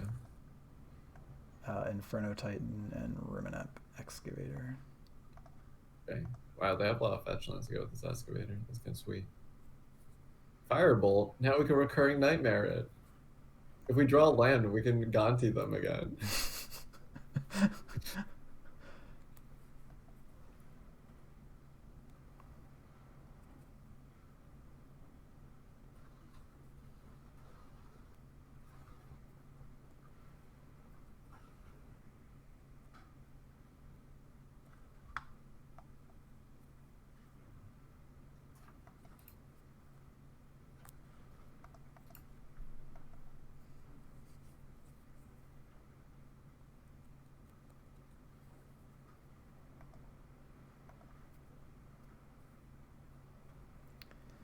Strix isn't bad. Yeah, it's fine. Probably just play the Strix. But yeah, we can do potential like recurring nightmare stuff, and then we probably want to abrade the Oracle if we don't get anything good off the Strix.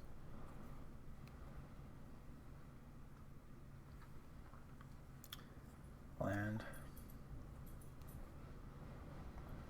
Yeah, so I think we still abrade the Oracle. And then we'll just try and mill them out with a Gonti or something. We'll figure it out later.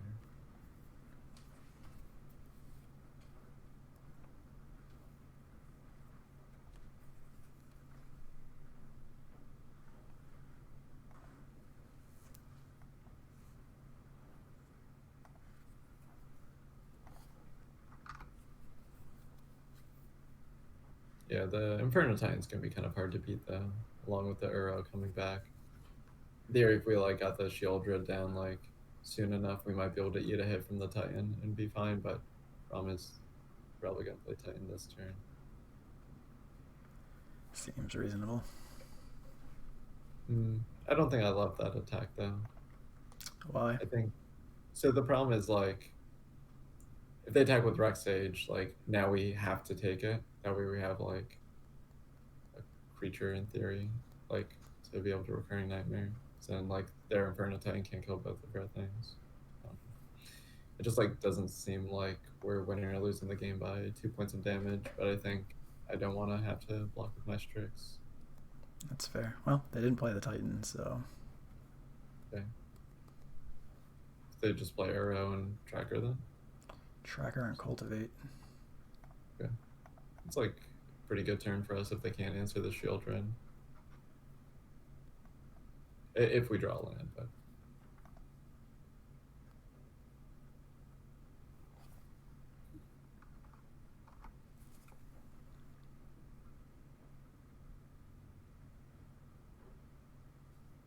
Do we want to block the Rex Sage with the Strix? No. Yeah, I mean, we could bring it back with the Recurring Nightmare, was the only thought. Yeah, no, it's like this game is like more about like being able to like stabilize and have this Shieldred in play, and it's better done with the Death Touchers out and them needing to answer it.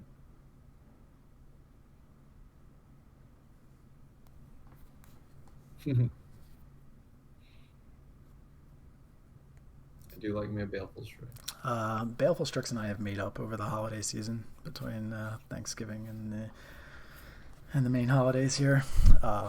Mainly because no one plays poor Baleful Strix anymore in Legacy. They've all jumped ship and gone to Ice Fang Quaddle. I mean, Baleful Strix has been buried in the 2019-2020 fire printing purge and is no longer a good enough Magic card because it doesn't have Flash to go with it. So it's so sad. So art's pretty sweet on that card too. So what are we, Scarab God or? Yeah, just Scarab God and pass.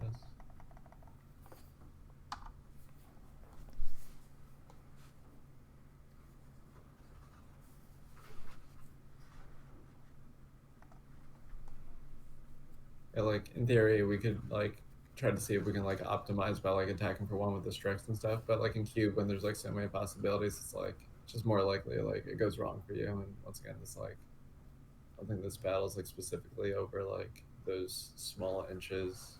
I think it's more about like just macro gameplay.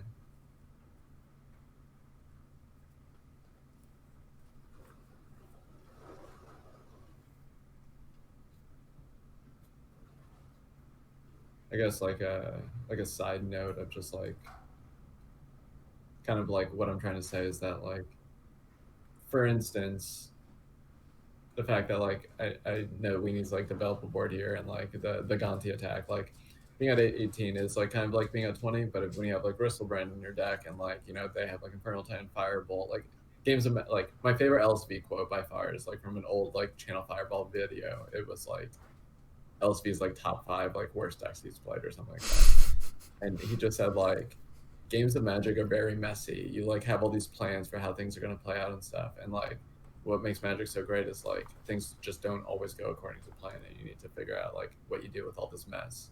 So like the way I approach Magic is like kind of going with the flow and the mess, but I try to think like how Magic cards are designed and like how like what types of Magic cards like could exist and like could happen, and I try to play around those in a macro sense. That helps. What did they get? They symbiosis into Avenger of Zendikar for 9 plants. Yeah, that one's not great for us. That was like Zach worst card for us. But if we draw Massacre Worm, they're dead.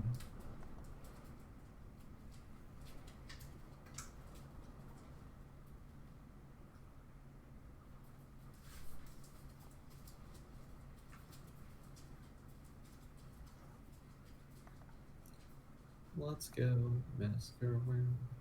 Let's go.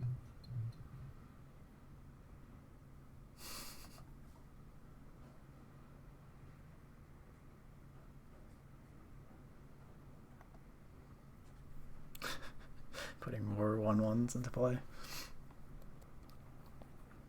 Wait, how?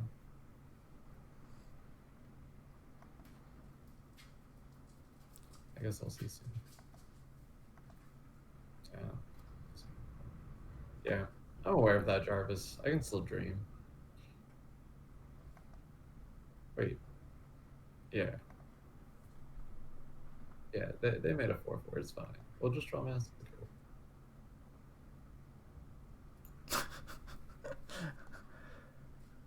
Ravenous Chupacabra. You can shoot the Avenger, and then that gives us another look at it.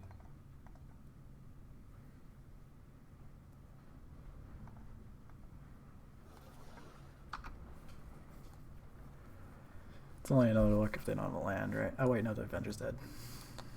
Yeah. I mean, I didn't do the math, but probably unlikely to be dead and have one more look. Jarvis, we're not dead.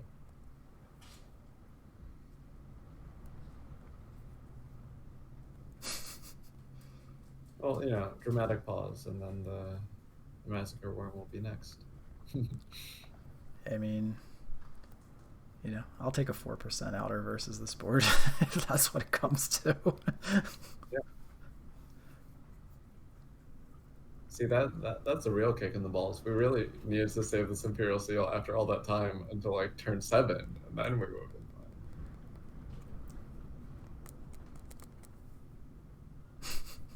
fine. My plan of milling them is also working too. So.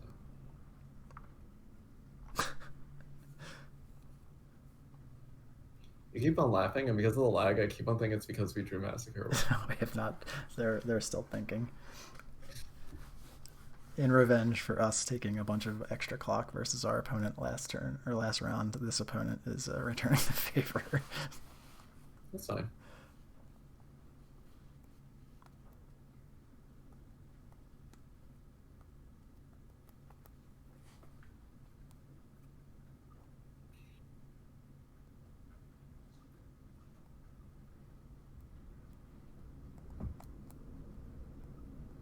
So, chat, what are you guys doing for the holiday, weekend or times? Do you guys have any cool like traditions, magic related or family related that you guys do?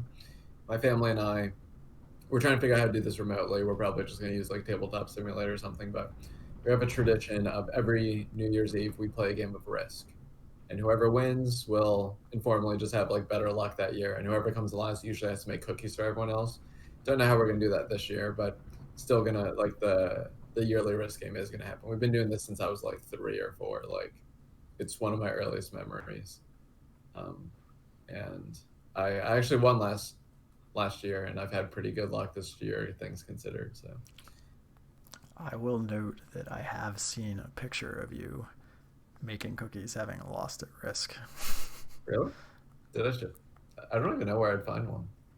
I probably should. My sister probably took one or something. Yeah. I don't remember. So it has happened. Do you have a preferred strat that you think your family is relatively weak to in Risk? Or So typically, my older sister and someone else will go after Australia. So I typically end up in like the Americas. Um, we alternate sometimes between like choosing like what territories to start with or just randomizing. I've been pretty into just like randomizing because like there's really only like 2 or 3 strategies and there's like 6 of us. So like that's just not particularly fun. So I just end up like trying to both I just try to not be a part of battles like in the beginning.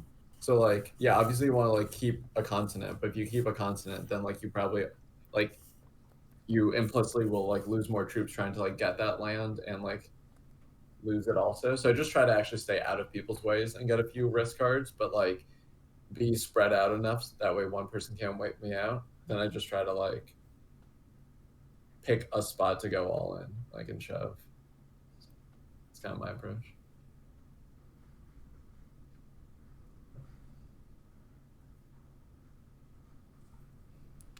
Oh, that's awesome. Cooking food and watching the Peanuts Christmas special. I watched that one like 2 or 3 years, like when I was a kid. But you're never too old for, Peanuts. Yeah, I guess we just have Strix block the tireless tracker. You can figure this one out. We're already entering storyland again, so. it's fine. We maximized our blocks there. What's Seven Fishes? Is that a band or a restaurant or something? It was a black creature. Wasn't the right one. Oh, was that It Ophiomancer? was Ophiomancer. Wow. The stream wouldn't know, but I did not see that. People were calling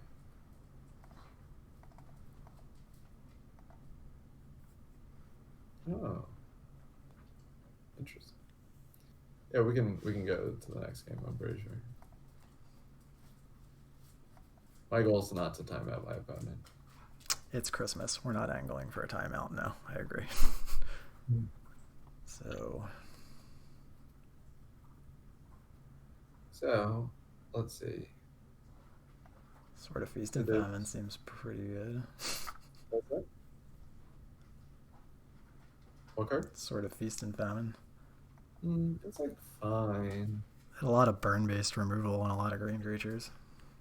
Yeah, that's like true-ish.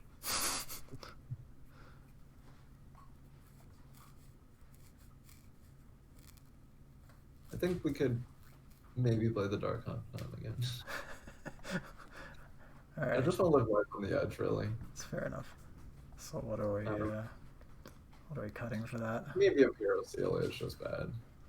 Really? After a game where we would have just won if we sat on Imperial Seal, you're going to call it bad? Maybe.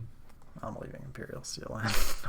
Executive decision of having 2 copies of Massacre Worm versus that deck. Yeah, that's fine. We could take out. Jeez.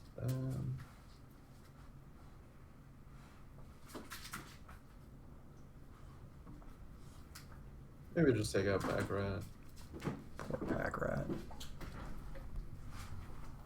Like, the battle might just not be about that. Man, I don't know what it's like you. It's fiercely windy here right now. Yeah, it's getting pretty bad. Snow was pretty bad like last week too. How do you feel about two landers missing a color, but Um, with a removal spell and some good cards? yeah, I keep. We're playing against like a ramp strategy, so just like the removal spells with Liliana, and like you could just power stone out like the other Liliana and stuff. I think this hand's good. It's like on the lower end of keepable, but you have to have a keep range. This isn't. Confidant is too risky with a deck with burn. No, they're gonna burn the Dark Confidant or they're gonna lose, right? Like they can't have the burn, and we have the Dark Confidant play.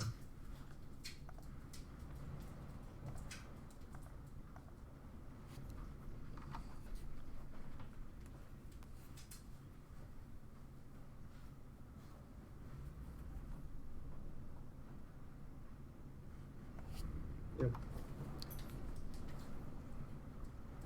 I actually didn't even know that that was a sorcery. I just assumed it was an instant because we're in 2020.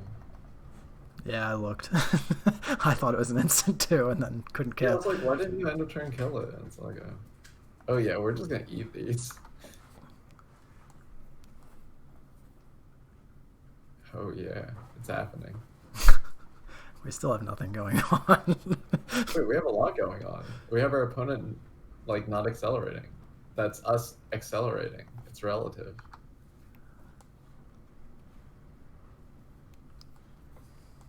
Don't worry. We can only win games where we play Liliana 5, I'm telling you. Oh, don't worry. You gotta have faith. So, do we save Gristlebrand or do we discard Gristlebrand? Is the question.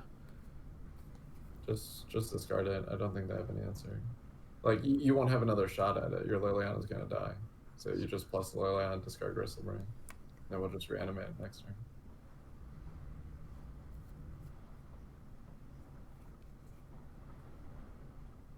See, we get to do what we both wanted. I just want Liliana 5. You want Gristlebrain to play. Let's just compromise and do both. It's fair enough.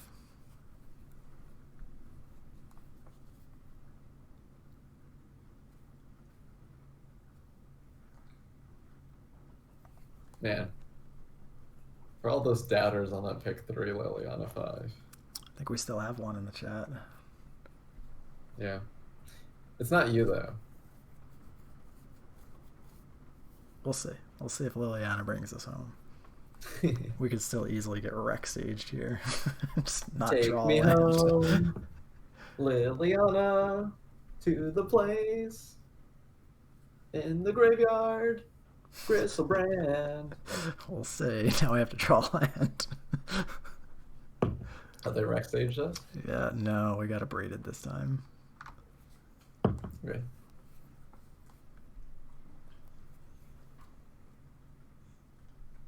Oh, Massacre Worm up top. It's okay. Do we want a tireless tracker or pass is the question. No, we could just pass. What do you mean I did that to myself? We knew they had a braid and Rex Sage from last game. That was not a lock that card was going to survive. No, I think this is fine.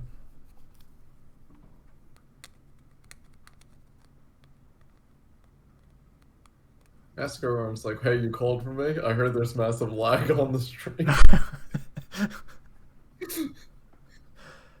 You're right. Who needs Imperial Seal when it'll just show up? Well, right now we could use Imperial Steel to go get Black Lotus for it. Probably just get like Underground Sea or Island. We're gonna need to draw this.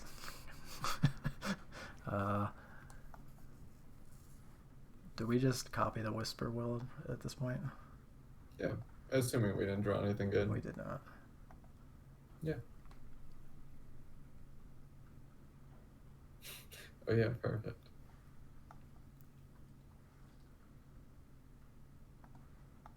Yeah, Wispy Woods. How's Manifest work with lands? Can you just flip it? No. No, it has to be a card. Yeah. Yeah, it has to be a card. Lands just aren't a card. Fine. Yeah. it just has to be a permanent thing.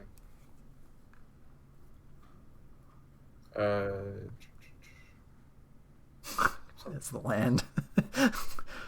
Perfect. Yeah.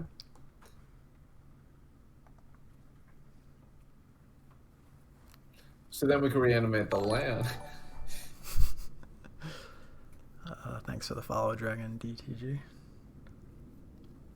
Yeah, thanks. We trade the manifest here for sure, right? Yep. Just take the 4. If they manifest into a creature, so be it. Like, it's more than likely that they did, but like, our Whisperwood's still better. Yeah.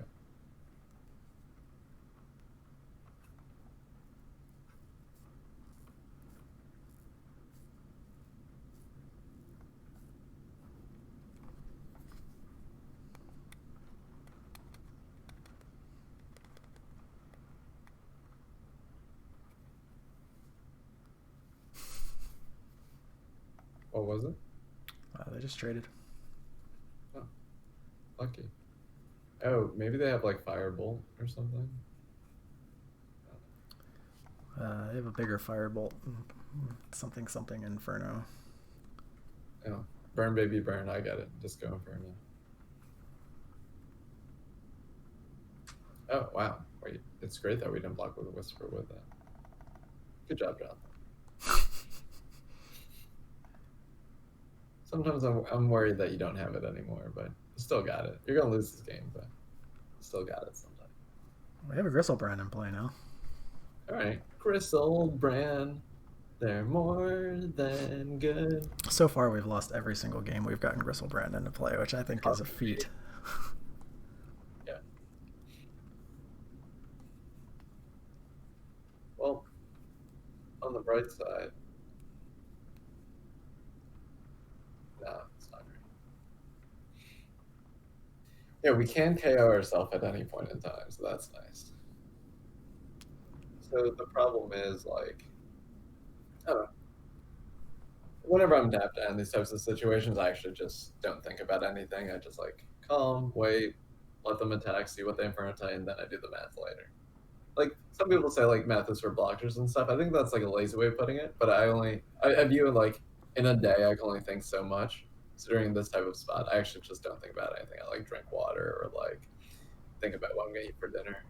Fair enough. I'm hoping we can just survive long enough for them to get their Avenger into play, and then we top deck our land. Yeah, exactly.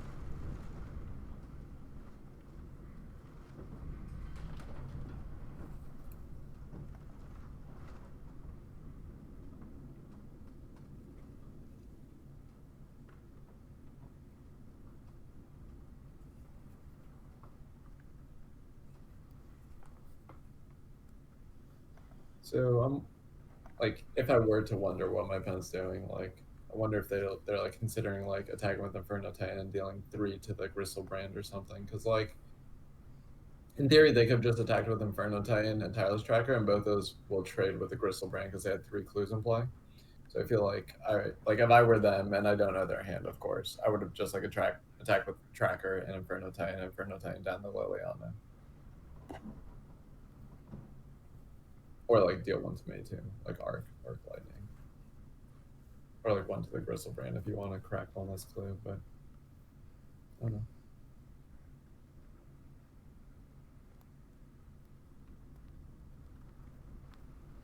It'd be fun if we do like trade off Gristlebrand and then like draw a Recurring Nightmare or something.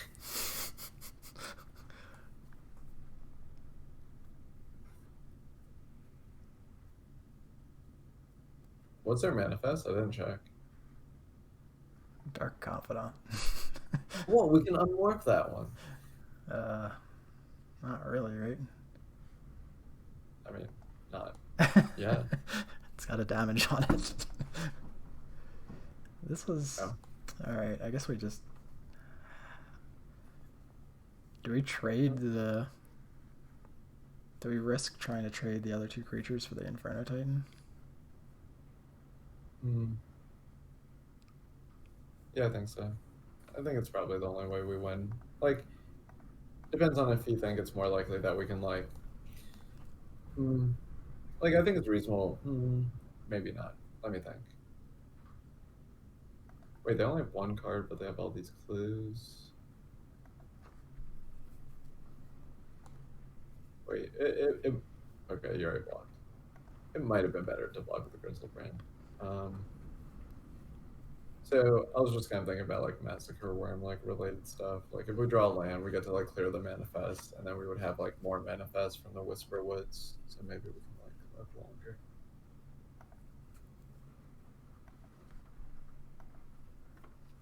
But I think the advantage to this play is in theory we could attack down Liliana, might use Gristlebrand, and if we got Strix and Chupacabra and a land, I think we're pretty in it.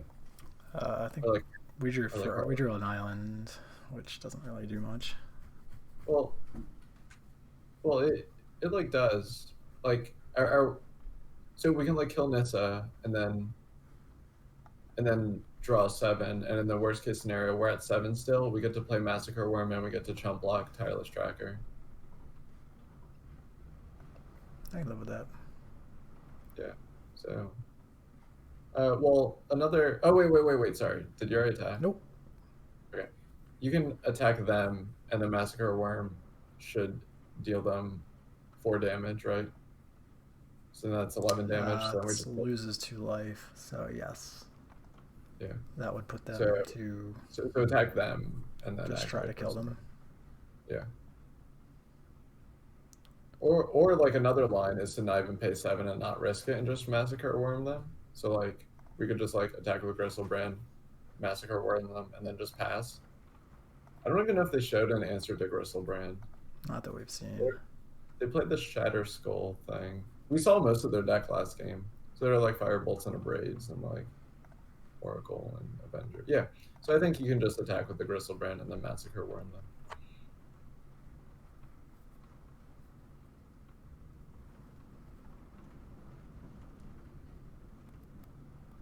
And then we could always draw 7 if something really bad happens. But I think it's an unnecessary risk at this point. See, Massacre Worm knew when to show up.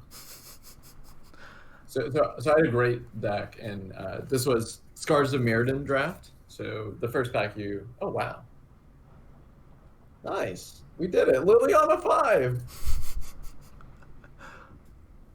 So I actually think I told this story on last year's stream, no lie.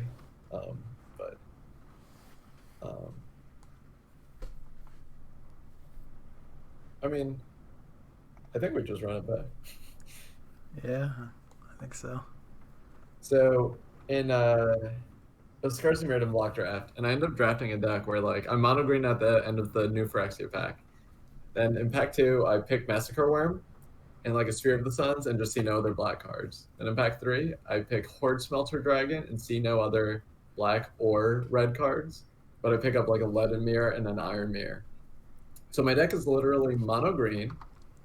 I am playing 4 swamps, 3 mountains, 10 forests, one of each red and black mirror and the Sphere of the Suns. So I play against someone where game 1, all I do is play the mirrors, and then I play Massacre Worm to clear the board, then Horde Smelter Dragon. I play no green lands and no green cards. Then game 2, I only played green lands and green cards. And they're just I can't believe you sideboarded into this other deck. And I just say in chat, it's the same deck. Nice. Okay. Whoa, you need to go slower in this Imperial Seal. What if we ever want to play it on turn 1? No. We're Massacre Worming them again. We already have the plan. Okay. I'm down. Do we want to get rid of one of these Mana Dorks, or do we want the Ophiomancer in play on 3? We drew a Blood Chief's Thirst. We drew a Blood Chief's Thirst. I think played Harmonize. Let me think. Do you want to just Blood Chief's Thirst and Imperial Seal for Black Lotus and then Shield Rhythm? Yeah, that seems reasonable. They haven't shown any way to really get something big off the table. I like that. I like that. And like even if they can, we have recurring nightmare. Like we would just play Ophiomancer the turn after that. I'm pretty sure it doesn't matter which one you kill, but like, we saw most of their deck. I think killing the Pilgrim's better. That way they take one. Okay. Yeah, I figured black was a color that they were more likely to have a splash than the white. They only had 5 cards left in their deck at the end of game 1, so That's fair. Oh, okay.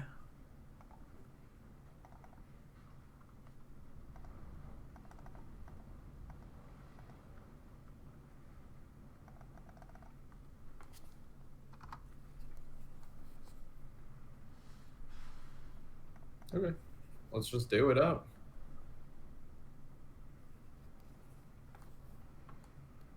She old.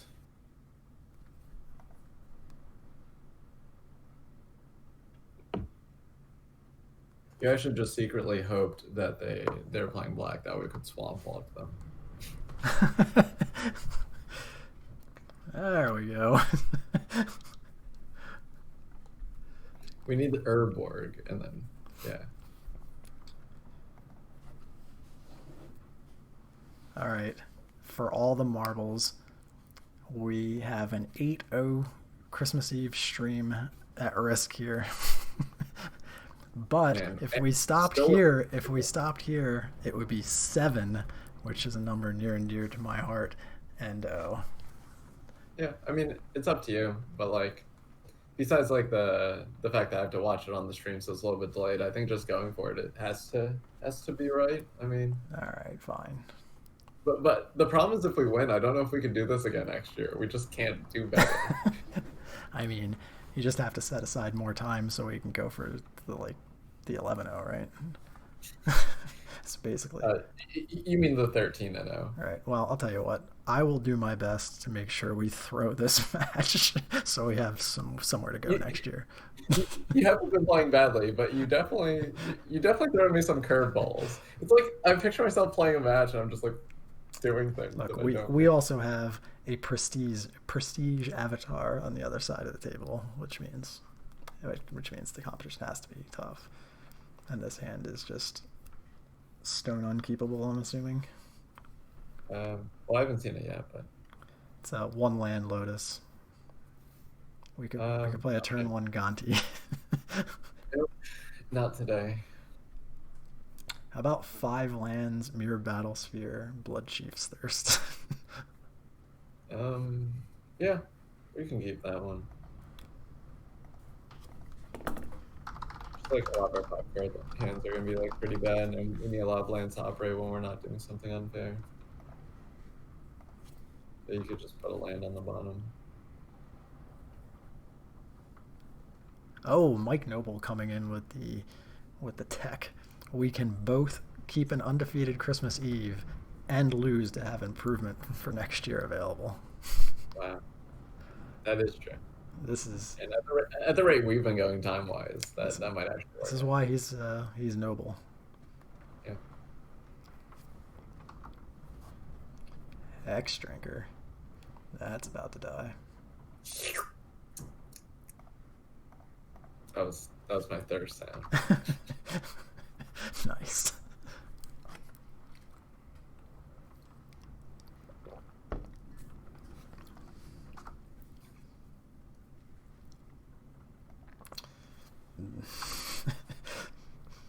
Our draw steps are indicating they want us to play this Battle Sphere. All right, I'm ready. It's gonna be a while though. It's okay. Massacre Worm's gonna know when to show up. It's the real MVP.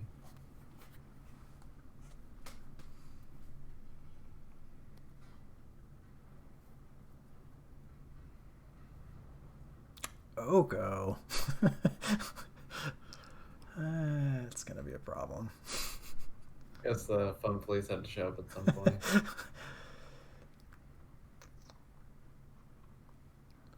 So what we really need is on 5, we need to draw Pack Rat and then make 2 Pack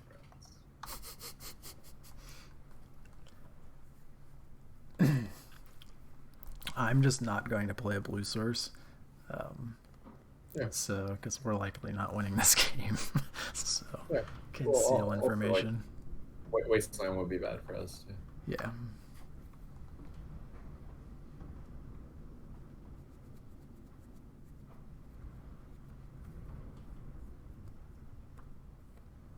I'm just looking at our deck to see if we could do anything about this. Pretty sure the answer is no. I hope we get the Thief of Sanity, our opponent, next game. We haven't done that yet.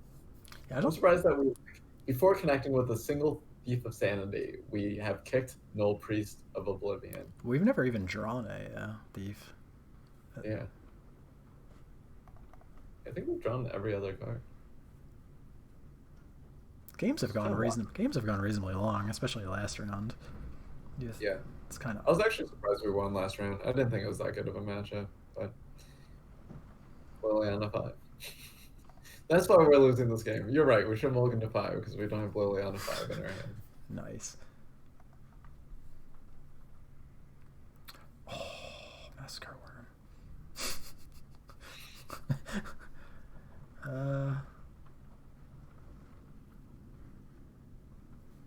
Do I make a second Strix here, or do I just hold the Metamorph? Yeah, no, we play the Metamorph on Carnage Tyrant, then they can't attack with anything else. Oh, that's a good call. And then if they attack with Carnage Tyrant, we can have our Carnage Tyrant attack their Oko. That is a good call. And then we have Massacre Worm next turn, so then we should be able to take down most of Oko.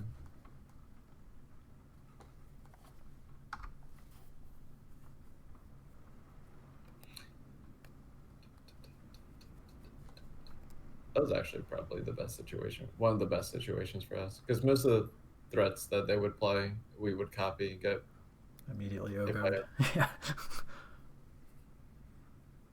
Even if they leave everything back, we could like massacre and then like potentially like attack things down. Like, I don't know. It's a glimmer of hope. I still think we're like very likely to lose, but oh man. I was actually kind of hoping that would happen. Maybe they'll play like a deranged hermit here. Oh baby. Wait, that would actually be great. I don't even think it's in the queue, but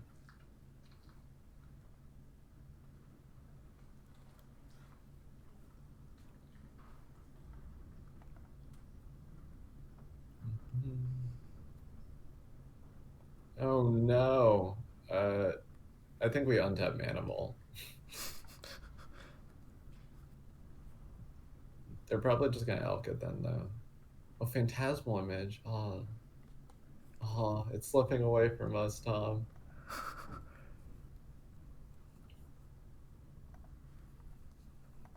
Maybe we can untap Mana Vault then. Because of the Oko. Oh wait. Well, if they do that.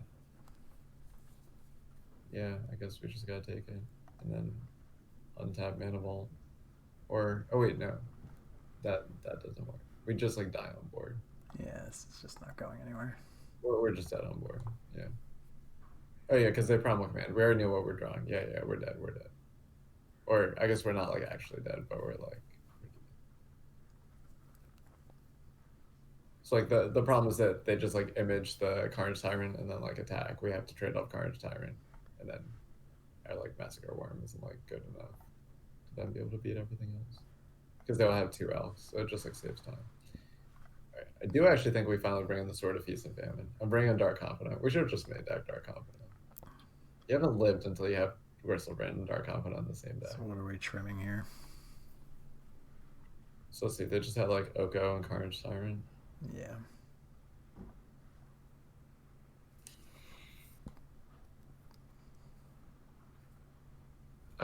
I still want to cut Imperial Seal, but you won't let me. All right, fine. Okay. Merry Christmas. Thanks. And now I'll cut one of the big cards, and I'll let you choose. It might just be Battlesphere. Yeah, that's what I was looking at too. The idea of getting 4 1/1s and a 3/3 well, like, for 7. For me, it's actually Gristlebrand, but for you, I know it's we're Battlesphere. not cutting Gristlebrand. Yeah, I already got the seal out of there. Gristlebrand was a key contributor in the comeback victory that you didn't think we could have. And yes, we could still reveal Gristlebrand to Dark Confidant. The best synergy I've ever seen in Cube. It's really what I want to do. It reminds me of this deck that my friend played at like JSS Nationals, where he played like Dark Confidant and Hit and Run in the same deck. Nice. Yeah, this sounds great. We play Ye Old Dread.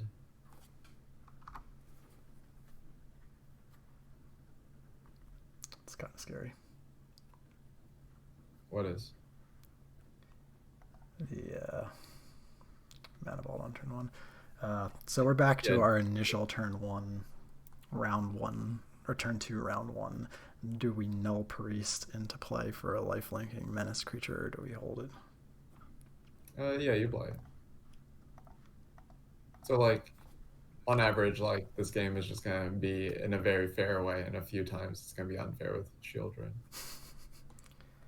Darksteel Colossus is the best reveal. You don't want to like Draco yourself? You're like 16 or something? Is Draco in the cube? No. I mean, Darksteel Colossus isn't either. That really takes the air out of the Shieldred board. Man, being in the future must be great. I'm still just waiting. Wait, they play Tracker. Oh, and Caracas. Okay. We just pick off Tracker here, right? Well, it doesn't have a counter. Yeah. Yeah, you can Heartless Act that.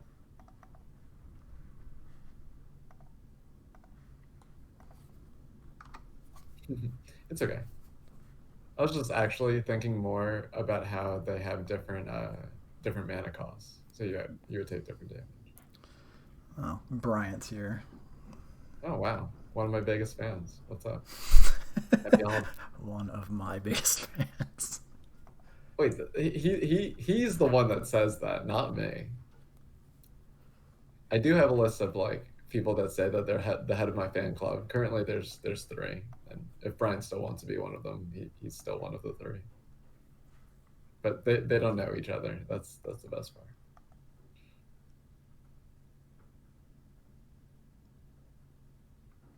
Oh wow! Wait, that's a great combo. Caracas with Nissa.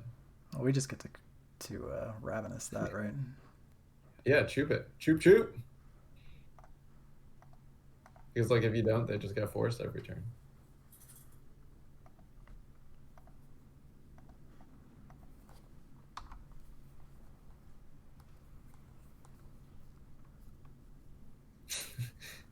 Youthful and clean shaven. It's true. I've been working remotely, so I got to look decent. I also knew I'd be on camera, so I have to look good for Tom. You know, we only do this once a year, so. We only do this one once a year. This particular year, we did 4 streams. I think I did 7 on my channel total, and you were on 4 of them. Wow. So should my New Year's resolution to try to be on more streams? You can do that. Nobody was even close. Matt Soleil was on 2. That was the closest. I guess I actually have been on a lot of streams this year, like between the Legacy, the Legacy Double Dash. I helped out with the Eternal weekend commentary, and then all the streams with you. I've participated kind of more this year than last year. I mean, that's a lot considering how much time and energy you had to put into your job situation. And considering I've only played in 2 Magic events this year, I just played Pro Tour Phoenix and the Pro Tour Online, where's the win short from requeuing. That is a ton. Bryant, we did play not Bug Turbo. We played Rainbow. Wait. I think we played both of their Air 3 drops. Yeah. Yeah. Okay.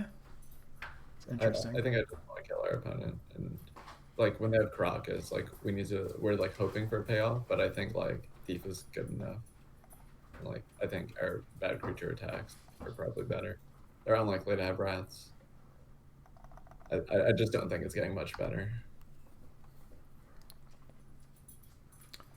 Our next 2 draws are land Gristlebrand, calling it now. Okay. I'm willing to accept this reality. But yeah, considering I've only played 2 Pro Tours this year and nothing else, I'm glad that I've been still active in the community. I hope people want to, have me still commentate and do things. Like I do my homework ahead of time if I have to.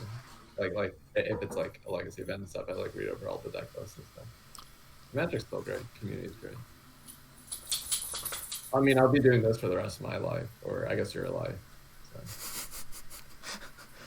Well, good thing about these streams is no preparation needed on your end. Just stories. As long as I can recall things that have happened to me in the past, we're good. Yeah, I think you're good to go. Aww. Wait, that's not bad. It's close. So, just the flyer here, right? Yeah, I think leaving back the snake to trade is probably good, the Ophiomancer token. Oh yeah, we are close to my bay. Liliana 5. It's the first time I've actually got a hit in with this. How does this actually work? It's Ganti, but we get to choose like from 3. I think it's also cast. We might not be able to do lands. You're gonna have to check for that one. What does it say? Yeah, it's cast. So we just okay. take this. So it's actually just Ganti. Yep. Oh wow, we've seen that one before. It's pretty good at brick walling their nonsense. Yeah, it's true. I mean, the Ophiomancer token's good too. Yeah, we'll just Wispy Woods.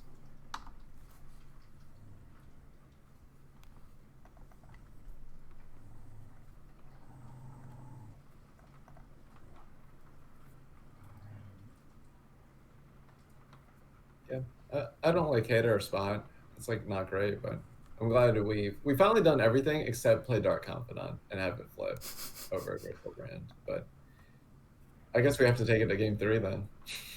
Yeah, I don't know. We just lost our clock.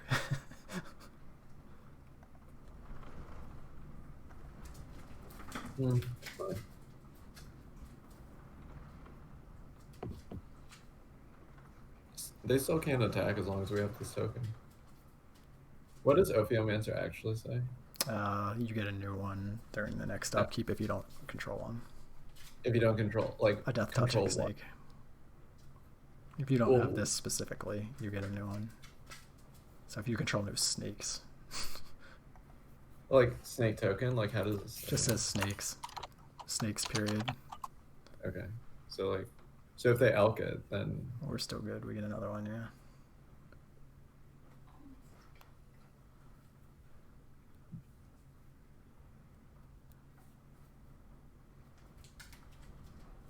Yeah, it's just the snake type. Okay.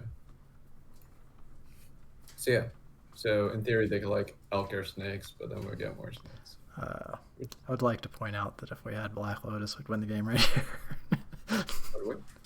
Yeah, they have infinite mirrors. I haven't seen it yet. I'm guessing it's Massacre Worm. Yeah, we did in fact draw Massacre Worm. Wow. But this is actually not that bad until they can figure out a way to push through. Yeah. It'll be okay. Just draw a couple of lands.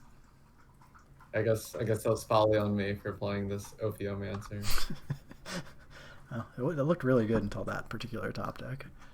Yeah, like if they just played like 5/5, I would have attacked with the team. Like that was kind of my logic. We almost passed Black Lotus, Bryant.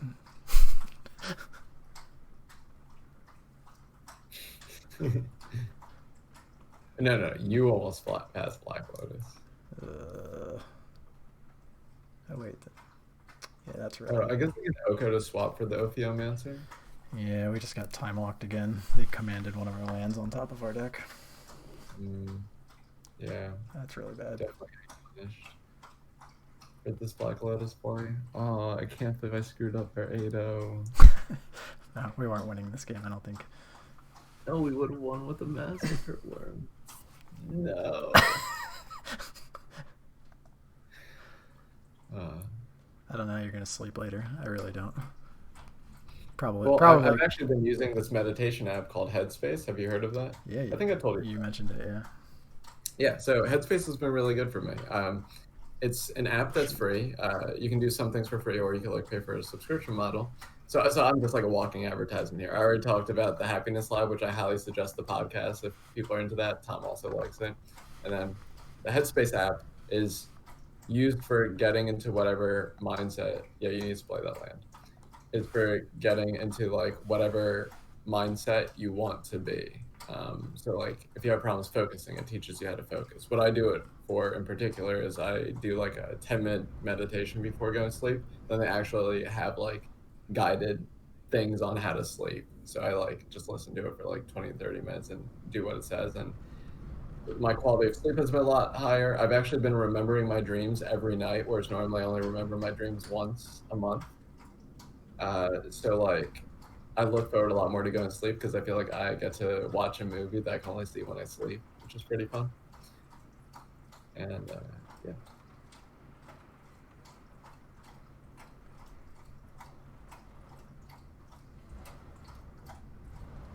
Oh, that's my dream. In Arena Cube, all I ever try to do is draft as many goallesses and nib misses as they let me draft. That's how I prep for that Pro Tour. Is the first one where they gave the God accounts. I just used my God account to play Cube the whole time. Yeah, I've been telling all these people about it. I'm spreading the gospel. All right, so the plan still can come together. If we draw Liliana 3, or Pack Rat and another land, or I think that's all of our discard outlets. If we draw Liliana 3, we can win the game.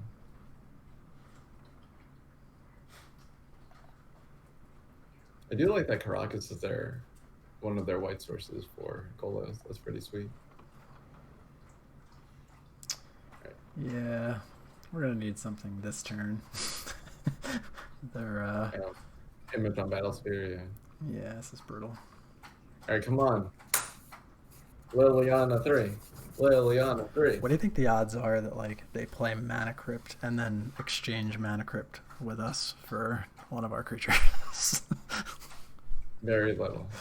Oh, come on. Liliana 3. Liliana 3.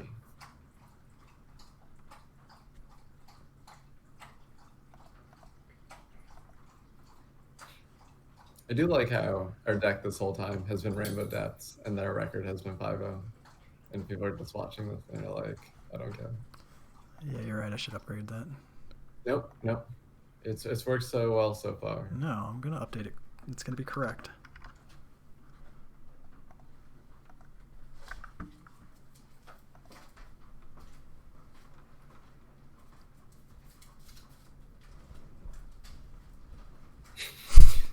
As we're about to die, you're gonna make sure Well, it's correct. you gotta make sure it's correct until the moment it's all over. What do you want to call the deck? This deck? Like blue-green, Pile. Liliana 5 Bristlebrand.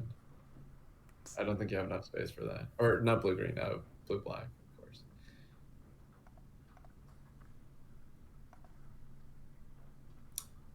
We got like the Death Touch or Block the Battlesphere. Yep. Yeah, that one I figured out. Right. Proud of you. All right, come on, Liliana 3.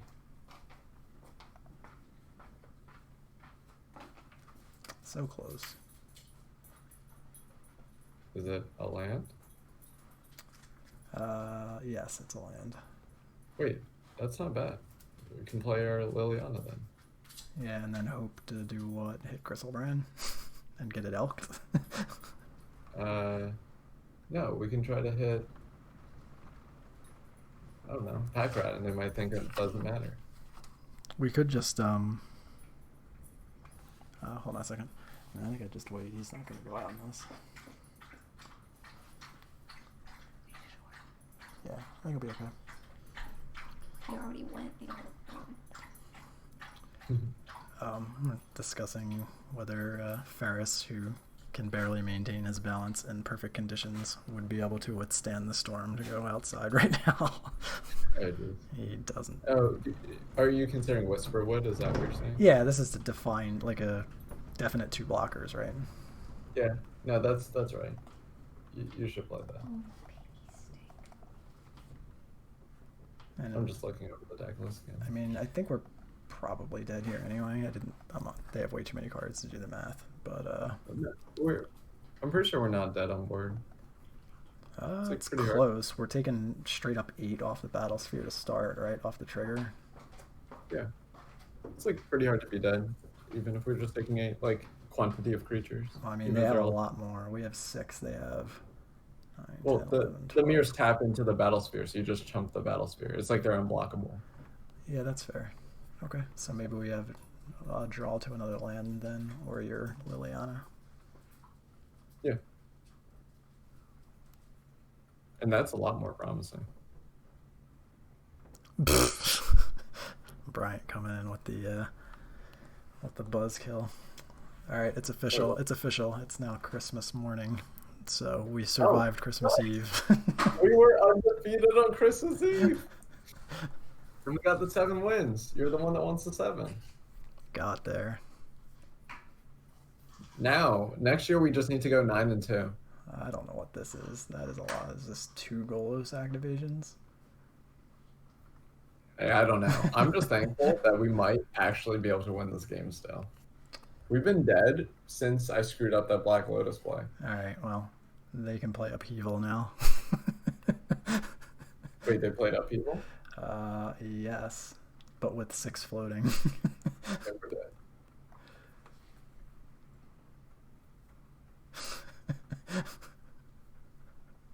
All right, I'm good for conceding. I gotta see what they put into play first, right? Well, actually, wait. It is possible that we might not lose. Yeah, So we have the. we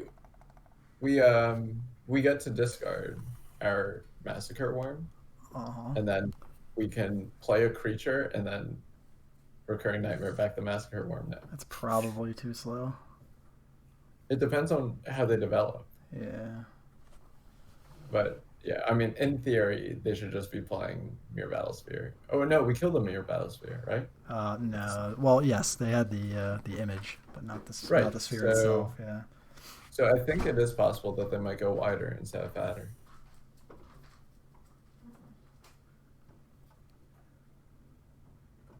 So Yeah, this is gonna be too fast. This is gonna be. Oh no, I thought they were gonna just image the Whisperwood and have a bazillion attackers in 2 turns, but they played Oko. Oko is still really fast.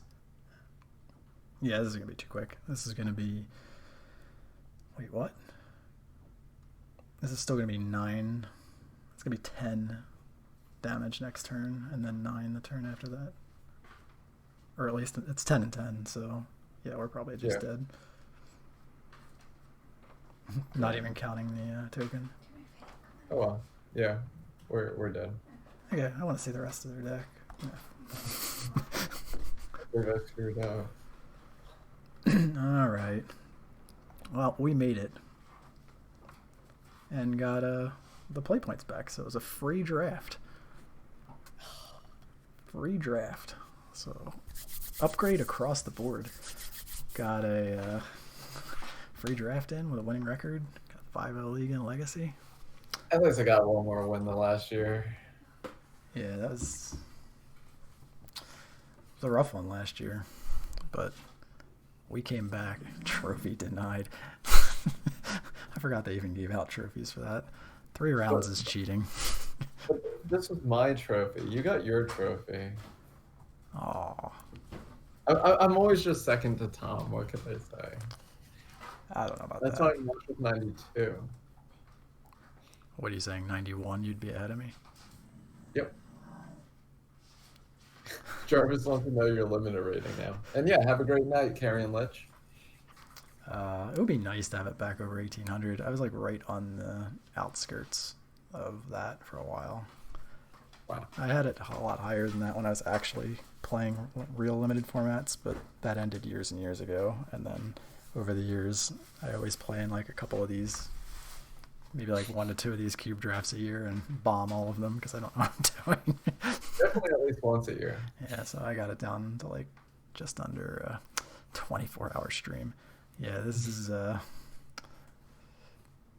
my computer can barely handle like a 25-minute stream, so 24 hours is a bit beyond its capabilities. I do think that's a soft goal for next year, though, right? Maybe a potentially better setup. Yeah, Bryant specifically has actually been trying to talk me into upgrading it. I wanted to, like, my idea for the end of this season, I think it ends in like mid-January, I want to say. Mhm. Yeah, 33 days from now, so I guess closer to the end of January, was that forever. Notice I logged back in again, so there's yet another different legacy deck there. Oh, yeah, let's see what it is. So that's Oh, my old bug depths list. wants me it to knows. wants me to play it. It's the first time that one's actually come up. Um, but what I was thinking It of, is kind of fun. And like as long as you catch it, it's fine. But like, what deck is it today? yeah, it's pretty ingrained in me at this point. Um, but yeah, so the idea was at the end of the year, I would just add up whatever the total treasure chests would be for the prizes for the 5-0s and sell the tickets and then donate it to whatever um, whatever cause seems worthwhile at the time. But Brian's been trying to sell me on upgrading equipment instead with it. Yeah, you can always, donation's great, and obviously getting it early, especially in these times, is good. But your own like happiness and lifestyle upgrade and stuff is also important. So I'll tell you what, regardless of what I end up doing with that, I will find a way to make sure the machine is running properly for this by next Christmas Eve. yeah, you have 365 days to figure it out. 364 now. Man, it's already gonna start again soon. Yeah, that's true. Like that's also one of Bryant's pet peeves is when there's Discord calls. I have the option of either watching someone play or streaming mine, not both. Like it literally will not do both. If I have one up, my stream screen will just be a blank rotating box that no one can see. And if I stream mine, I can't get into anybody else's. So I'm either a watcher or a player, and that's it.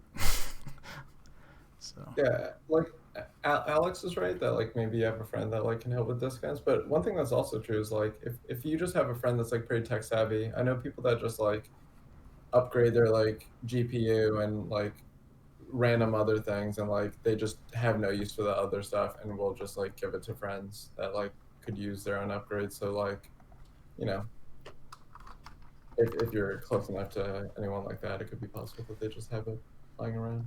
yeah, I do know a couple of people, but it's unfortunately like it's been a while since we've hung out with COVID and whatnot. So it's kind of awkward when you're not seeing people to be like, hey man, I know we haven't hung out in 10 months, but do you happen to have some computer parts? Like, I don't want to be that person. So it's different if we're out and doing something and conversation came up or whatever, but Yeah, makes a lot of sense. All right, so any parting words? Chat, anything before we call it quits tonight?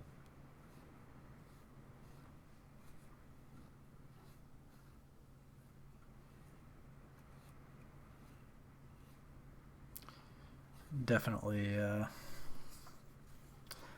put your prognosticator hat on and tell Alex that you've looked into. What's that? What does that word You're mean? going to look into the future, and since you told me you can do this, but you can only do it for the other side. So yeah, I would like to know how well Alex's opponents are going to draw on Sunday. Slightly above average. Damn.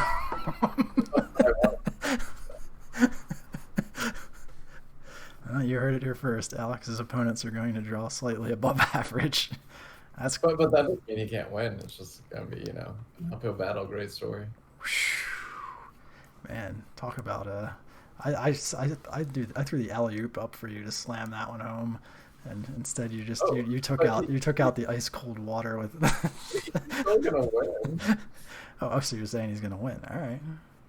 Yeah, just because the opponents draw well doesn't mean he's not gonna win. It's just you're gonna have to work for it. Yeah, exactly.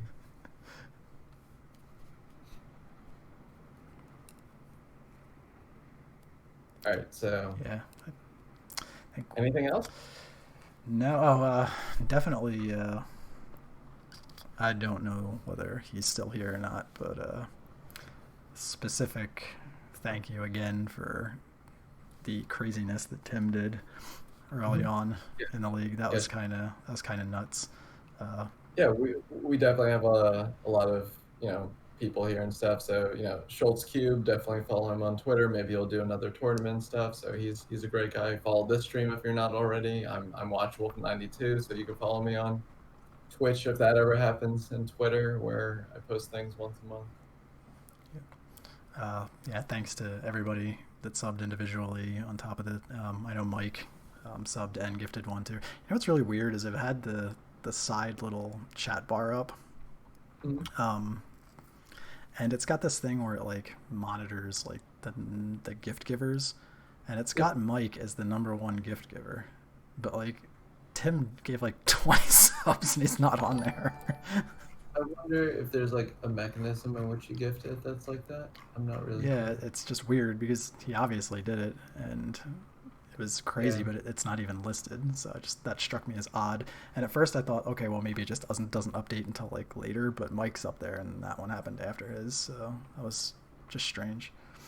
Oh wait, I thought I was definitely following the stream too. I don't know how that got undone. Look at this Yeah. guy. Look at this guy. He just wants more airtime. Thanks. Oh, Brian was the trendsetter. He was the one that I saw following, and I was like, wait, am I not following? Brian, I thought Brian was a closer friend than that. I would have assumed he was already following. You've been here. You've been on the streams. You've been a mod. Whatever. You forgot to click follow, but Brian's just inexcusable. It's okay. But that's a great Christmas present, having both you and him follow within seconds of each other. Wouldn't have it any other way. Exactly. All right, man. You gotta. You wanna. I got to do some headspace and go to sleep. All right, man. You take it easy. I know you like to. You need to rest up after these things. You Yep. definitely carried the mail with the stories this time. It was But less Q&A and more storytelling this time. you carried the actual magic. So really, we just crushed it from both sides, which is really how this friendship works. We just cover all areas. Well, I carried the legacy portion of it. I think you did more than your fair share of lifting on the draft portion. Yeah, but yeah, thanks for giving me choosing to do this with me. I know there's tons of great people in this community and stuff. Yet, like both last year and this year, you're willing to have me come out despite not being as active in the community and stuff. So I'm definitely thankful to you for that. I'm thankful to the chat for also just putting up with my stories and being amused and stuff, and spending time with us, and barring some extreme circumstance, like I know Tom and I are both planning on doing this next year. Yep, your stories are not something people put up with. Your stories are a feature, and generally enjoyed across the board by everyone. We'll see. Look at this jerk in the chat, like literal follow into threat. Yeah. I'll consider. To each their own. I have 24 hours to monitor it. Consider it. All right. I wish you best of luck in your quest for world domination in virtual Risk tomorrow. No, it's New Year's Eve. Oh, it's New Year's Eve. Okay. Well, that's coming up too. You have less than a week to prepare your strategies. Otherwise, I mean, how are you gonna make the cookie thing work? Are you gonna have you're gonna have to ship them? If you lose, you get knocked out. I guess technically, if I lose, I could try to see if there's insomnia cookies that are by them. Have you ever had that before? I have not. No. It's one of the best cookies. There's a store an insomnia cookie store, right in walking distance from me, and if I want a cookie, I'll go there. Nice.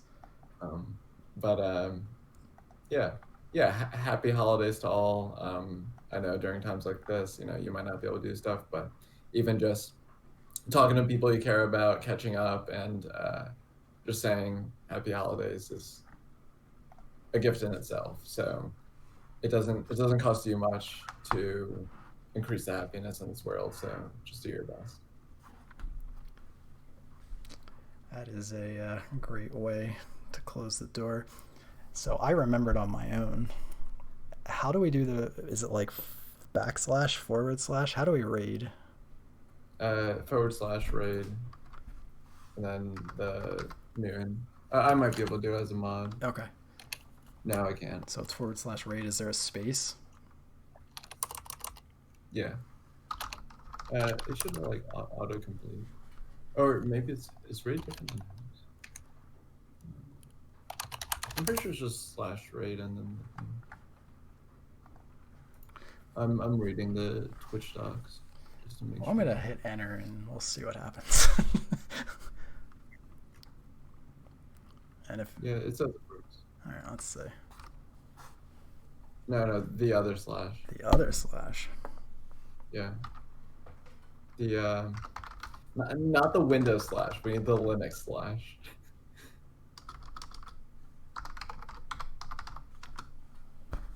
That one?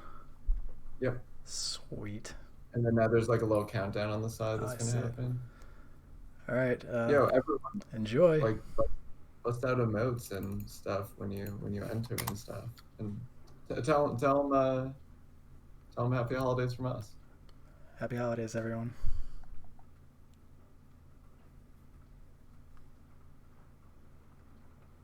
All right, there you have it.